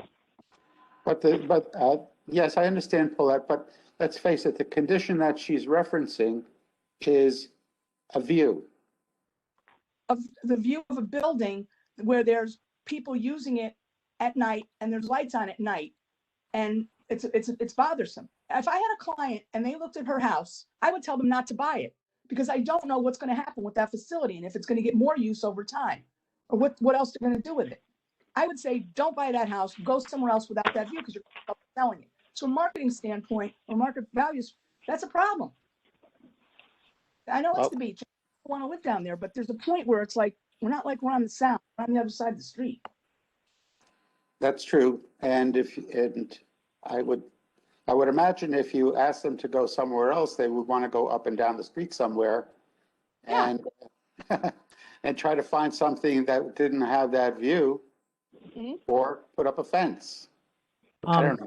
And I think we've had other people come to us, and I haven't heard as much beach properties as the rest of you, but I think there have been other people who come to us that we've denied with the same request as far as the fire training department behind there. Is that correct, or am I making things up in my head? Well, this is Harold. There may have been such situations. I can't remember either, but certainly it wasn't to the level of $100,000. Mm-hmm. Oh, and I agree. It wouldn't be that much. Well, quite honestly, I'd like to leave that alone because there are so many properties on that stretch, Paulette. Mm-hmm. I think that if we do recognize a reduction in value due to that factor, there would be, what would the number be? 8, 10, 12 homes that more than that might be listening to us and wanting to come back next year with the same issue. And I think if they want to come back and bring up that issue next year, that's up to them. But I don't want to create a what would be the term, a precedent. Okay, well, whatever you guys think, I look at it a different way. Like if it's wrong, if it's an annoyance and something that is unpleasant or unacceptable to people, then they all deserve a reduction. I don't care if it's 100 people, because if it's wrong, it's wrong. I don't believe we should deny something because other people might ask for it. That to me is not a good reason. Well, it's I not understand. Right. And if somebody wants to come here, they come. But the term wrong is something that I must say I don't agree with, because unless the town has made a mistake and it's proven that they made a mistake in the valuations, we can't say that the town value for the land is wrong. We can only determine that based upon condition factors that we believe to impact that. And I don't think that just a view is something that we can use to change the town's valuation based upon the process that they use to value the land. Now, you're right, maybe we need to suggest that they take that into consideration going forward. And I don't know if they did or didn't, because if you look at the map, there are differences in certain areas of the creekside. So that is taken into consideration. And I don't think I want to mess with that if I don't have proof that it was wrong. Okay, I can make adjustments based upon depreciation because we have evidence of other homes and properties that have depreciation values that we can consider. That's what I'm saying. So any further discussion or comment? Are you going to make the motion to? Yes, I would like to make a motion Or to amendment. Yep. amend this appeal to a value of $841,700. Do I have a second? I'll second. John seconds. All those in favor of an amendment to reduce the value to $841,700, please raise your hand. I have 3 in favor. How many voting members We do we got have? 4 voting members. Kathleen is abstaining. We had to have 5 for a quorum. This is Kathleen. I'm listening. I'm just here, so I will abstain, but I've been listening. Okay, she stated that she was going to abstain in the beginning. Yeah. So Yeah. we have 3 in, we have, all those in Three in- favor, again, let me recast this. All those in favor of granting the amendment to $841,700, please raise your hand. I have 3 in favor, opposed? Abstaining? I have 2 abstentions. The appeal carries. The amendment carries, the amendment carries for $841,700. All those in favor of granting this appeal in part to $841,700, please raise your hand. I have 3 in favor, opposed? Abstaining? 2 abstentions. The motion is carried. Appeal is granted in part to $841,700. Thank you. And Kathy, did you get that? It was Kathleen and Paulette that abstained? Kathleen and Paulette abstained, yes. Yeah. Okay. Thank you, Kathy. I guess we press it. And I see that Catherine has joined us at 8:43 p.m. Got it. 1, 2, 3, 4, 5, 6. If anyone feels that they take a break, feel free to do so. Kathleen, do you wish to take a break? It's Kathleen. I had my dinner. You talking to me? Yeah, I took my break. Okay, that's true. You did. Yeah. All right. So everybody's. Okay. Let It's me, 6:45. We got about 15 minutes Wait, left. hold on. so- or Catherine whatever. has something. I'm just going to turn my camera off, but I am here listening and I will vote. I'm just going to finish eating and nobody needs to Okay. watch. I will So- call you. But I'm here, really here. all right, I'm going to continue, Harold, is that all right? Yes, please. Okay. This is appeal number 542. And it's for property address 1484 Fairfield Beach Road. This is, the owners of this property are Kathleen and Gerald Sargent. The appellant was Gerald Sargent. And the current value of this home is $1,510,100.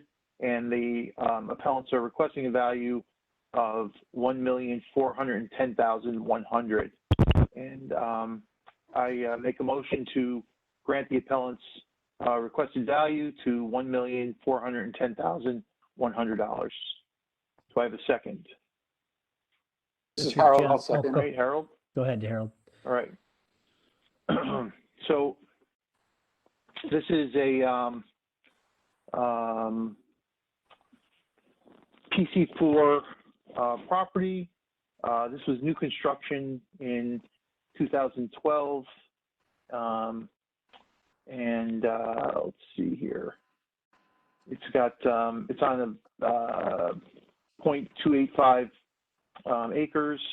Part of that, about, what's that, you know, a little more than half of it is in the, there's a 0.170 on the access, I'm sorry, there's 0.9 for site and proximity, and then there's, you know, for 0.170 acres, there's a 0.05 for the topography. All right, and there's about 2% depreciation coded on there. So the appellant did not have a requested value on the appeal doc, but is requesting a reduction to $1,410,100. He didn't feel like he had the facts to give a number. He had asked for some comps, and he was provided 1492 Fairfield Beach Road, which is a land sale, substantially larger. And so let me just go through some of the ones that he provided. The 1492 Fairfield Beach Road was sold on 11/9/20 for $800,000. You know, it's been demoed with the new 2-story being built. That has the same similar types of reductions on it. It's the same type of looks like the same, you know, properties here. 1337 Fairfield Beach Road. This is waterfront. It has a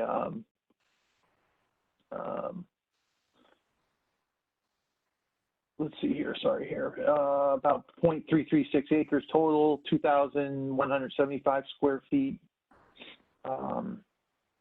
This was sold for $1,560,250 on 8/19/20, and this has that's a waterfront with, you know, some of it being FB8 coded, and then 0.10 well for like on the creek side, the WP4 coding. All right, that's got about 30% depreciation on it.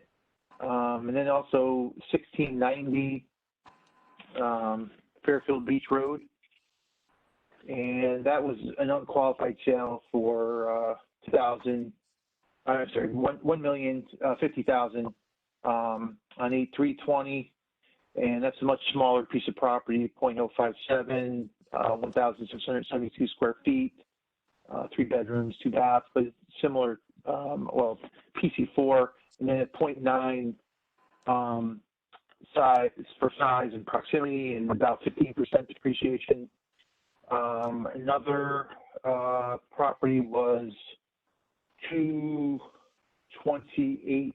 I guess 1690 and 1700 Fairfield Beach Road go together, I believe, right?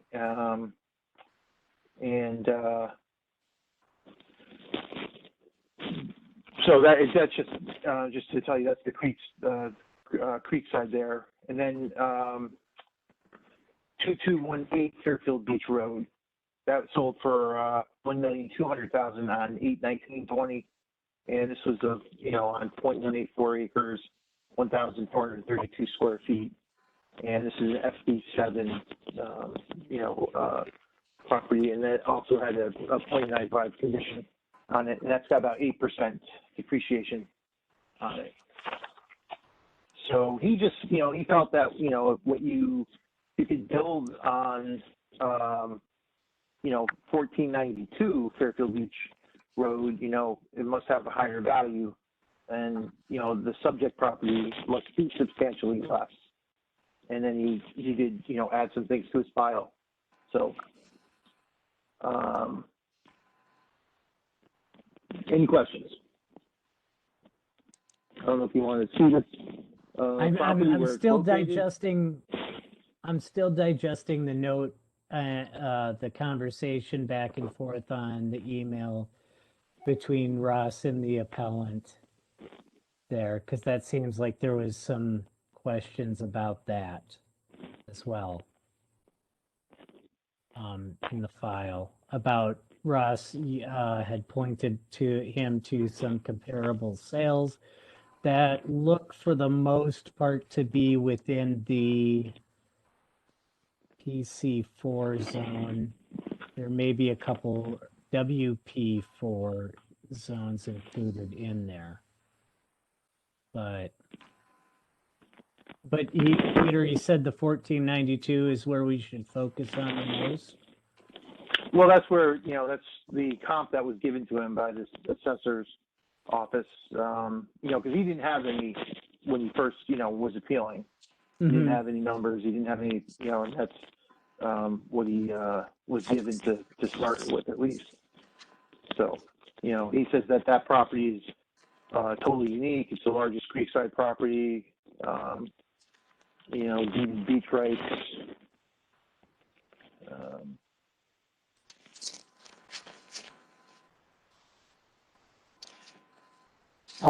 This is Harold. PC4, does that indicate water access?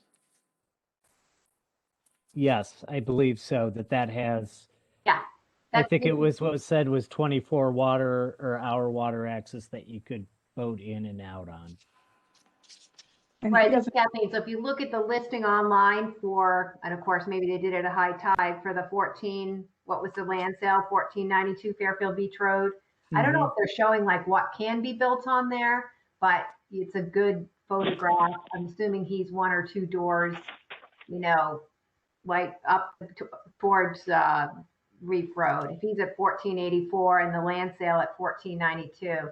So I don't quite know, they've got a red arrow on it, but maybe they're trying to show you what you can build there if it was a tear down. I was gonna say, because it looks like, it does look like it's land only, but then on page 14, there, it looks like the listing Right. with the price with something built on it. This That is, where are they- you seeing that, John? Page 14. Of the backup? Yeah, in the backup, there's looks like offered by Terry Keegan. I don't know when this was printed out though. 2/16. It was printed on 2/16 of 21. It's for 1492 Fairfield Beach Road. 2.269 million, residential property, number of rooms 9, bedroom 4, 5 full baths, 1 partial, square feet of 3,700, fireplace, elevator, open floor plan, security system, generator. So that might be why he was asking about those types of questions. I don't know if this property, Peter, does this property have an elevator or It does have an elevator. generator? Yeah, this is Kathleen. There's an elevator on the field card anyway. Okay. Yeah. All right. So maybe it was just more how that worked. He was asking about. Where does this? This is say? Paulette, and interestingly enough, if you look at the price that they're Yep. offering the house for, 2.2269, Yeah. that rule of a third, a third, a third applies here too. House land is valued at 749, so say 750 to round it up. 3 times 750 comes out to 2250, so that's pretty close to what he's asking. So there's that thing about the third, you know, what land is really valued at. A third of the whole package is. And this is Kathleen. So is the lot, are they similar size lots, his lot? This one must be, Let's see here. Yeah. 12,840 on the, on the, Yeah, on the 0.285 total for the subject lot, and for 1492 it was 0.295. so very similar lots. Very similar lot. Yeah. Okay. So his land value is probably, I mean, I know we look at the whole picture, but where's the subject there, Ross? Is it? That's it. And that's the lot next door. And the land sales next door. This is 1484 right here. That's the subject property. Okay. And then the lot to the left is the 1492. Yeah. And that was this, I'm assuming this was taken before they knocked the building down? Yes, the aerial was about spring of 20. Wait a minute. Hold on. Then I must have misread something in the backup file. Unless we've got a couple of different aerials, so let me see which one we got here. Because I'm looking, This was 2019. it's her, it's the appellant.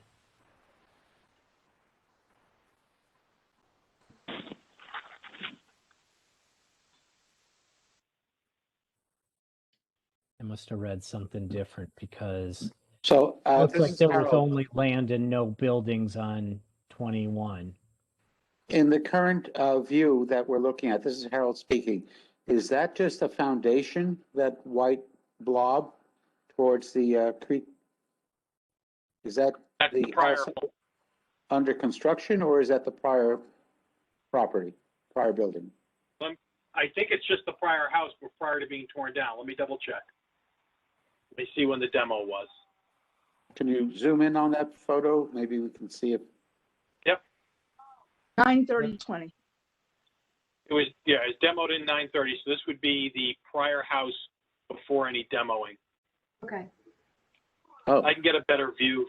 Wait, it was 9/30/20 that the house was there, right? It was sold to Sand Dollar Development on 8/16, so they took it over and basically demoed it. So they bought the house and the land for $700,000 and demoed the house right away. 800,000. 800. No, the current owners bought it at 800,000 in November of 2020. Okay, all right, yeah, I'm sorry. No, that's fine. I'm just trying to figure this out, the timeline here. This is Kathleen. They also say that 1492 has deeded beach rights in his thing. Says 1492's land value would approve for a 3,700 square foot home as well as having deeded beach rights. He estimates a value of 25 to 40,000, substantially in excess. So I don't. Does 1492 have deeded beach rights somewhere that? Does it say in the listing? It says in the listing. Deeded beach rights. Yep, he actually underlines it there on page 14. Or walk across the street using your own beach rights to Fairfield Beach. Bells and whistles, elevator, St. Bart style retractable sliders. so this is Harold. Would there be right-of-way access between the homes? Wondering, is there a path across the street? Actually, I think there is a little path across the street.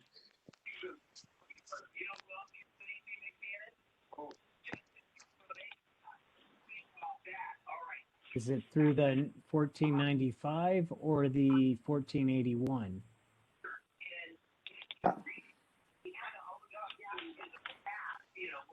Property.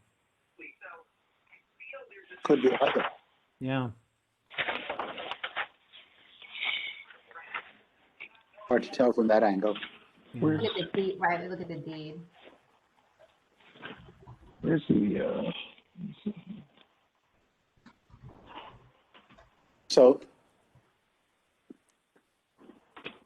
14, Kathleen, getting back to the subject property. So, I mean, the land value is what we have it at, but where's so are we, feels it's overvalued? Is that because the house is over or we just don't have good sales in the PC4 area that he can use as good comps? I mean, he was saying the land is overvalued.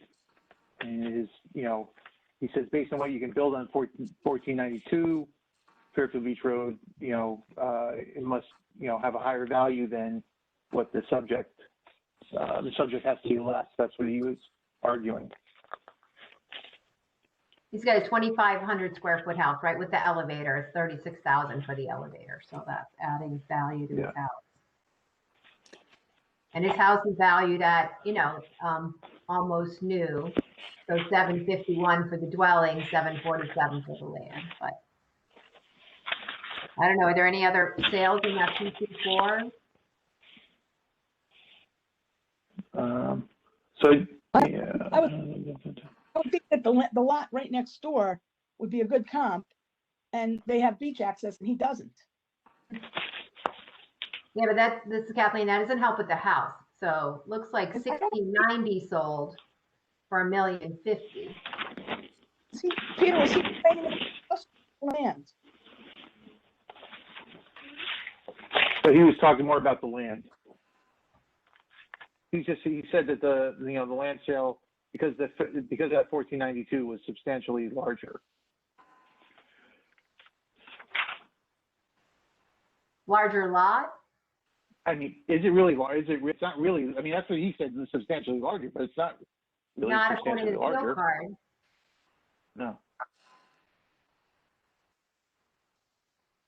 No. It's different shape, but it's not larger in square feet. I mean, it's a tenth of an acre, or 1%, what would it be? A tenth larger. Or 100th larger, 100th larger. He's saying that 1492 has a town approval, with town zoning approval for the 3,700 square foot house, the largest Creekside residence. Attached 3.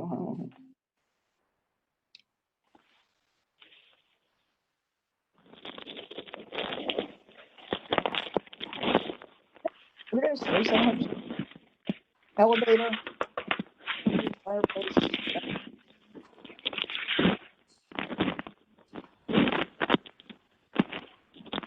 Am I right that he's substantially stating that he's overvalued by $100,000? Is that correct calculation? Yeah, that's correct.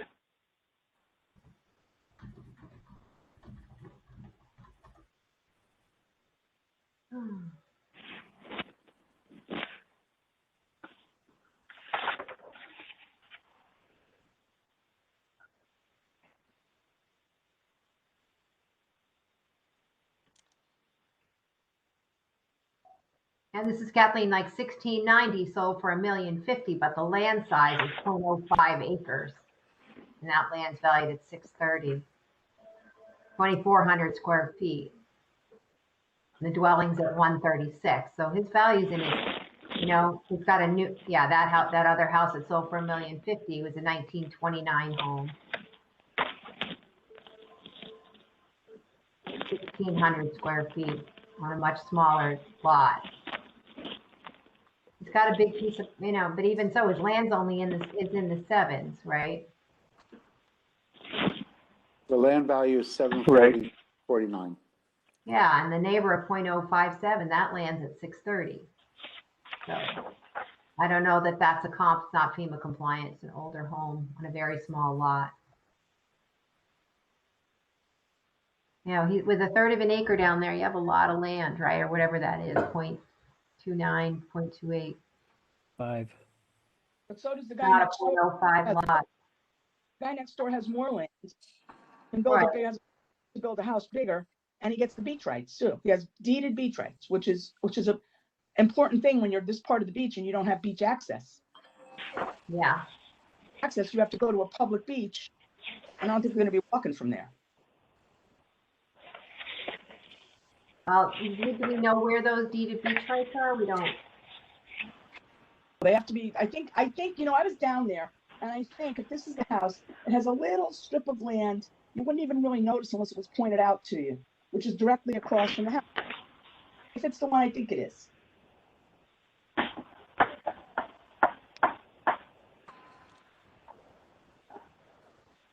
This is Kathleen. We can look at those sales that, on the, those are the two sales I see on the in that section of the creek, you know, in that area. The other choice is to look at, you know, the other comps that Ross had in his email, the ones that are on the beach side. So this is Harold. Let me ask about this deeded beach right thing.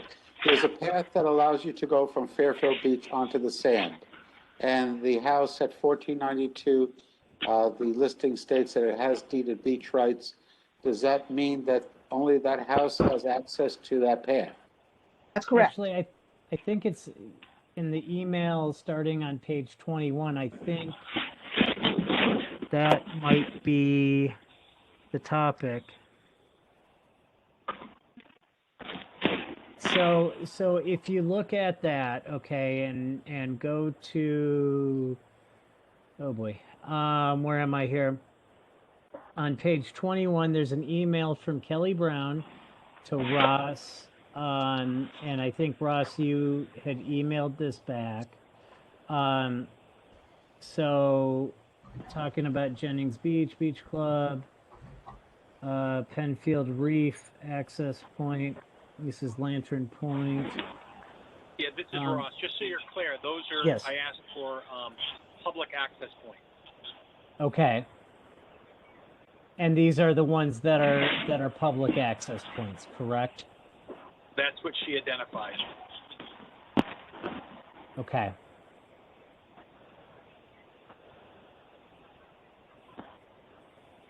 So I don't see anything in the area here in this list of 1 through 8 that starts on page 20, or that's on the bottom of page 21 in the backup file, that would be near there. So I would think that, yes, it would be a private access point that they do have access to, and it's not a public one. And that's on the $2,600,000 house. That, yes, that they have the deeded rights to. So is there justification for a reduction of $100,000? And if so, how, where is that, that's supported?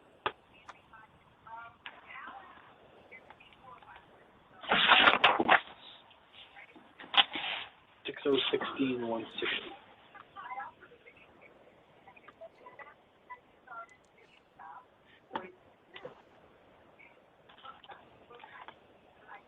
I'm not really seeing it here, Harold. Maybe unless somebody can point it out to me in the file.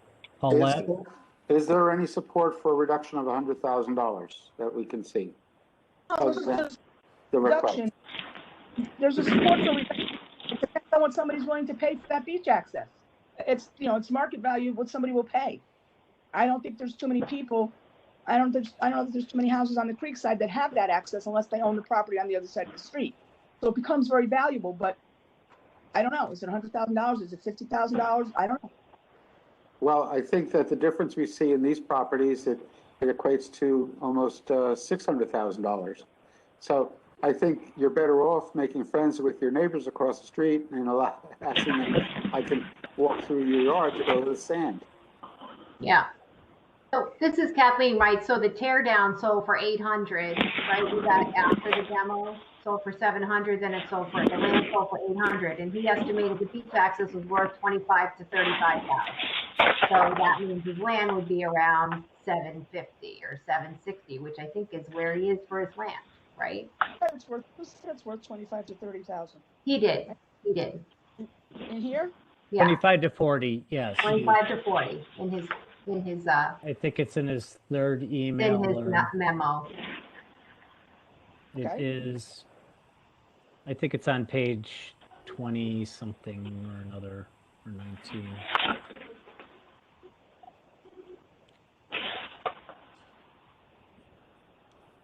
Yeah, on page 20, Paulette, in his addendum to the petition, he has in there estimated to be 25 to 40,000. Okay.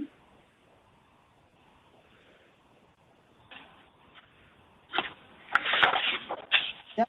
Yeah. All right. Oh, I'm ready to vote, yeah. Are we ready to vote? I am. minute. Mhm. Okay. Are we voting on giving him a reduction on the land? Not, I'm sorry, is that a no?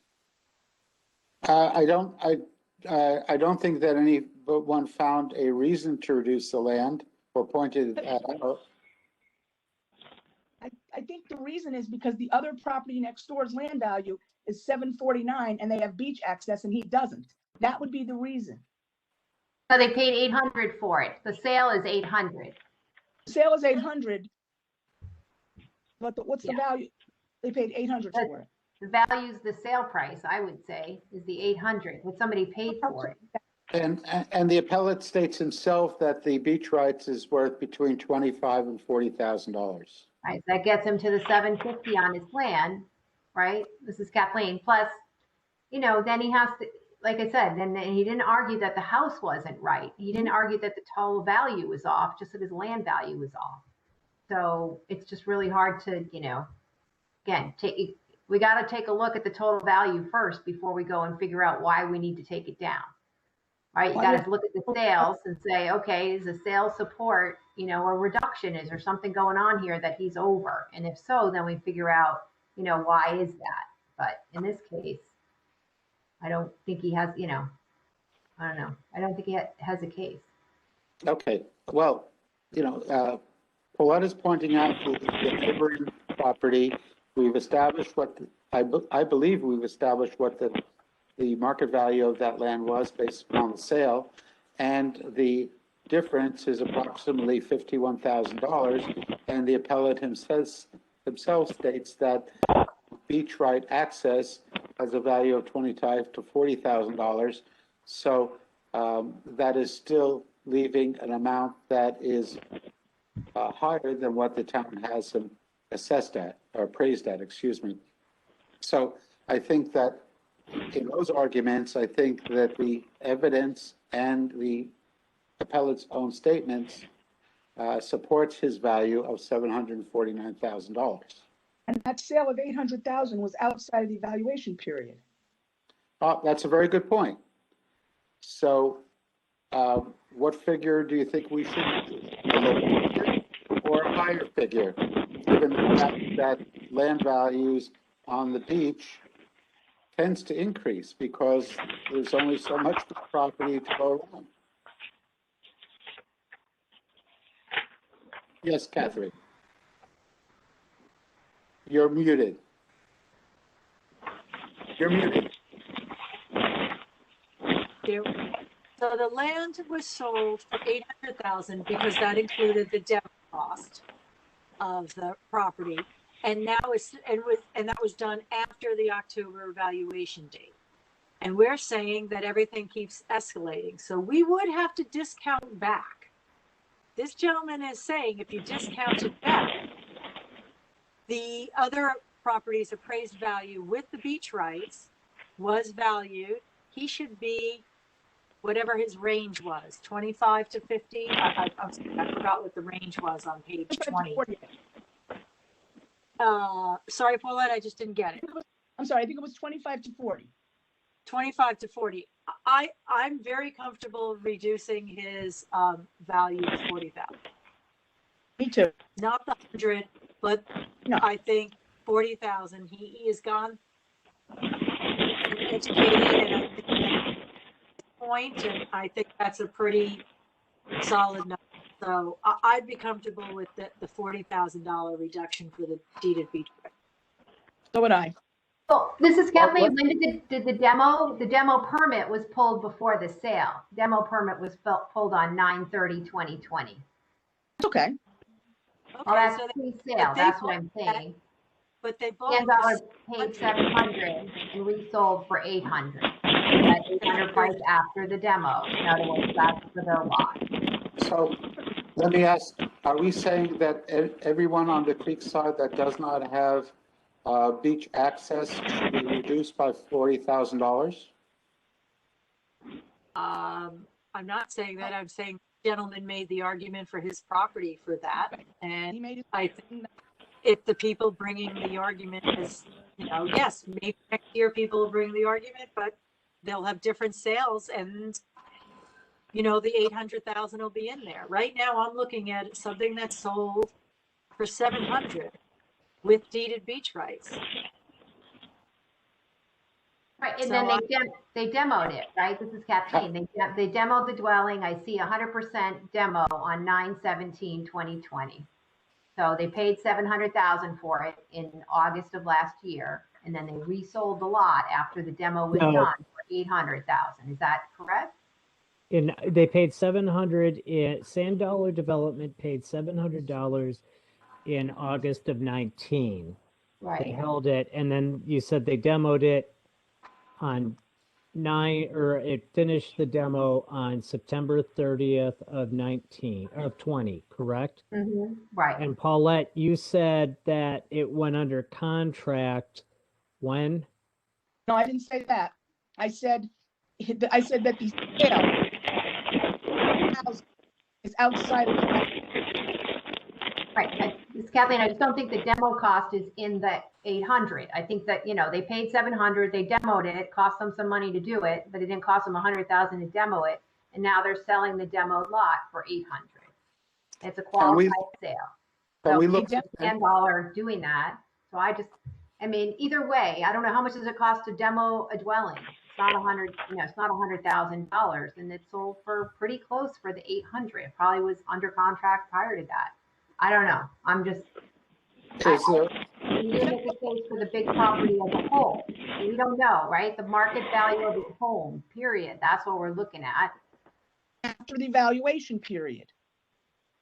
But no, his market value of his property. He's just arguing the land portion. But we have people who do that a lot because their house is fine or their house may be, too low or something. You really have to look at the total value of the property. No, Is I'm looking at. $1,000,005 correct for his house? That's what we're really looking at. No, we're looking at the land value, what he asked us to look at. We've done it for other people, and we're not going to stop doing it now because it's convenient. No, this is Harold. It's not, this is Harold. I'd like to speak, and I think we should call out our names so we're not tripping over each other. What I want to say is there any, since seem to be focusing on the market value of the land portion for some reason, and sometimes we do, sometimes we don't. When we're looking at land parcels, obviously we have to look at that. When we're looking at a home and the land that it's on, we take it as a whole, okay?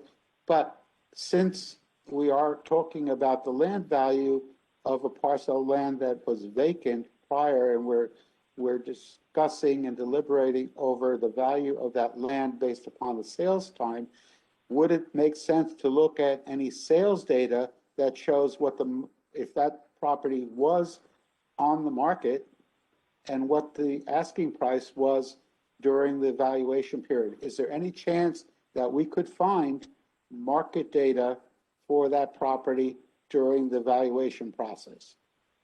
Period. I'll look. But while I'm looking, let me just say, this is Paulette, let me just say that the house was demoed. But do you think that builder demoed that house to be kind to the next buyer? The cost of that demo is built into that 800,000. Could be 20,000, could be 18, could be 30. We don't know because we don't know what the house was like. If there were in it, it's more. Then you have to do it. We can make guesses and guess motives and what ifs.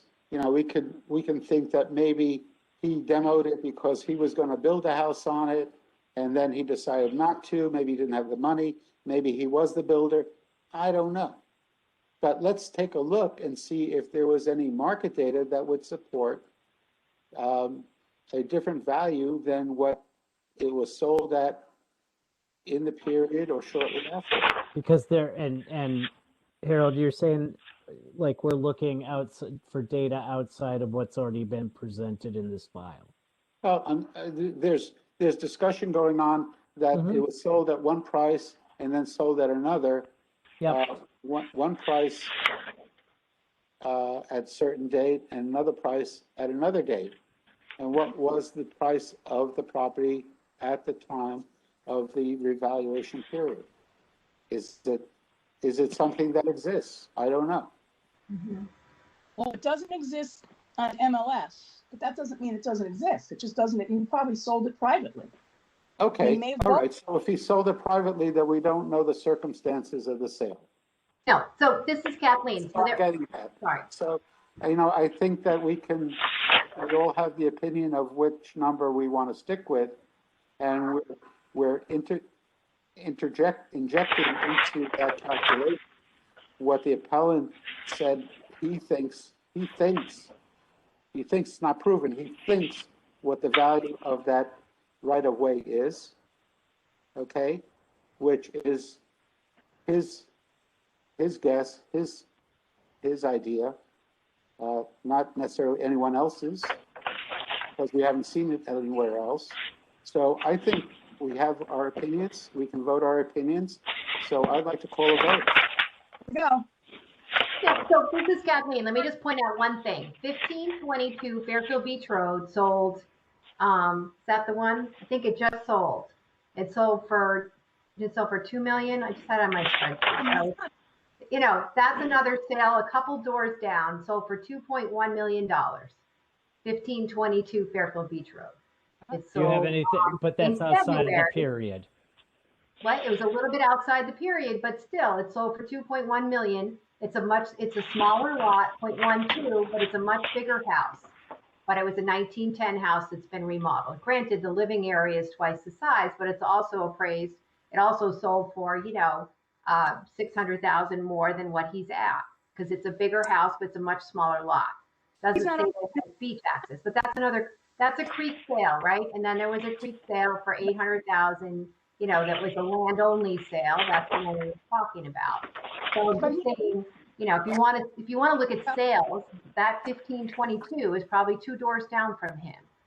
We have to, this is Harold, we have to determine if the appellant is aggrieved by the town's valuation. Yeah. And if you feel that he provided sufficient argument that he's aggrieved to the amount of $100,000 on his property, then I'd like to hear it. All these other things that we've said about the land or the right-of-way to the beach, is he aggrieved by amount of $100,000 compared to the town's value? Did the town do something wrong? Yes, Paulette? Yes, he's aggrieved. To the point of $100,000, no. To the point of between 25 and 40,000, that's reasonable. Yes. The price of the house of $2 million has no bearing on this particular claim. He's asking about his land. He's complaining about his land value, not his house value. Right, and I'm not talking about the value of the $2 million house. No, I'm not. But I don't think that we need to take his word as to what his opinion of the right-of-way should be. Okay, then let's look at it this way then. Maybe there's another way. The town sold a piece of property on the creekside now, to somebody who wanted to use it for a parking lot. And it was so it's a very parking. And that sold for $55,000. So I would say that's more valuable than, I guess, the parking cars be able to walk. So if that's 55, can't we assign this a value? I give it a value of $100. Okay, I mean, and that's how ridiculous this conversation might end up. I'm not saying that I'm saying that, but everybody's got an opinion of what the right-of-way should be worth, and I don't want to go there. I'm sorry, I just don't want to go there. Is he aggrieved $100,000 in his land value based upon his entire property? I don't think so. No, I said no. Okay, so I'd like to call a vote. I'd like to put it aside and go and ask some people down there if they've ever bought beach access and what they paid. I don't know that the public opinion enters into our deliberations. My opinion. Right. Did anybody Pardon? else on that buy a piece to gain access, and what did they cost? What did it cost? And show me the proof.